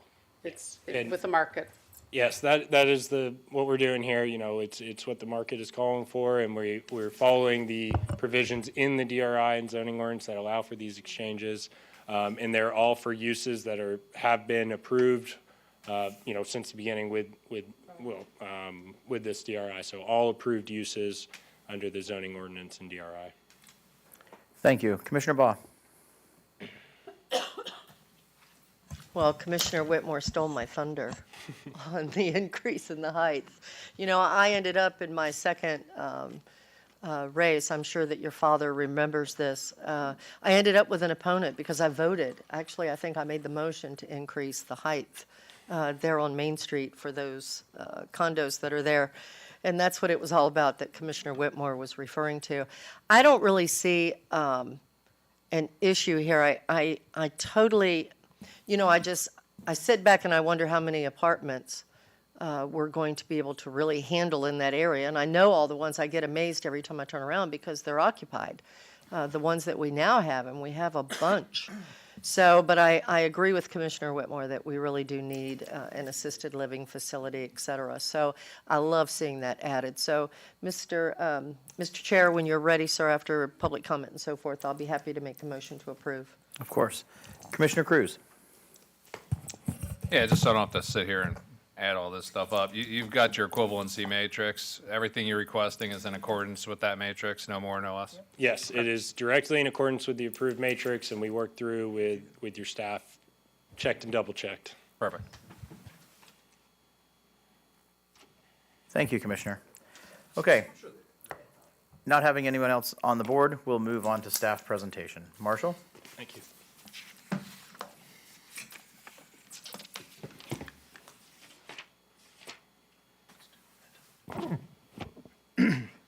Good afternoon, Commissioners. Marshall Robinson. I'm a staff planner, and I have been sworn. Mr. Grimes covered a lot of our information that we were talking about that he presented. We are talking about the Lakewood Center GDP and DRI. One thing I'd like to note, in addition to what Mr. Grimes had said about utilizing the equivalency matrix, we do put it through a process to make sure they're inside their internal trip captures from what they were originally approved. And then those permitted uses can be reallocated, as Mr. Grimes was explaining. Would call your attention to parcels I2 and J2, where they talked about the senior living and the 6 stories increase in height. We took a hard look at what all the other uses surrounding those parcels were. They don't have any single-family entitlements or any single-family detached structures within I2 or J2. I think most of their single-family have to go to the north piece to find. So, as Kyle said, it is a master plan, so all the treatments along the perimeter boundaries of each of the development parcels have the necessary screening and buffers in place to accommodate any of those exchange uses or reallocated uses to be ready to receive them in a compatible way or a mitigating way. And so that was the only other thing I wanted to touch on. I think Kyle did a good job of explaining how the process works, and we did review it for compliance with all the regulations and comp plan policies, and it did go through our Public Works for a review of the exchange of with the matrix on the uses. And I'd be happy to answer any questions if anybody has any. Commissioners, any questions for staff? All right. No one's on the board for questions for staff. We're going to move on to public comment. Is anyone from the public here to speak on this specific agenda item? All right, seeing no one for this item, we're going to close public comment, and we'll turn to Kyle to see if you have any final thoughts or comments. Okay. None? Staff? None? Commissioners? Gosh. Commissioner Cruz is on the board, and remember, Commissioner Ball wants to make the motion. Just on kind of like You're ready. deliberation stuff? Yes, sir, we're in deliberation. All I was going to say is, a lot of times these DRI things, I'm not a massive fan. I get it, it's convenient, but part of the nice thing about these big master plan communities is you've got your place to live, your place to work, your place to play, all in one location. And we're seeing more and more just the way the market trends that people are pulling out some of those employment centers and retail centers for housing. It's a near-term, opportunity versus potentially a long-term, I don't know, for lack of a better word. I don't know if it's in everyone's best interest long term. However, this is Lakewood Ranch. Lakewood Ranch has done a better job of creating a mixed use community than any place else in Manatee County. Arguably better than any place else in the United States. That's why it's fastest growing. They've got places to live and work and play and office. They've done what they need to do. What we don't have a whole lot of, we're seeing more, but it could certainly use more. Commissioner Ball, you're asking how much multifamily this can withstand. I guarantee these are going to be leased up very quickly. It allows for more of a mixed income, mixed unit type in Lakewood Ranch where people want to live. So, there's absolutely nothing wrong with this. And even from a DRI standpoint, I think they've proven that they're cognizant of making sure there's adequate commercial within their community. They understand the risks associated with pulling that out. So, I'm fully in support of this. You ready, Mr. Chair? Yeah, thank you, sir. No commissioners on the board. Commissioner Serviad, I just want to make sure you're still there. See if you have any comments. I am here, and I do not have any questions. Okay. Commissioner Ball, we're entertaining motions. Yes, sir. Thank you, Mr. Chair. Lakewood Ranch really is a unique community. I've seen it grow and grow and grow, and You know, I was concerned about all the apartments when it first all started, but they're all rented that are there. And the amazing thing about the apartments is that everybody was concerned it would lower the value of their homes. And we've seen none of that out in Lakewood Ranch. So it's an honor to represent this community. Ms. Shank, do you want to make a motion for both? You want to go ahead and state it, and I'll just go along with it? Or how do you want to handle that? Well, we have to vote since it's separate in two? each motion, so I'll be the first motion. Number 14 is ordinance 2264, Lakewood Center. It'd be a motion for adoption as indicated in the staff report. So moved. Motion by Commissioner Baugh and a second by Commissioner Cruz to approve. We've held public comment. There are no commissioners on the board. We'll hold the vote now. All in favor, please say aye. Aye. Aye. All opposed? Madam Clerk, it passes unanimously. Ms. Shank, Okay, I held public comment. I did say for this item, do I need to hold it a second time for 15, or do you feel it's sufficient? Well, I opened both at the same time. Correct. So I think we're okay. Just making sure. Okay. Okay, go Item ahead. 15 is zoning ordinance PDMU 0630 GR7, Lakewood Center General Development Plan and zoning ordinance. It would be the motion for approval as indicated in the staff report. So moved. Second. So we have a motion by Commissioner Baugh for approval and a second by Commissioner Satcher. We have held public comment. There are no commissioners on the board. We'll vote at this time. All in favor, please say aye. Aye. All opposed? Madam Clerk, number 15 passes unanimously. Thank you, Mr. Grimes, and congratulations for two things. All right, we're going to move on then to item number 16. Ms. Shank? Okay, number 16 is zoning ordinance PDR 2118P, Creekside at Rutland Ranch, Creekside Development of Manatee LLC, quasi-judicial. Laura Gonzalez, planner 2, is the planner. It's a preliminary site plan for 95 single-family detached homes and associated infrastructure on property zone PDR, plan about residential, on approximately 3171 acres, generally located north side of CR 675, approximately 2 3/4 miles east of US 301, and commonly known as 15714 CR 675 Parish. Thank you, ma'am. This is quasi-judicial. Does anyone have any ex parte communications they wish to disclose at this time? All right, hearing none, we'll go into applicant presentation. Who's here to represent the applicant?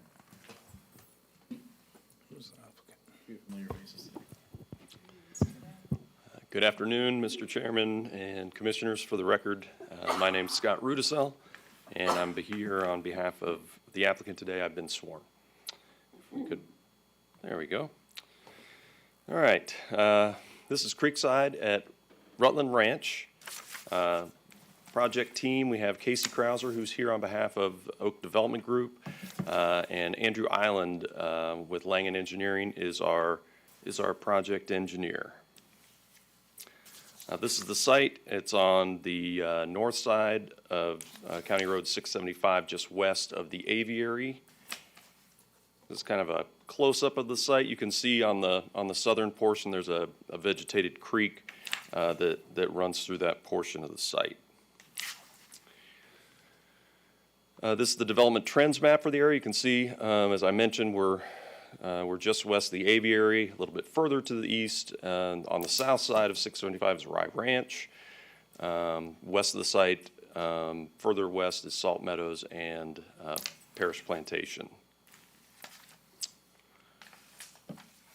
The site is located in the UF3 future land use category. And the site is zoned PDR, and you can see the aviary there just to the east. Our site was zoned PDR in 2009, so we are not before you today on a rezone. That preliminary site plan has expired, so we are in front of you for a new preliminary site plan for this site. All right, this is the site plan. It's for 95 single-family detached lots. You can see on there the creek that I mentioned earlier. That is being preserved and incorporated into the open space for the site, so that will not be impacted. It's also been designed so that the whole front portion of the site is open space. The nearest lot is approximately 600 feet from County Road 675. The project exceeds the buffering standards on all sides. We're proposing a 20-foot perimeter buffer around the entire site, 30-foot roadway buffer. The site has 30% or 37% open space. It has an open field, play field between the lots there as a recreational amenity. And so the applicant has worked to try and address the concerns of some of the neighbors. We did have a couple of neighbors that were at our planning commission meeting and had concerns. We have been working with them. And so we have a revised, even up to last night. So we do have a revised stipulation A6 related to a proposed fence along the western and northwestern portion of the site. They had some requests related to the timing and things like that. So at this time, if I could, here, I'll put it up on the overhead, and I can pass it out as well. Oh, perfect. You got it? It's so tiny we can't read that. Maybe they'll zoom in. They'll zoom in on it for you. Zoom in. You can just read it. We're good. We're good, Scott. You got it? Yes.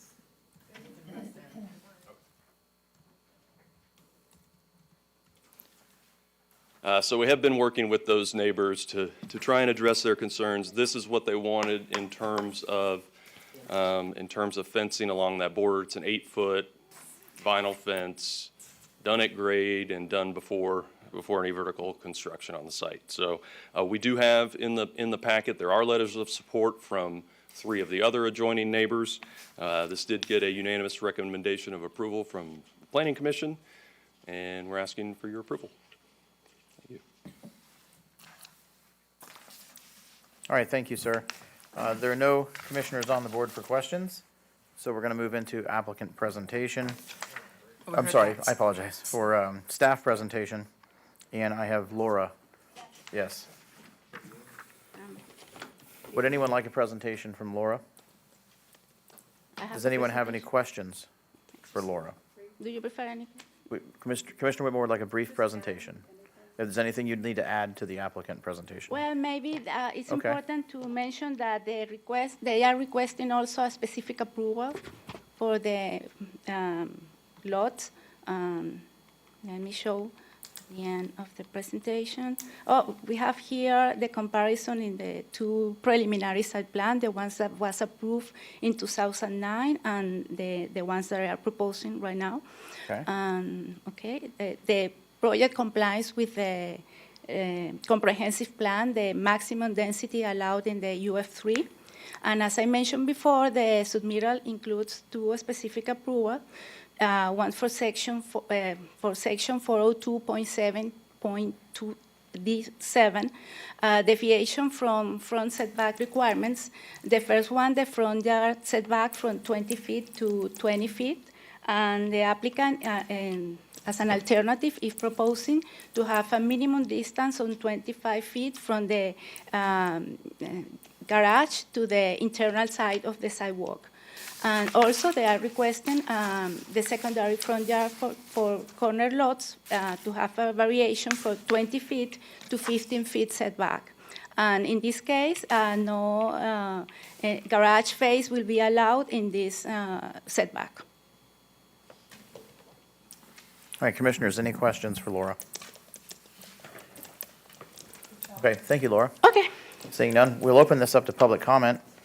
Is there anyone from the public who would like to come forward to speak on this item? I had a comment card, which seems to have been misplaced during lunch for item number 16.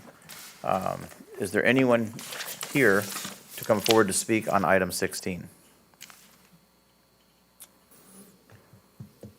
Okay, seeing no one, we're going to close public comment, and then we'll move into any final thoughts from staff?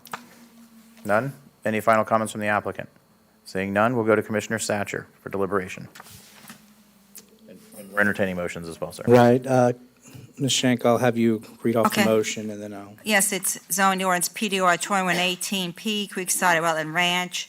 The motion for approval as indicated in the staff report with the addition of stipulation A6 as entered in the record by Scott Rudelso. So moved. So a motion by Commissioner Satcher for approval and a second by Commissioner Cruz. There are no commissioners on the board. We have held public comment. We're going to move forward with the vote. All in favor, please say aye. Aye. Aye. All opposed? Madam Clerk, number 16 passes unanimously. Congratulations, gentlemen. All right, we're going to move into the regular agenda here where we have an attorney item, number 17, and I will go to Ms. Shank to introduce that item. Okay, this is the proposed adoption of resolution R 2213 of the Board of County Commissioners regarding the denial of application PDRMU 2115ZG. This relates to the Cirque Italia project that was heard by the board on June 2nd, 2022. The conclusion of the public hearing, the board closed public comment, directed staff and the county attorney to prepare written findings to support the denial of application PDMU 2115ZG. For today's meeting, we're required to have written findings of fact to support denial in accordance with section 125.0223 Florida statutes. The attached resolution was prepared, citing applicable provisions of the council plan and the LDC, principally focusing on compatibility issues. So, and it's not an advertised public hearing, but public comments allowed on the denial. Thank you, ma'am. Commissioner Whitmore is on the board. Yes, the attorney recommended I don't vote because I wasn't here that day and I didn't hear all the comments. Okay, yeah, I advise that Commissioner Whitmore could abstain from voting. Do I have to fill out the paperwork? Well, there's no voting conflict, no. Okay. Okay, so Commissioner Whitmore will be abstaining from item 17. Are there any additional questions on 17? Okay, hearing none, we will open item number 17 up to public comment. Is there anyone from the public who would like to come forward to speak on the adoption of this resolution? Okay, seeing no one, we will go to the phone because this is legislative. Is anyone called in raising their hands to speak on this one? All right, seeing none, we're going to close public comment, and Commissioner Satcher is on the board for discussion. Sir? I'm just going to make a motion to adopt resolution number R-22-113. We have a motion by Commissioner Satcher to adopt, and we have a second by Commissioner Baugh. No one else is on the board for discussion. We've held public comment. We'll move forward with the vote. All in favor, please say aye. Aye. Aye. All opposed? Madam Clerk, number 17 passes unanimously.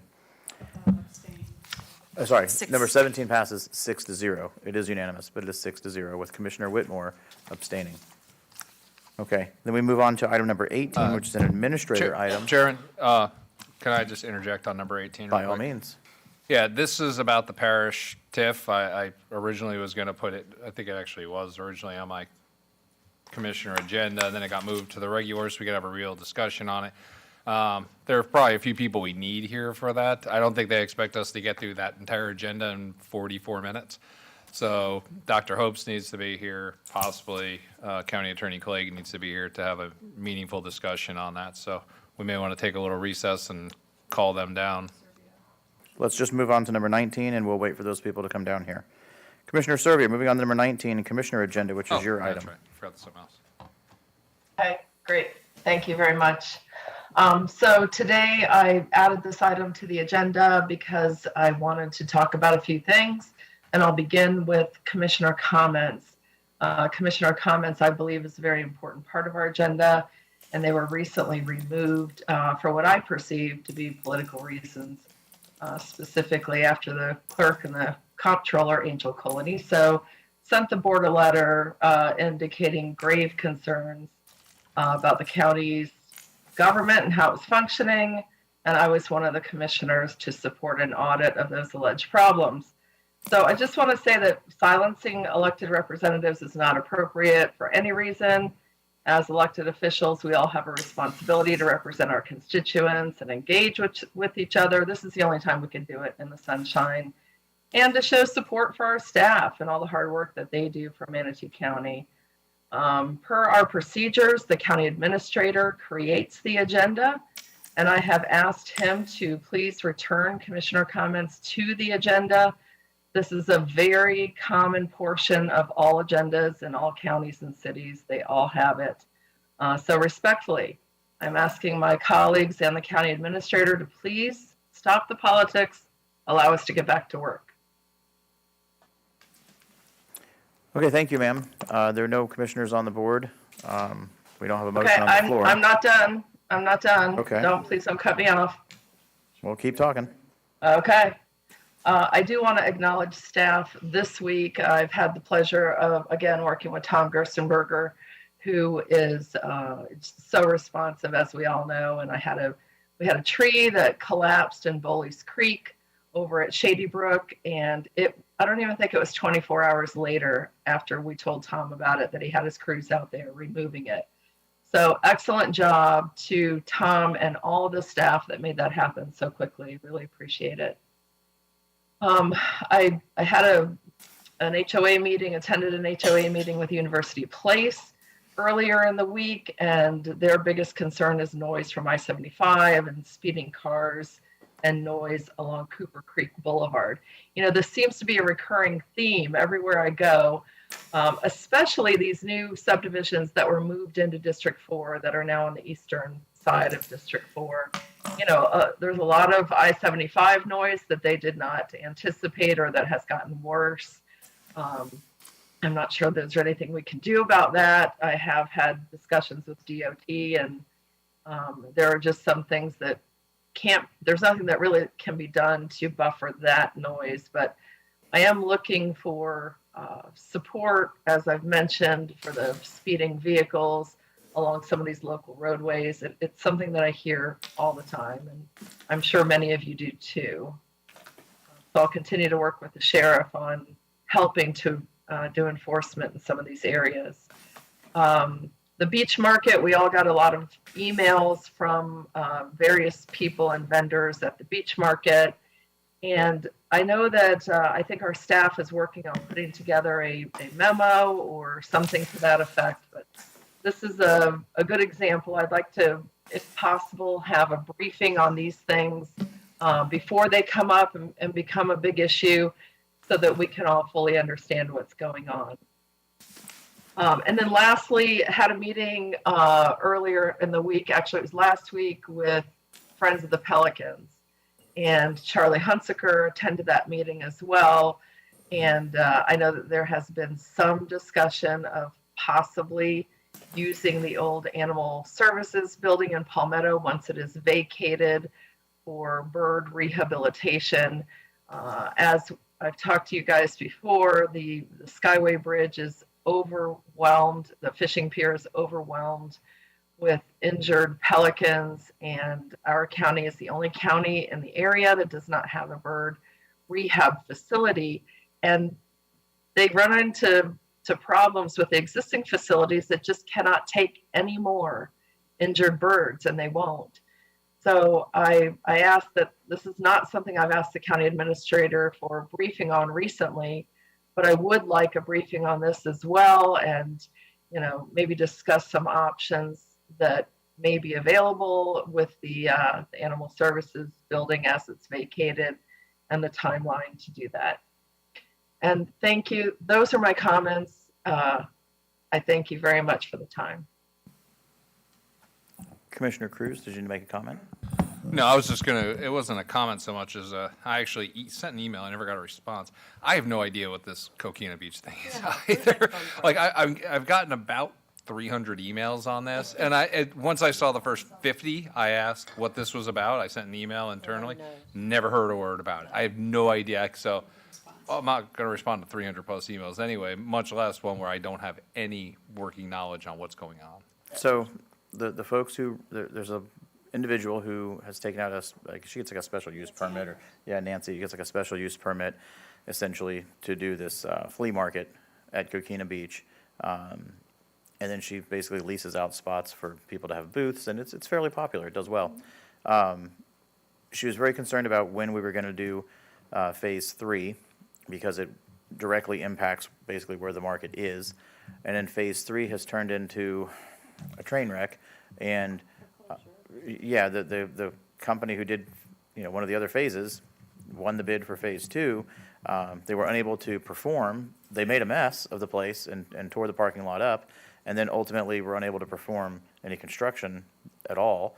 So we finally terminated the agreement with that company, had to put it back out to bid and start all over.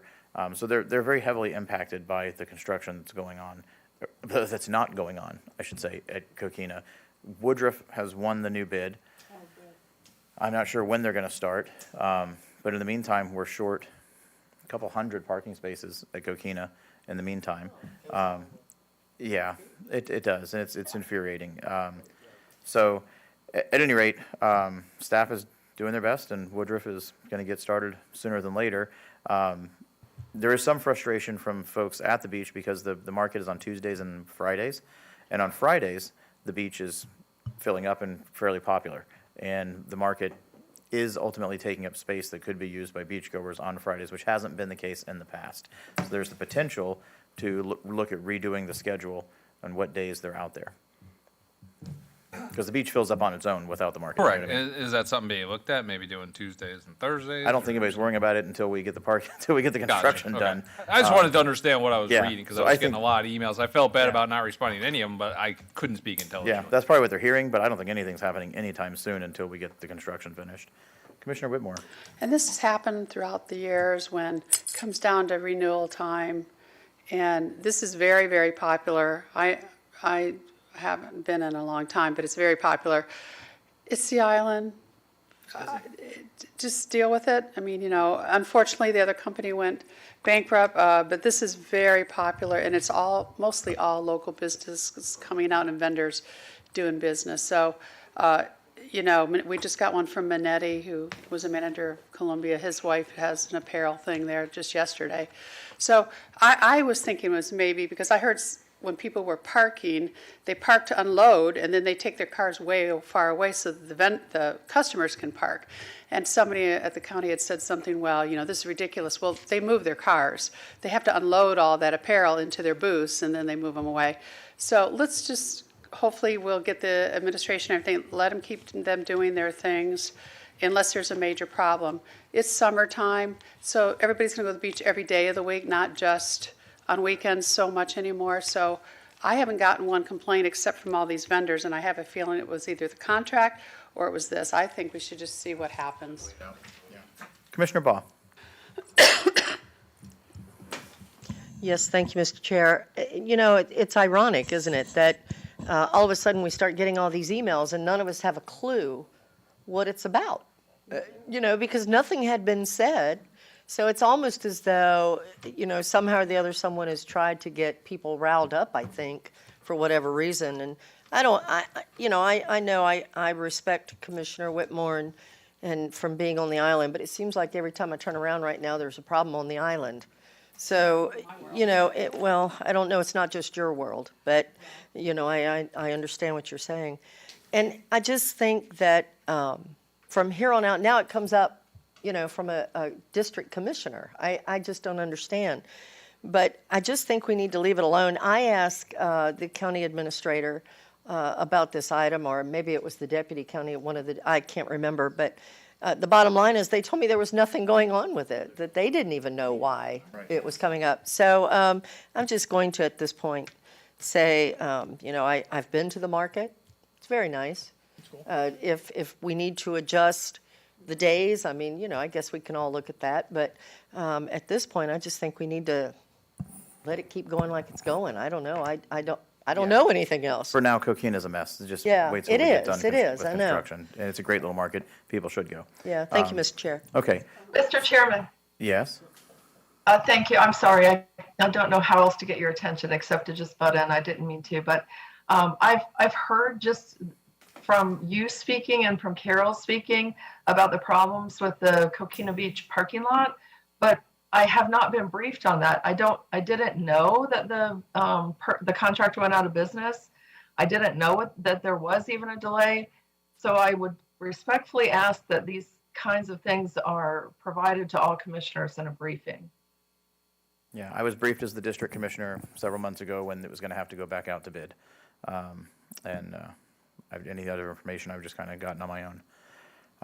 Okay, commissioners, no one's on the board. We're going to recess for 10 minutes and come back for item number 18. We're in recess until 2:36.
Okay, welcome back.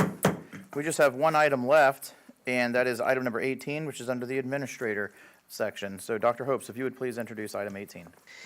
Yes, Mr. Chair. Item number 18 relates to the parish TIF. If you recall, the Parish Civic Association and others came forward with some recommendations, and the both community and veteran, both economic development, which is in the administrator's office, and development services have been working on geographic boundaries. And the ordinance, Mr. Clegg has an ordinance that's ready to go. He just needs us to give him the geographic boundaries, the definition of the TIF. And in conversations with Commissioner Cruz, we've got a presentation to give you an overview. And then where we really should end up is we've outlined a large geographic area, a medium-sized geographic area, and then a small-sized geographic area with which to consider, and we'll go over the benefits of each. So with that, Shay Barnett, who is our Manager of Economic Development and Redevelopment, will go ahead and present a brief overview of the TIF process and then what we've prepared for you for your consideration. Thank you. Good afternoon, Mr. Chair, Commissioners. Speak up, Shay. Absolutely. I believe so. Is that better? Okay, thank you. Again, I'm Shay Barnett, serving as Interim Manager in the County Administrator's Office, Economic Development Division. It's a pleasure to be here. And if I could, before I actually move into my presentation on the parish TIF, I'd like to touch back. I had the opportunity to be in the room this morning during the presentations, and there were items that really connected with me. And if you'll bear with me, I appreciated the expression of joy and the opportunity to present to you. And I stand before you with that joy as well, heartfelt for the situation of the homeless, having a family member that is dealing with that. We understand that pain, but also joy again in this board's decision to create remedies for that. Side note, there was a young man in the audience who's interning with Congressman Buchanan, and my daughter had that same opportunity 3 summers ago, and I know he will benefit well from that. We had a shutdown in the AC. I was the only person in the room thankful for that reprieve. The only one, I'm sure. And finally, connecting to Commissioner Satcher, who at one moment expressed he felt as if he was speaking with almonds in his mouth, and I feel that in this very moment. But thank you again. Our conversation will be on a parish TIF, increment financing. Creating a TIF, as you know, requires a detailed understanding of the legal, technical, policy, and strategy issues related to a TIF. My presentation to you today is a simplified overview of what tax increment financing is, components of TIF, the TIF creation process. We'll look at a few proposed district maps and cover a few next steps.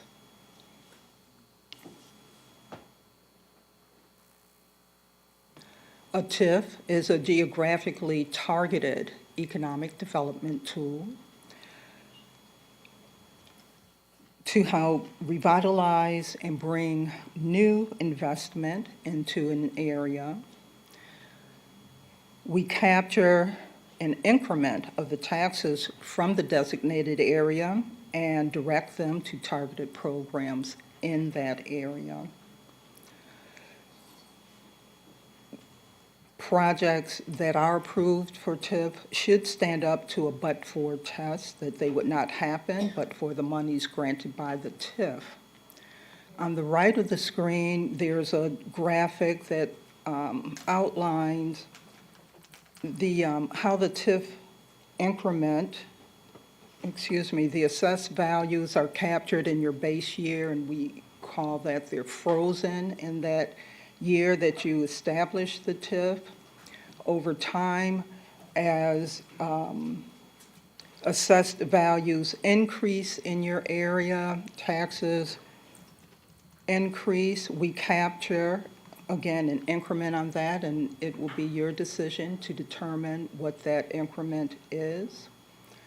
And over the life of the TIF, we will host, hopefully, many projects, and after the TIF retires, the entire, all taxing authorities have access to the dollars. During the life of the TIF, where your base years are there,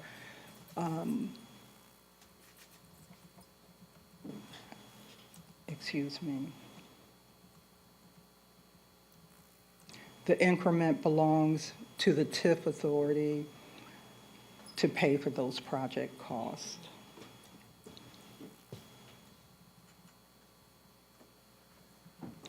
Your components of the TIF, there are two types. A standard TIF for a community redevelopment area, codified in sections 163 of the Florida statutes, and that section has been provided to you in the handouts. Home rule TIF, powers are exercised exclusively by the county. Sections 125 and 163 speak to those powers, and those sections are also included in your handouts. We have examples of home rule TIF here in Manatee County. Our Southwest District is home rule, and our Port Manatee TIF. There'll be two components that stand out, certainly your improvement area and the establishment of your trust fund. Che? Yes. Just because we've spent like 6 days together on all-day meetings, Mm-hmm. since we are only going to do a home rule TIF, maybe we could just focus on the process for the home rule TIF. Absolutely. So you'll see on the right side of this graphic, the process for the home rule TIF. Typically, there's a work session that's held, notice is given, and in that work session, you identify your district area, you determine your increment, you create your proposed district maps, meets and bounds survey, and description. Well, the description is given and the survey is generated. Next, you create the ordinance. You'll amend Chapter 2-29, Taxation and Fiscal Procedures, Manatee County Code of Laws. You will establish powers, the district fund deposits procedure and use of funds. You'll provide notification to taxing authorities, and that's all authorities that levy ad valorem taxes on taxable real property within the development area. Everything, of course, is recorded. Manatee County, Florida Code of Ordinances, Florida Department of State, pursuant to Section 125.66. So with the home rule, it's pretty abbreviated, fluid process.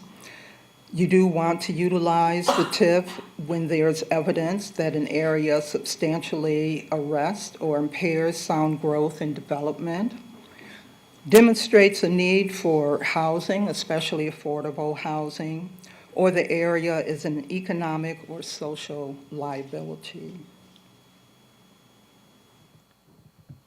There have been a few maps proposed for the district. The one that I'm showing now looks at a proposed area to planned roads, proposed thoroughfares in the parish area. And we do want to ensure, or you do want to ensure, that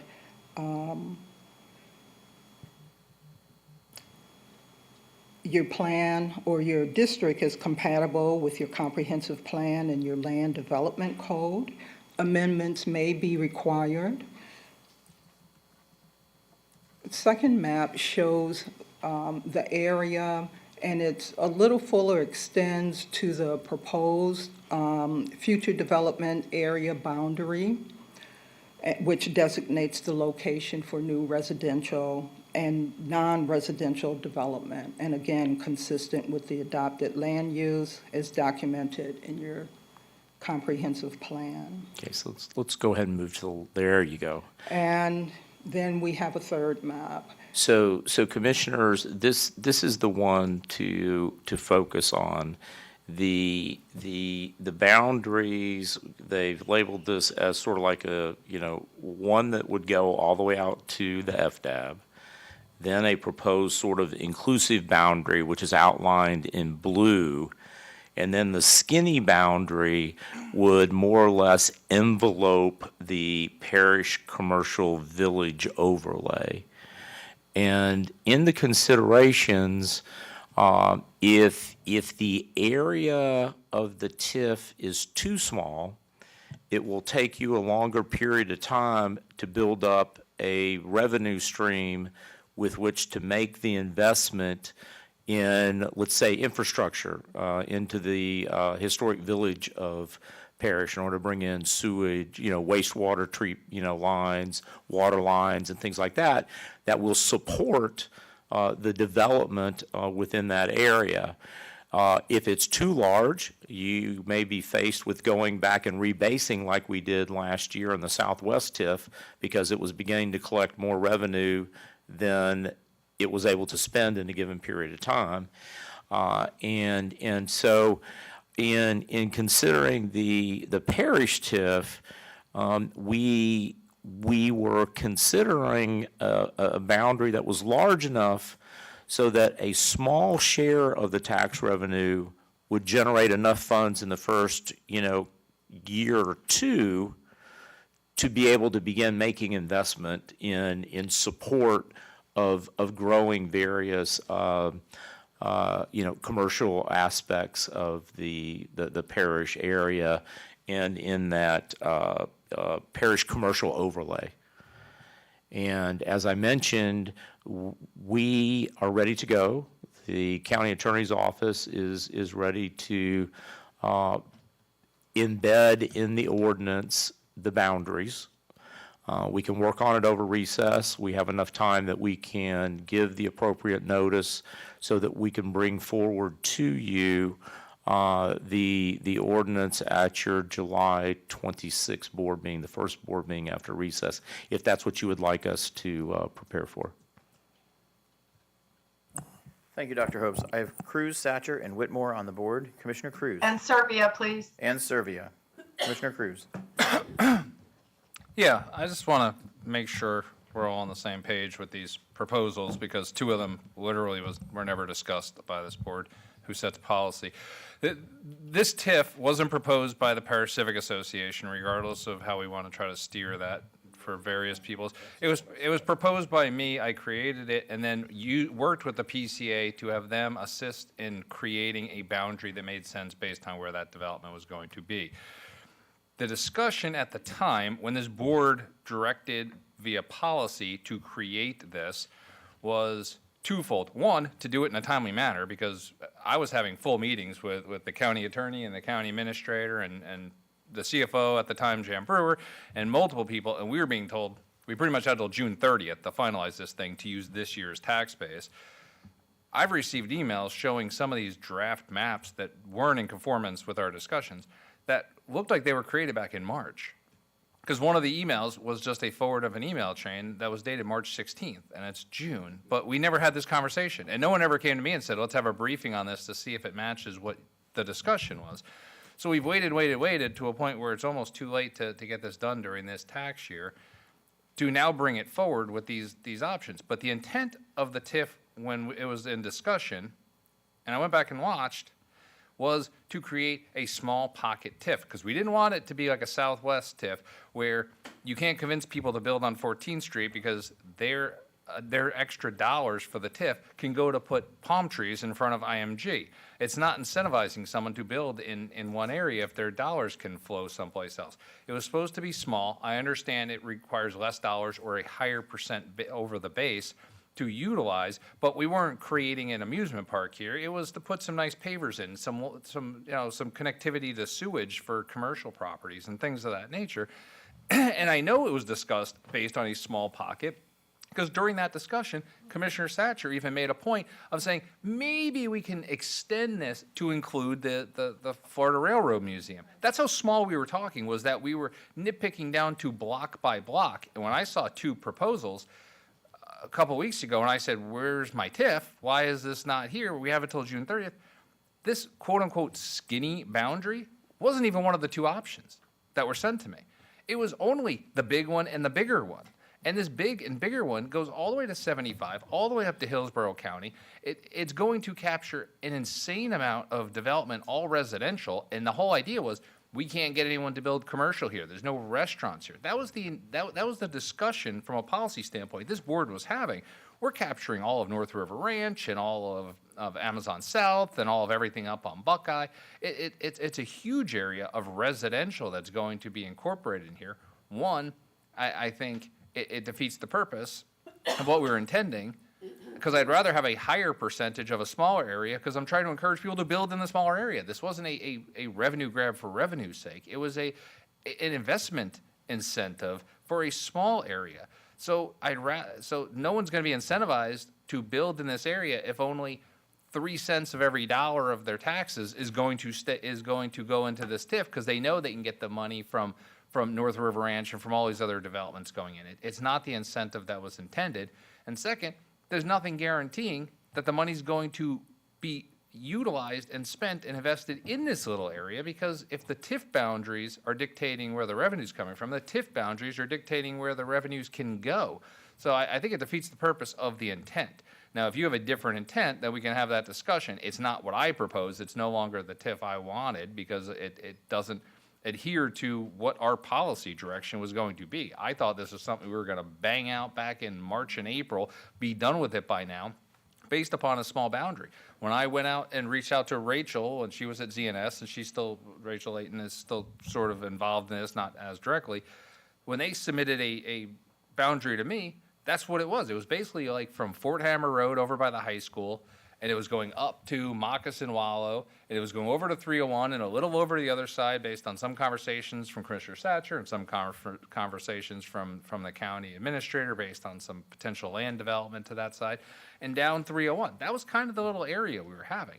So one, I'm a little disappointed this has gone on this long. I understand things in government take a while, but I was kind of hopeful that a hard timeline that was being given to us by external groups would have accelerated our discussion. And two, I just don't feel like the policy as voted on and discussed by this board was adhered to based on the proposals being presented. So if we're voting on something now to start directing it, one, I still want some clarification that we're meeting some timeline, and hopefully you guys got an understanding that the timeline's further out than I was told, and we're not missing the entire year's worth of tax base over just an internal delay. And two, the only one I would vote on is the skinny boundary, because otherwise it's a whole different TIF, and we're getting into a whole nother Southwest TIF situation of an excessive area that's capturing money from all over the place, and money's being spent all over the place, and it no longer is Southwest TIF. Was supposed to be the CRA area.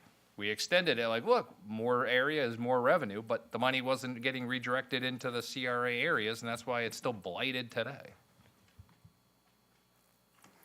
Commissioner Whitmore.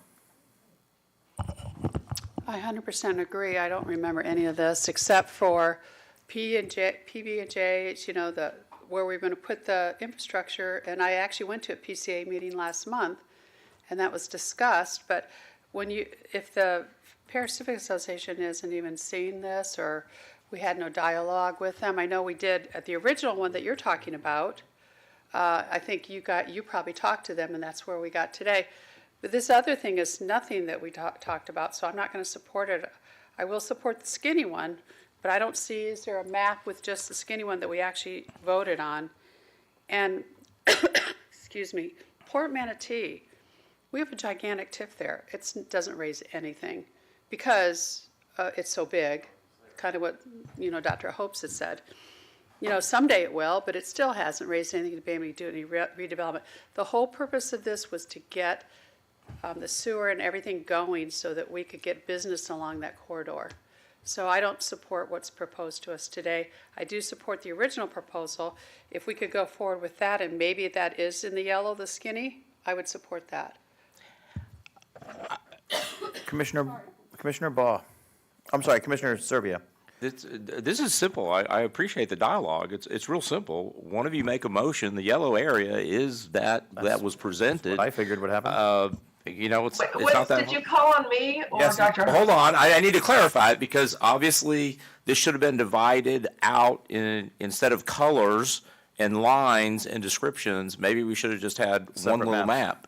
Right. But the bottom line is you have in yellow, which is the narrowest of boundaries, which is in alignment with both the description and the drawing that was presented to you when the PCA and ZNS and all met.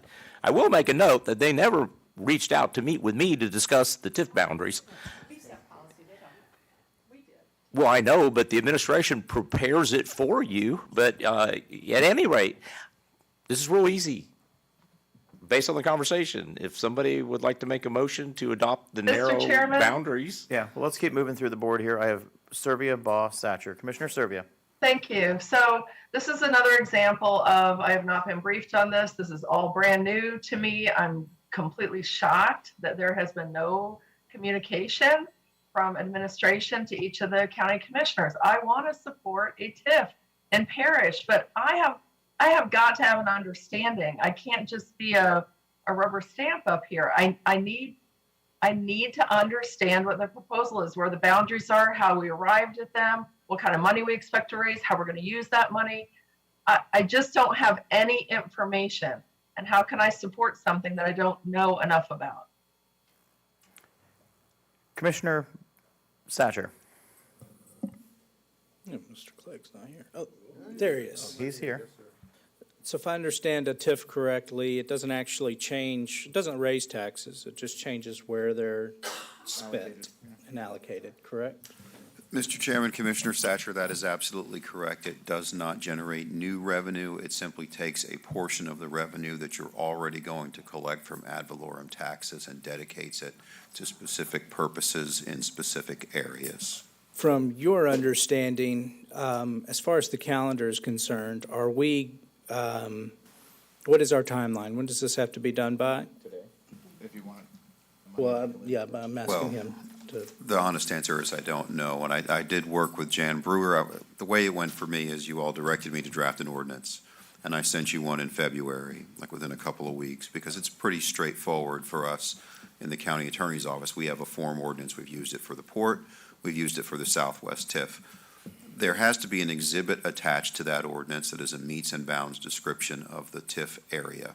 And it is a fiscal policy decision of the board, what that area is going to be. And Commissioner Cruz is right. That's where you're going to collect or set aside those revenues, and that's where you're going to spend them. So the board has to delineate that. But the property appraiser in past years has told us they want a meets and bounds legal description, not simply a map. When we first started doing this, we had nice colored maps, and they said that's not enough detail for us to identify the parcels for purposes of the trim notice to let people know that they're in the TIF. So they've made us go back and replace the ones for the port, and I think the Southwest as well, or maybe we just did that one the way they wanted when we first rolled it out, to put those meets and bound descriptions in.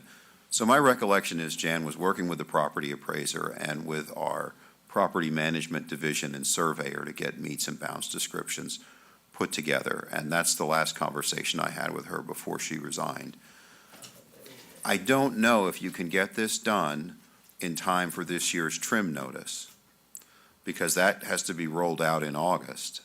But I'm not sure you need to get where Commissioner Cruz wants to go, which is to set the base year now in order to start collecting the increment, because you're not going to actually do that until the next tax year.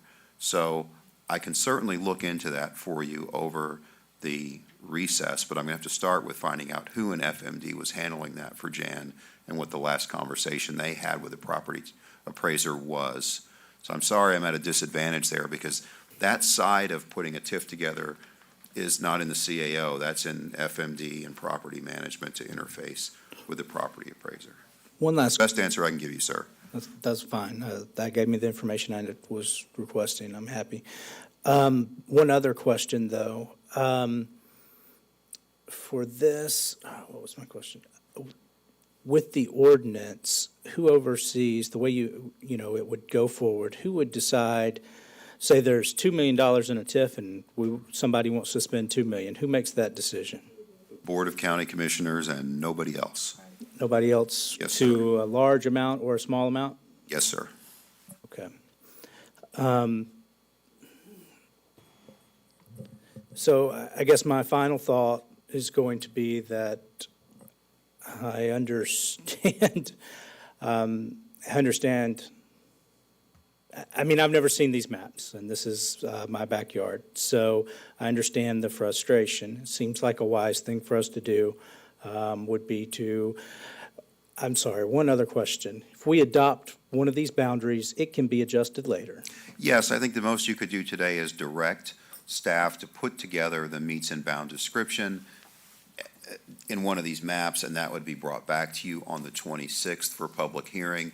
At that time, you could make adjustments.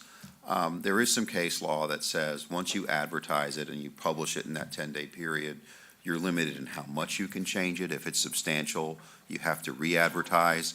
And we have to follow the rules pretty carefully here because we're talking about public finance. So you know, the decision you make today has consequences for how much you can do on the 26th in terms of how much you could change without having to re-advertise the ordinance. But it is the logical place to start. If the board wants to give direction, this is what we want it to cover. This is the area we want to see drawn up in the meets and bounds description and brought back on the 26th. You can certainly do that today.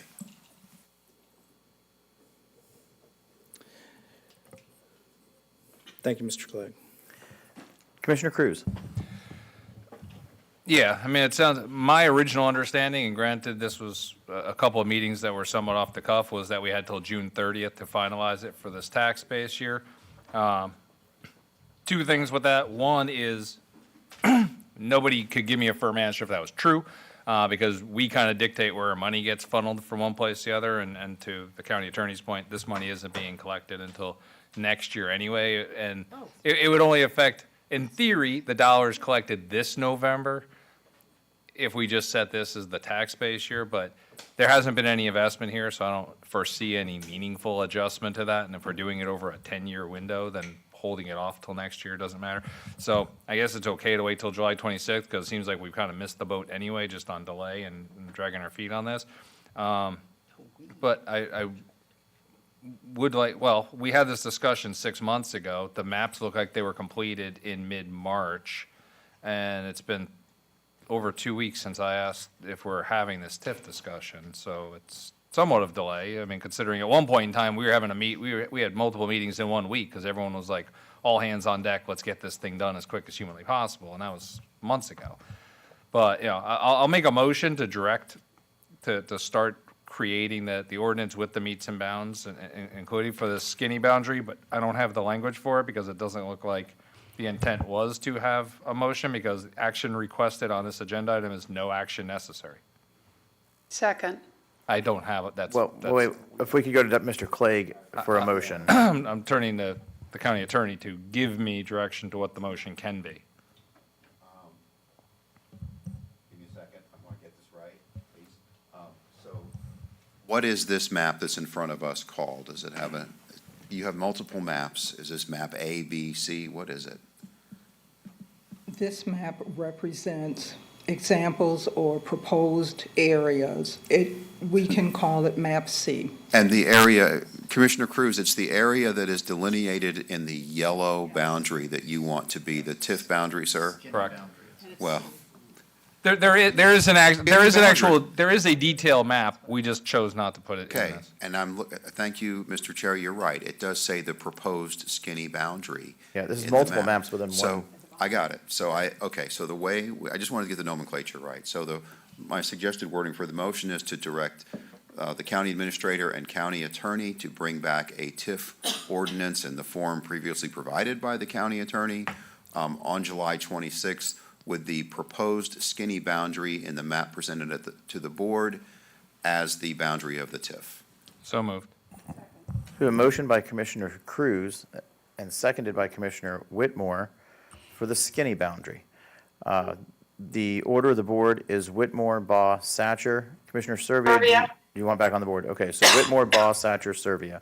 Commissioner Whitmore. Sorry, and we always want to have the skinny boundary, most of us anyway. My thoughts were, and that's why I didn't support anything else, because I'm thinking other people are thinking of other things that could be done with this TIF in the future, and that's not what the board directed. That's why I want to go with the skinny, and then I would ask staff to at least meet with the Parish Civic Association about this. Commissioner Satcher, you're next on the board, and then Servia, and then Baugh. Thank you, sir. Obviously, last time I spoke, I didn't make a motion because I was still considering these two maps. I'm trying to weigh the advantages of each. First of all, being clear, we're not raising anyone's taxes regardless. Knowing the area, I don't know of a lot of amenities or as you get to the outer edge of some of these, of the larger map, the inclusive boundary, how to say this, you're going to be headed towards town anyway. So it seems like we would be putting more of an afterburner on what this fund is able to do, and we are still in authority, the full authority of what this money gets to be spent on. So I think I'm going to come down with a different goal. I mean, I think the inclusive boundary gets more done faster. So with that, I guess my option is to move to amend the motion on the floor to include what is called on this map the inclusive boundary, the blue boundary. It's an attempt at a friendly amendment, Yeah, Commissioner it would Cruz. be nice if it was friendly, but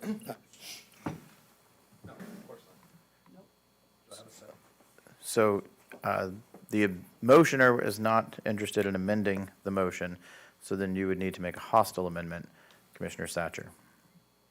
that's fine. Okay, so Commissioner Satcher has made a motion for a hostile amendment. He needs a second.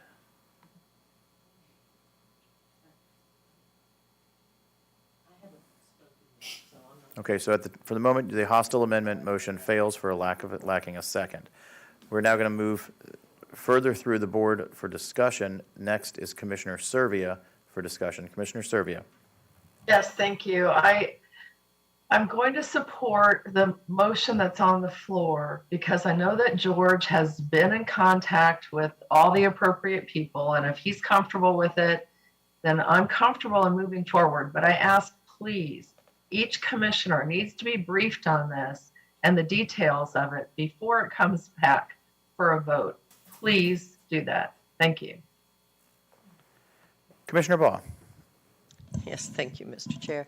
I just have a few questions because I'm a little confused with some of the stuff that I've been hearing.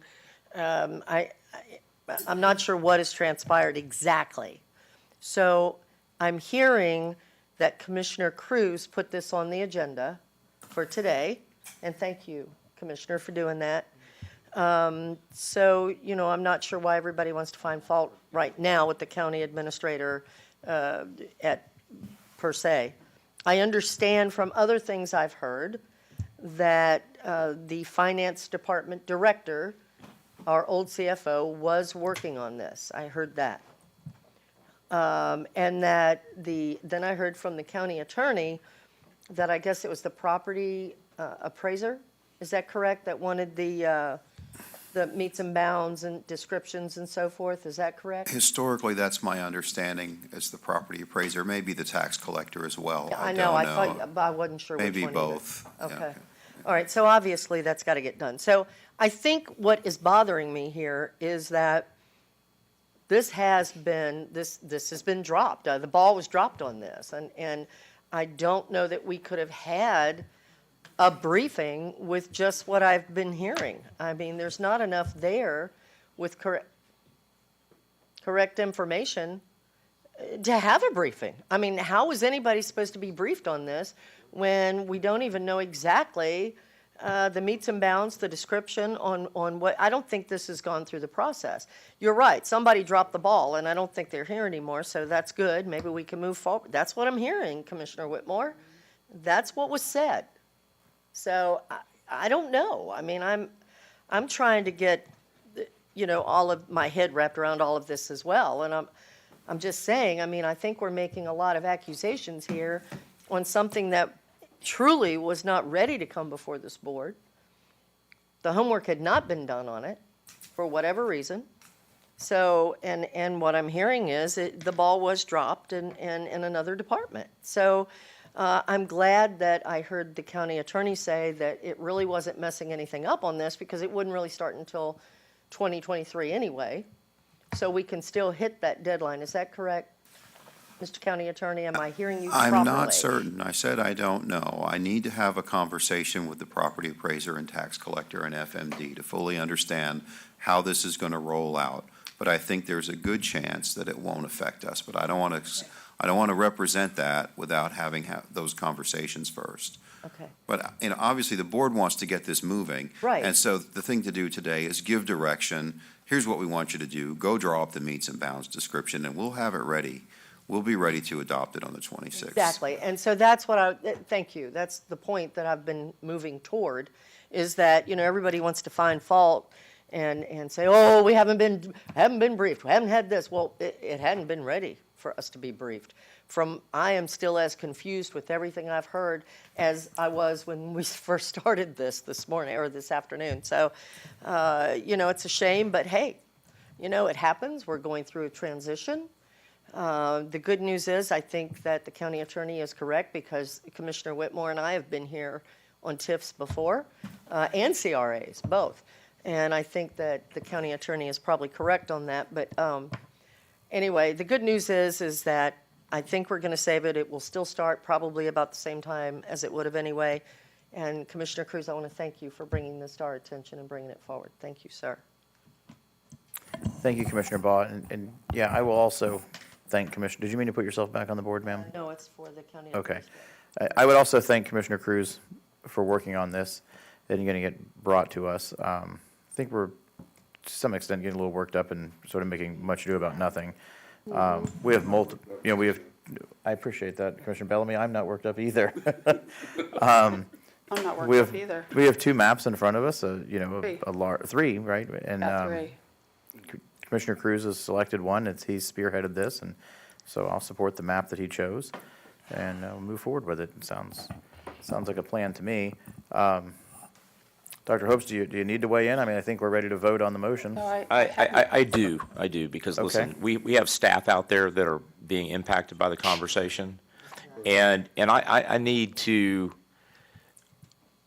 make a couple of points, and then I'd like to ask a question for clarification. But the points I'd like to matter, regardless of the desire to do this did come up as far as I was concerned following that conversation. It was, earlier in the year, but it was right in the middle of the budget cycle when we were having to prepare a budget to incorporate inflation, the CIP, and please do not lose sight, the TIF allocates a certain percentage of the tax revenue to a specific bucket of projects, and the impact of that needed to be assessed by FMD moving forward.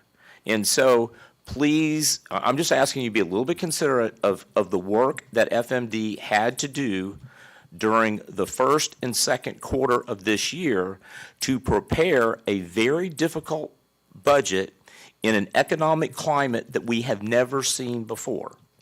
And you know, I'm going to bear total responsibility for this because I'm the administrator. But there has been no shortage of tasks and challenges on FMD and property management, because property management had to draw the lines. Property management also had to acquire property for roads and things like that. So now here's my question, because I want to make sure I understand this.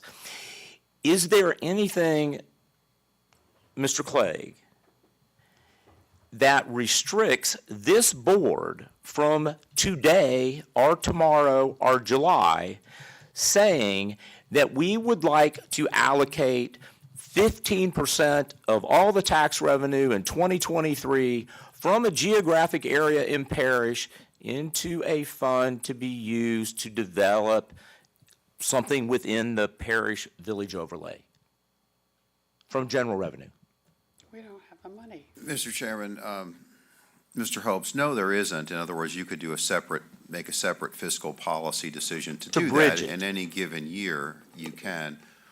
It doesn't have the same weight in terms of the perception in the real property markets that a TIF does. The first TIF that we, please let me finish, sir. The first TIF that we did was at the port, and the purpose of that was to give assurance to those who invested in the port that the increment that they created would go back into the port. So it's more dependent on the discretion year by year, the budgetary discretion, and that's the value of getting a TIF and getting. But if there were something significant They could do that parish needed in the way of infrastructure, wastewater line, water line, to help grow the commercial growth in that area, this board could allocate dollars to it between now and next year.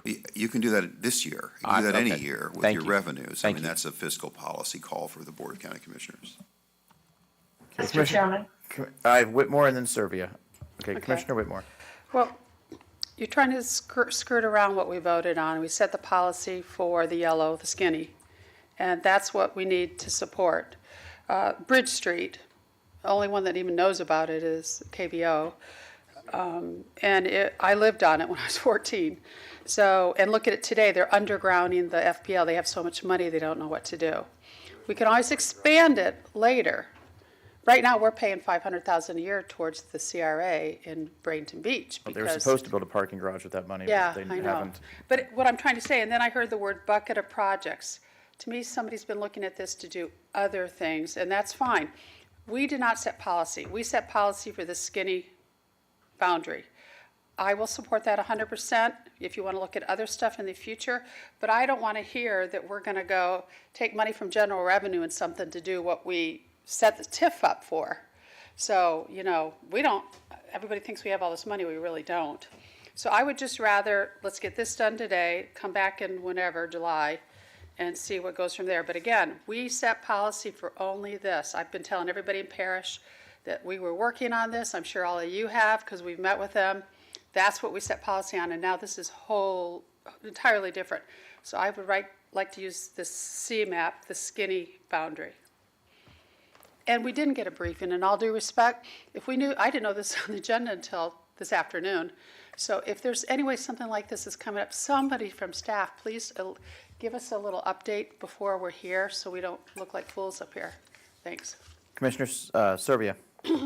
Yeah, I just wanted to be very clear that I support and love that the staff did such a great job in such a short time. My criticism is with the administration. Please, I ask the county administrator and your deputies, whenever there's anything coming in front of the board, all board members need to be briefed individually so they can understand it and make an educated decision. That's all. Please brief the board. Okay, thank you. Commissioner Satcher.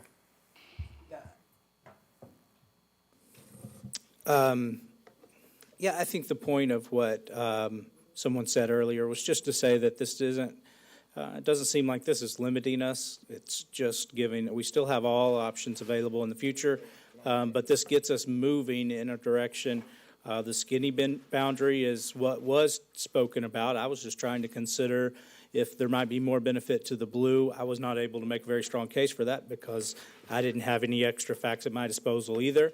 So I don't expect this to be a contentious vote. It looks like a 7-0 vote to me. I would call the question, but I think that would be an extra vote, so I'm hoping I did not, because I think that we're ready to go to a vote at this time. I don't see anyone on the board. I expect this to be a good thing. Okay, there are no other commissioners on the board. We have a motion and a second on the floor. We'll open this up to public comment. Is there anyone from the public who would like to come forward to speak on this item? Seeing no one, we'll go to the phones. Has anyone called in to speak on this item? Okay, no one on the phone. We're going to close public comment and we'll hold the vote. All in favor, please say aye. Aye. All opposed? Madam Clerk, it passes unanimously by a vote of 7-0. So what happens next? Well, you just voted on it. You just, The county attorney previously put together an ordinance. No, I'm giving you the update. The county attorney previously created the ordinance. He just needed the specifics of what the map was going to look like for meets and bounds. We directed him to finalize the ordinance previously sent to us with this map to come back July 26th, because we have to notice it, I think, 10 days in advance to make it official? Yes. okay, commissioners, is there any new business? Enjoy your summer. We're adjourned.